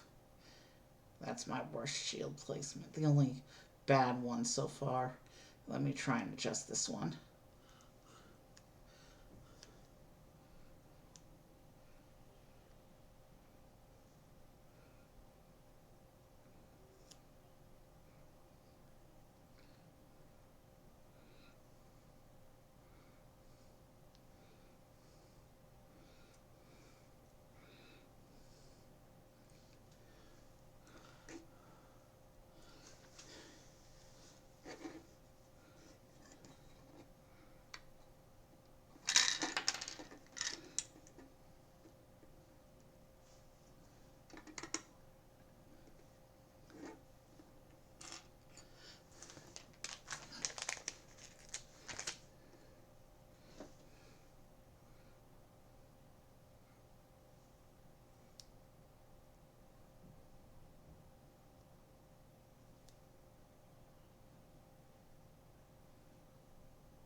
Okay, last 2 shields.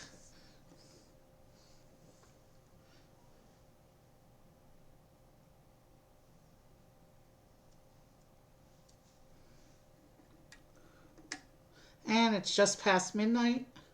So yeah, the stream's definitely gone on a bit longer than I anticipated. Which is okay. We're almost at the end of it now. We're just finishing up some surface details. And then the ship will be done and we can raid out and enjoy the rest of our night. Night's still young. We can listen to music once we finish this build.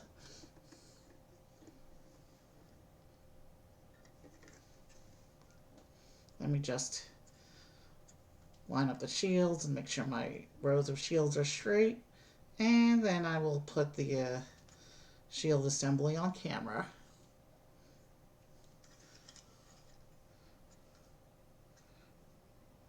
Yeah. Okay, the shields are hanging straight. I just want to finish securing the assembly structurally, and then I will show the shield assembly on camera before I attach it to the ship.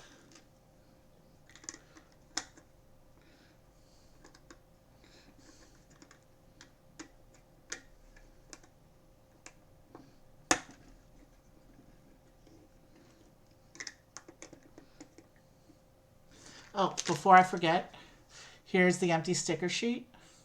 We no longer need this. That was a lot of stickers for tonight. I guess it makes up for the last few streams where we haven't had a lot of stickers at all.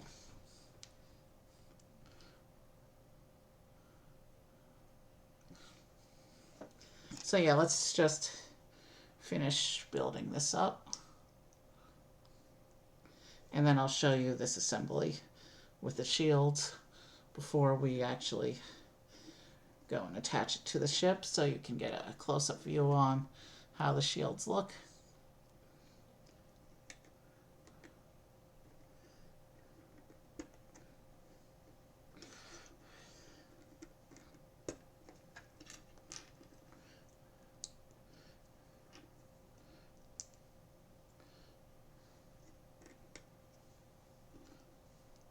Let's make sure I'm not skipping pieces.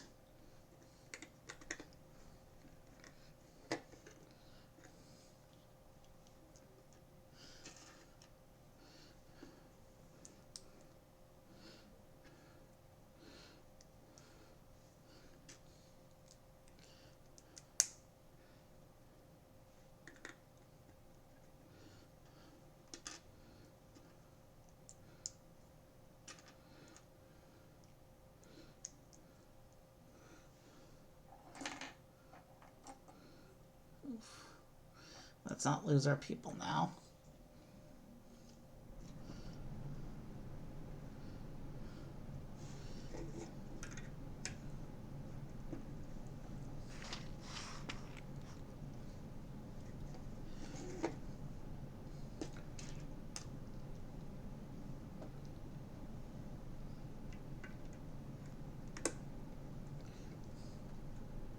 Okay, so this shows it being ready to attach. So here's what this little assembly looks like.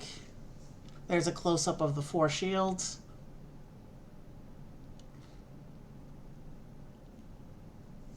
The stickers are pretty straight on that side, but I didn't fully align the positioning straight.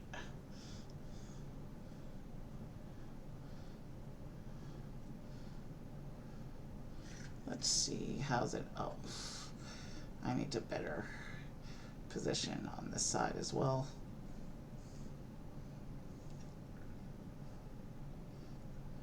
It's straighter, it's not perfect. But again, those are the 4 shields that we have decorating the side of the ship.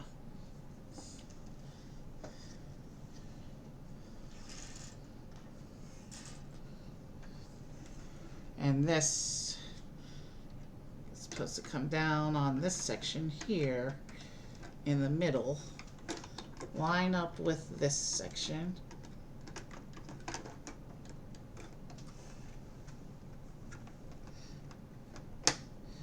And that closes off the back of the deck like that. But it still easily pops off if you want to access the deck for play, because that's where the food is. Okay, so now that we know that the snack table is actually inside the ship, that makes me feel better about when they go underwater. But there's still probably some magical protections in place so that the ship itself doesn't flood when they're underwater.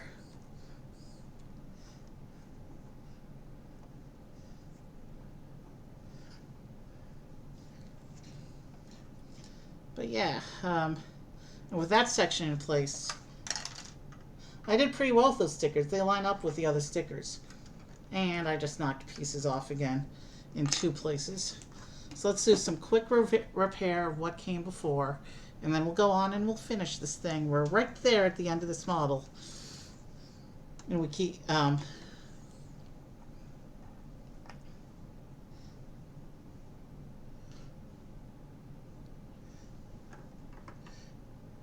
rudder, I think that's what it's called, keeps falling apart. That's at least the 2nd time.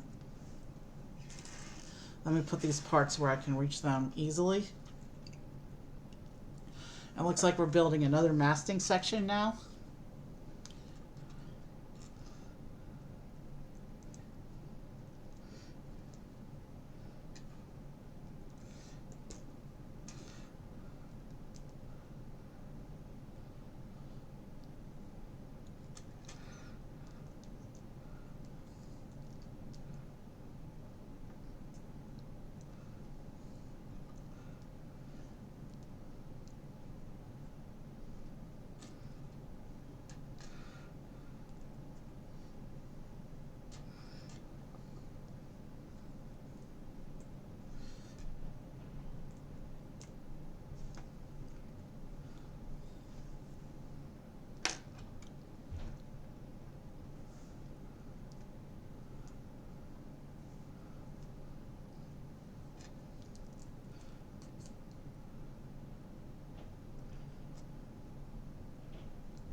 Okay, so it looks like this is going to be the back mast here, which is going to go over this assembly.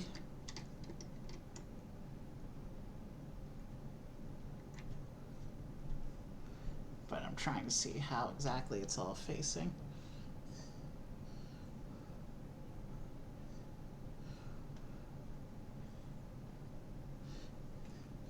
Did I orient that incorrectly? I did. The easiest way to fix it is just to do that. And now I should be able to put this as it appears in the picture.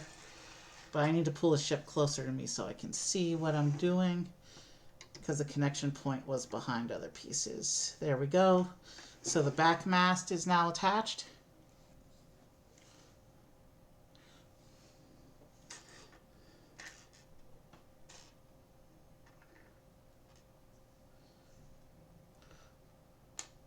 And I used the wrong piece for the upper end of that.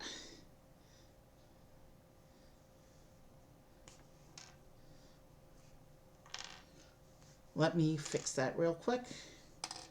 This is the piece I was supposed to use.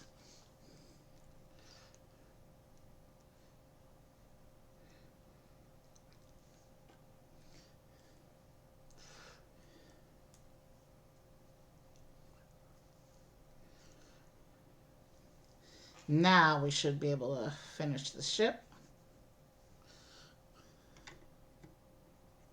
I thought that mast looked a bit short.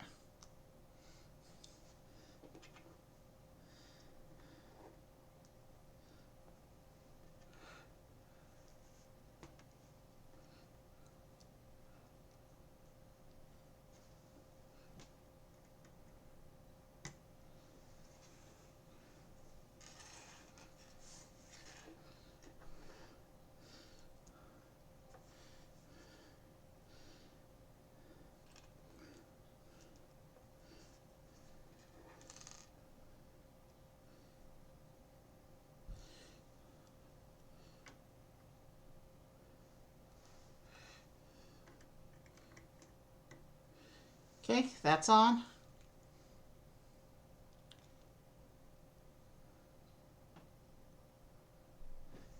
And let's just pull out the rest of the ropes, because at this point we're going to need all of them.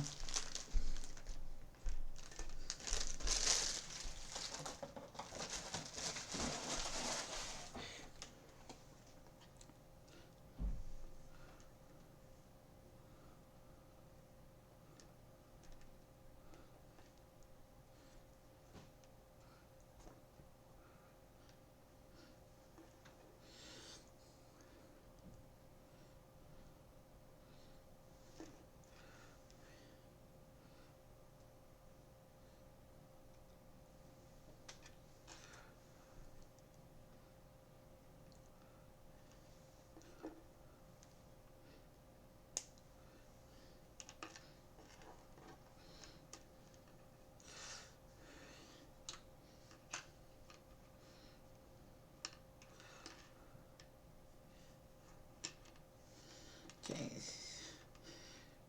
Spacing up top matters, not so much on the bottom.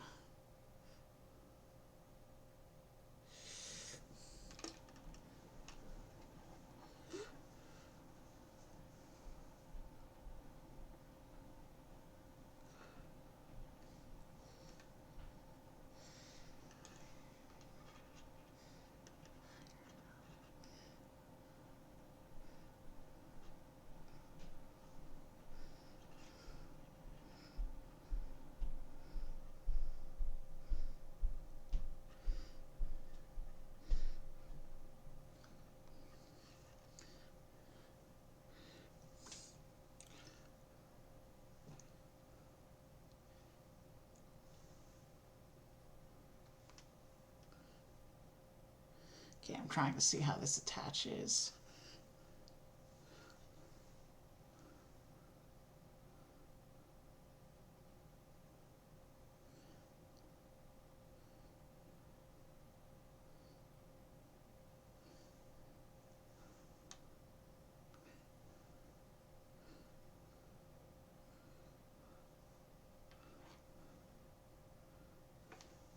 Okay, so it looks like it attaches into this stud here on the side of the ship.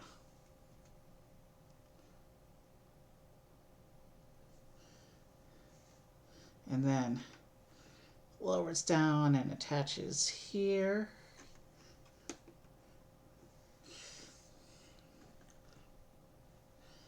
And then the bar connects up here.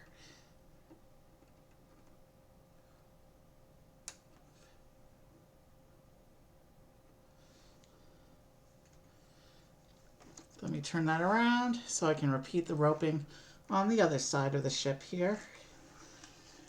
And that should use up the rest of the parts pile. And then all we have to do is put the sails in.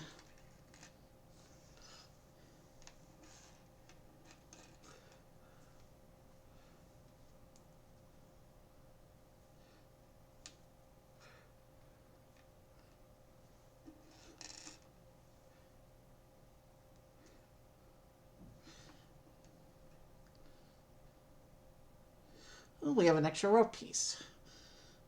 Unless we don't. I mean, I don't know what's coming next in the instructions.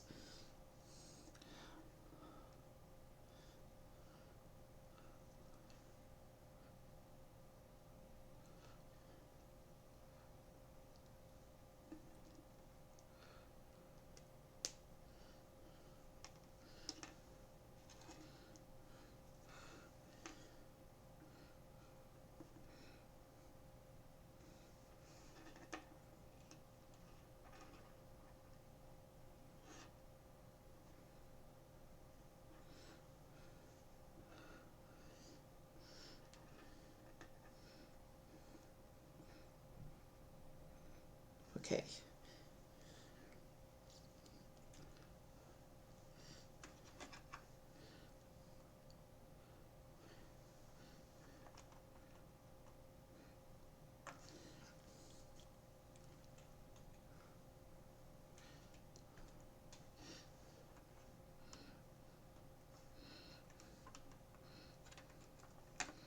Okay, that connects there, that connects there, and then the ropes come up and connect there. And now we need to get out our sails. But before I do, it looks like we don't have the ropes evenly spaced up here.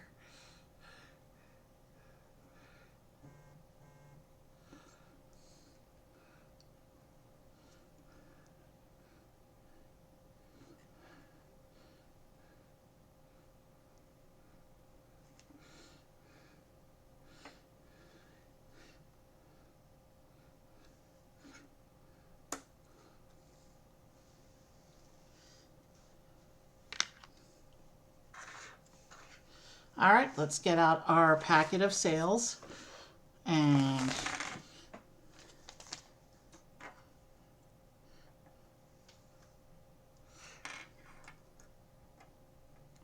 let's get the ship finished already.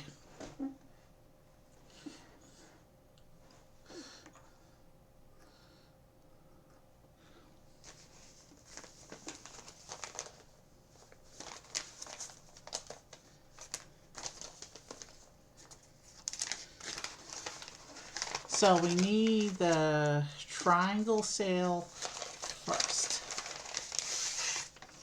Yeah, it looks like we're still pretty bent up here. Hopefully putting them onto the ship will straighten some of these sections up.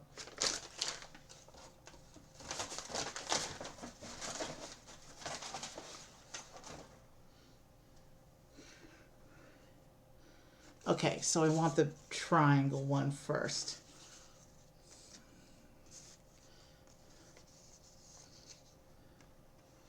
And that will connect onto the back mast.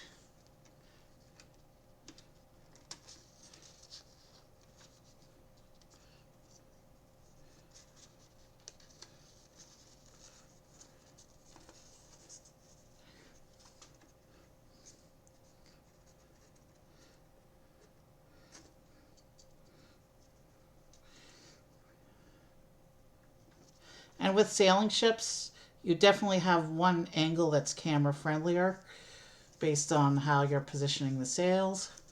So, but since I need to be able to see what I'm doing, I need to be facing whichever way the instructions are. So you can see how you're looking at the less camera friendly side for a little while I get these sails up. And I'm gonna put the spikes out at an angle a little bit so that this sail has a little room to breathe here. And I'll adjust its angle a little as well. And now I'll turn this around. So we have this big sail in the front section here.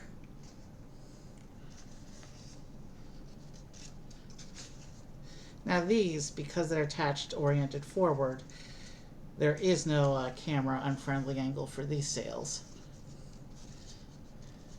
because they appear equally regardless of which side you're viewing the ship from.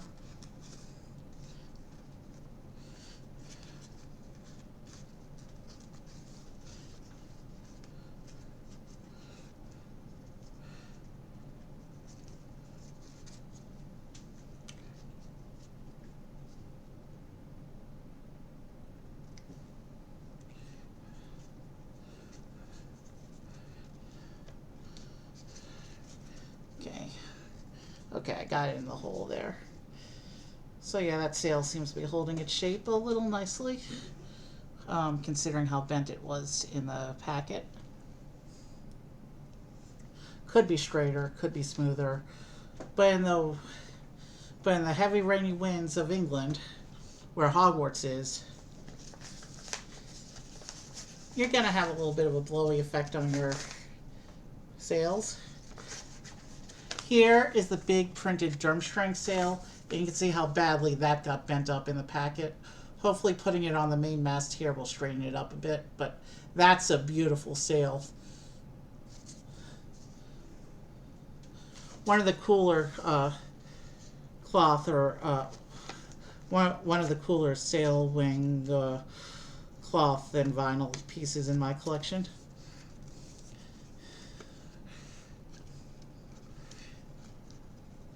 So I just need to put all 4 connection points on, and then hopefully it will hold its shape.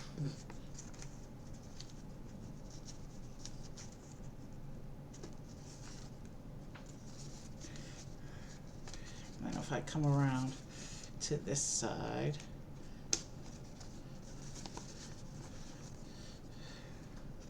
yeah. And actually opening it up like this, you can really see how creased it was. And the creasing is actually opposite the direction that it faces, unfortunately. But because this is a printed sail, it has to be facing a certain direction, unlike the other sails which are plain. So I can work with the crease. So now we have this little top sail, which I will try my best to work against the crease so that we don't have the problems we have with the big sail.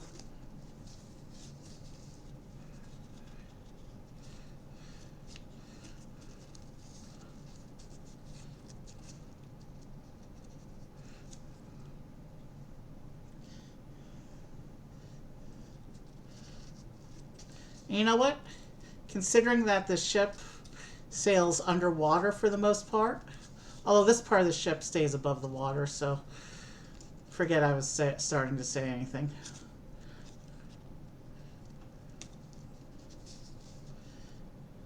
The top sail doesn't look too bad. But yeah.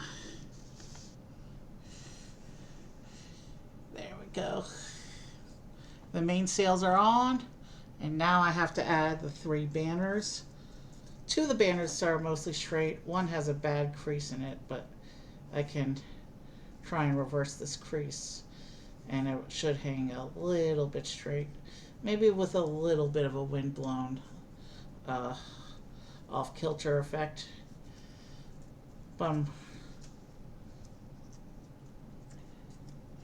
But yeah, these banners hang down in front of the sails. So it looks like the one that got the most bent up is the one that goes in the back anyway.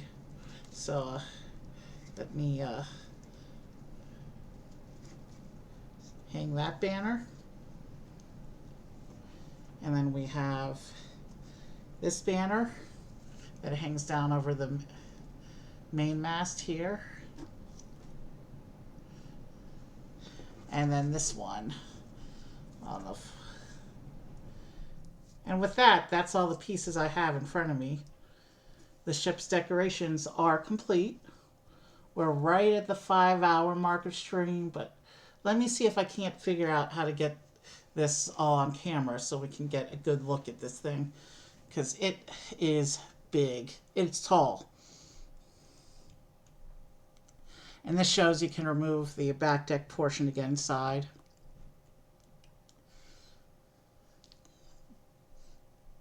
And this shows everything. And here's an advertisement for one of the sets, two of the sets actually. You can see the bigger set, that's actually one of the main castle modules. You can see one of the smaller castle grounds sets there. There's about a dozen of those. And you can see a couple of the classrooms here and a small tower. So yeah, let's turn the instructions off and utilize our full camera space here. So let me pull back.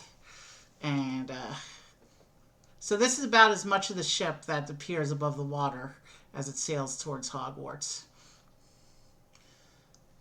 As you can see here, once it comes above the water, we're missing a lot of height there.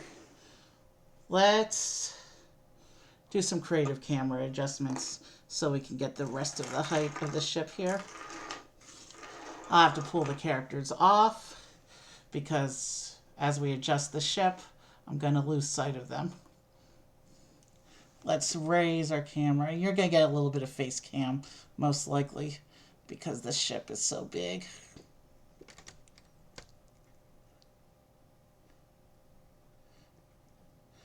I can't really do an adjustment from that camera. Let's switch to the other camera.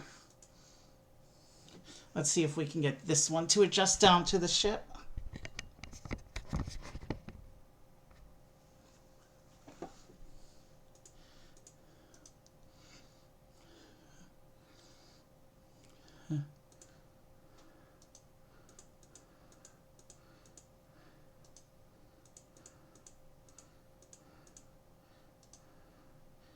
All right.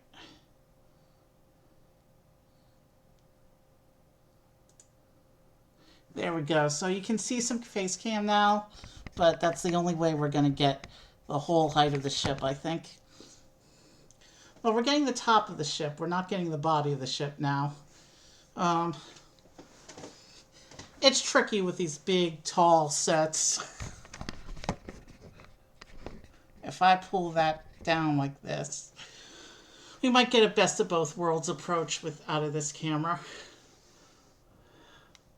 We're still not getting quite the whole height of that central mast, but we're getting most of it now. I think we got enough that we can confidently set our... we can take a better look at the ship as a whole.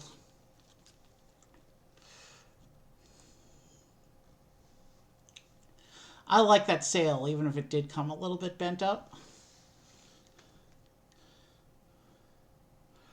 And there's a side view of the ship. Very cool, fantastical take on a classic sailing era ship. I like it. This will go nice with the Hogwarts display that I'm setting up. Okay. Now let's see if we can effectively utilize the rest of my space here. We'll bring back on our Beauxbatons carriage for scale. And with the ship fully assembled now, you can see just how tiny the carriage is in comparison. But we gotta position the table such that the carriage gets a nice on-screen view too. The separator, we're done building, so we no longer need that. We don't have a lot of choices for rating out. Like I said, Brett's having a little bit of an emergency and isn't streaming this weekend. Oof. I see a couple of people, though, that are pretty cool. We might have options. I don't know if they block raids, though.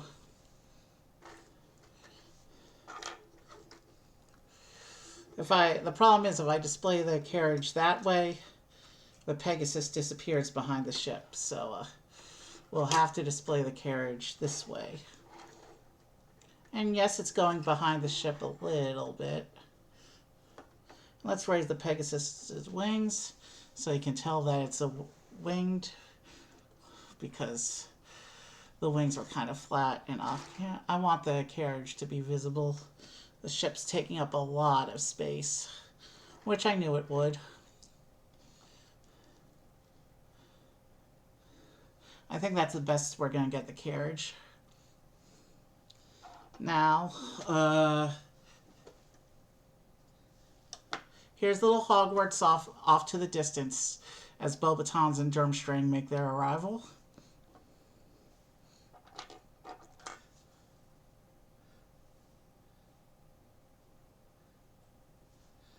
And here is Dumbledore snacking on a chocolate frog, getting ready to greet them.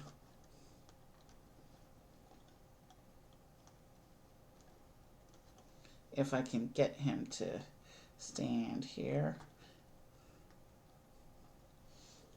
So we have Dumbledore standing by Hogwarts in the distance, getting ready to we'll have Barty Crouch. He'll be over here conversing with Dumbledore. And they'll be admiring the chocolate frog. You can't even see the chocolate frog portrait from this angle. But Barty Crouch and Dumbledore will be discussing the Triwizard Tournament, complete with the trophy and the Goblet of Fire. Oh man, these two wizarding artifacts just went behind the carriage. Can I pull them back a little bit more?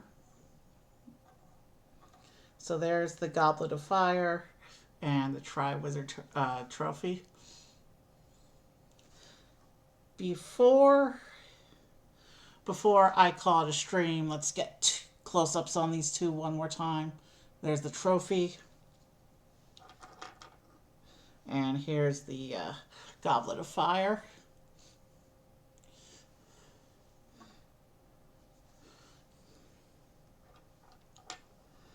And then that leaves our visitors.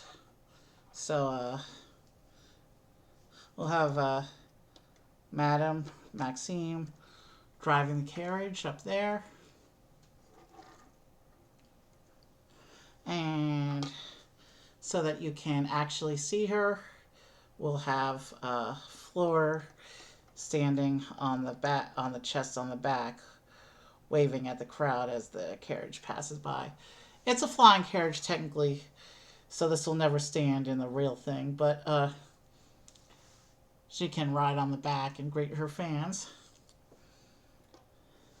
Meanwhile, over here on the ship, we'll have Karkaroff on the forward lookout.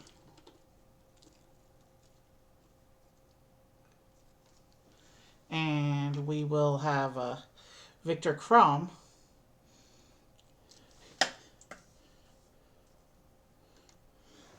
not on the floor. We will put Victor Crumb in the forward lookout so that they can see Hogwarts as it comes into view.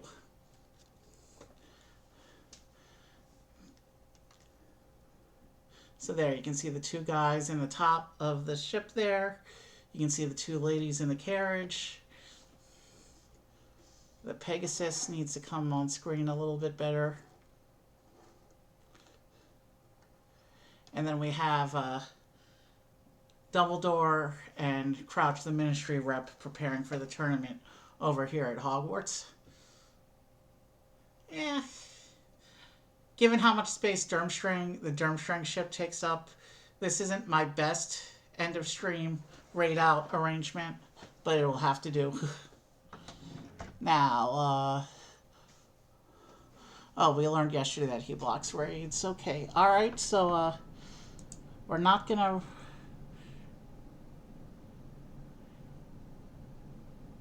Let's see, I think last time it was between, yeah.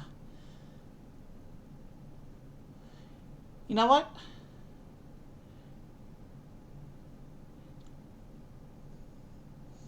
I actually have 4 musician choices. Give me a moment to think about who I want to try to type here.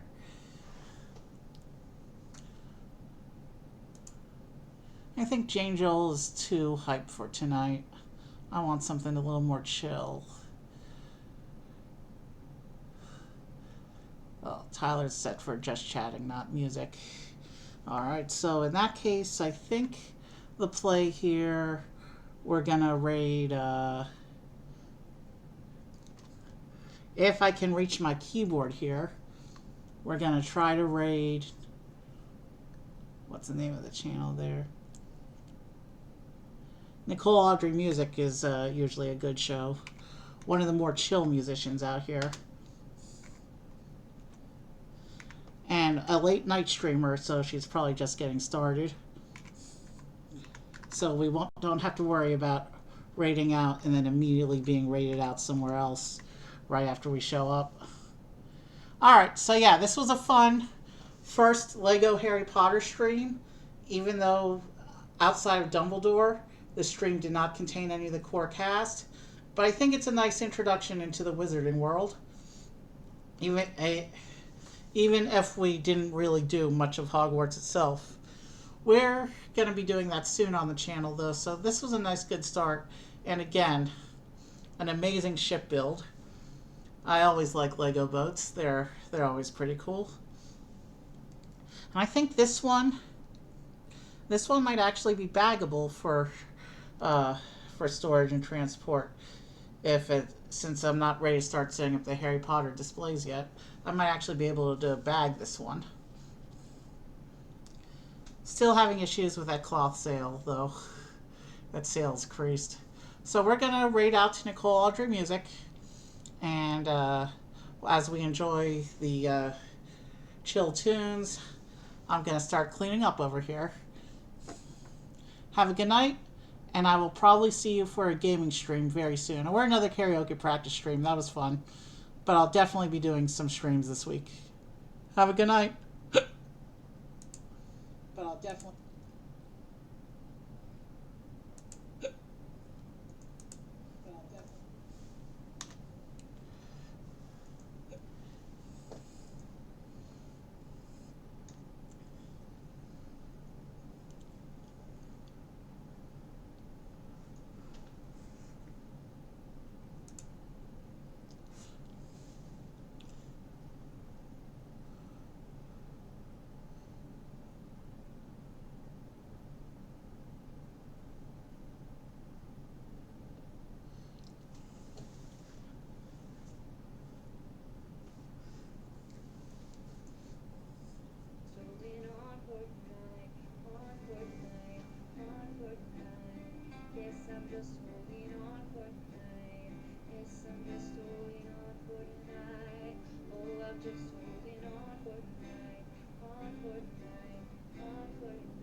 Thanks everyone, that was Chandelier by Sia.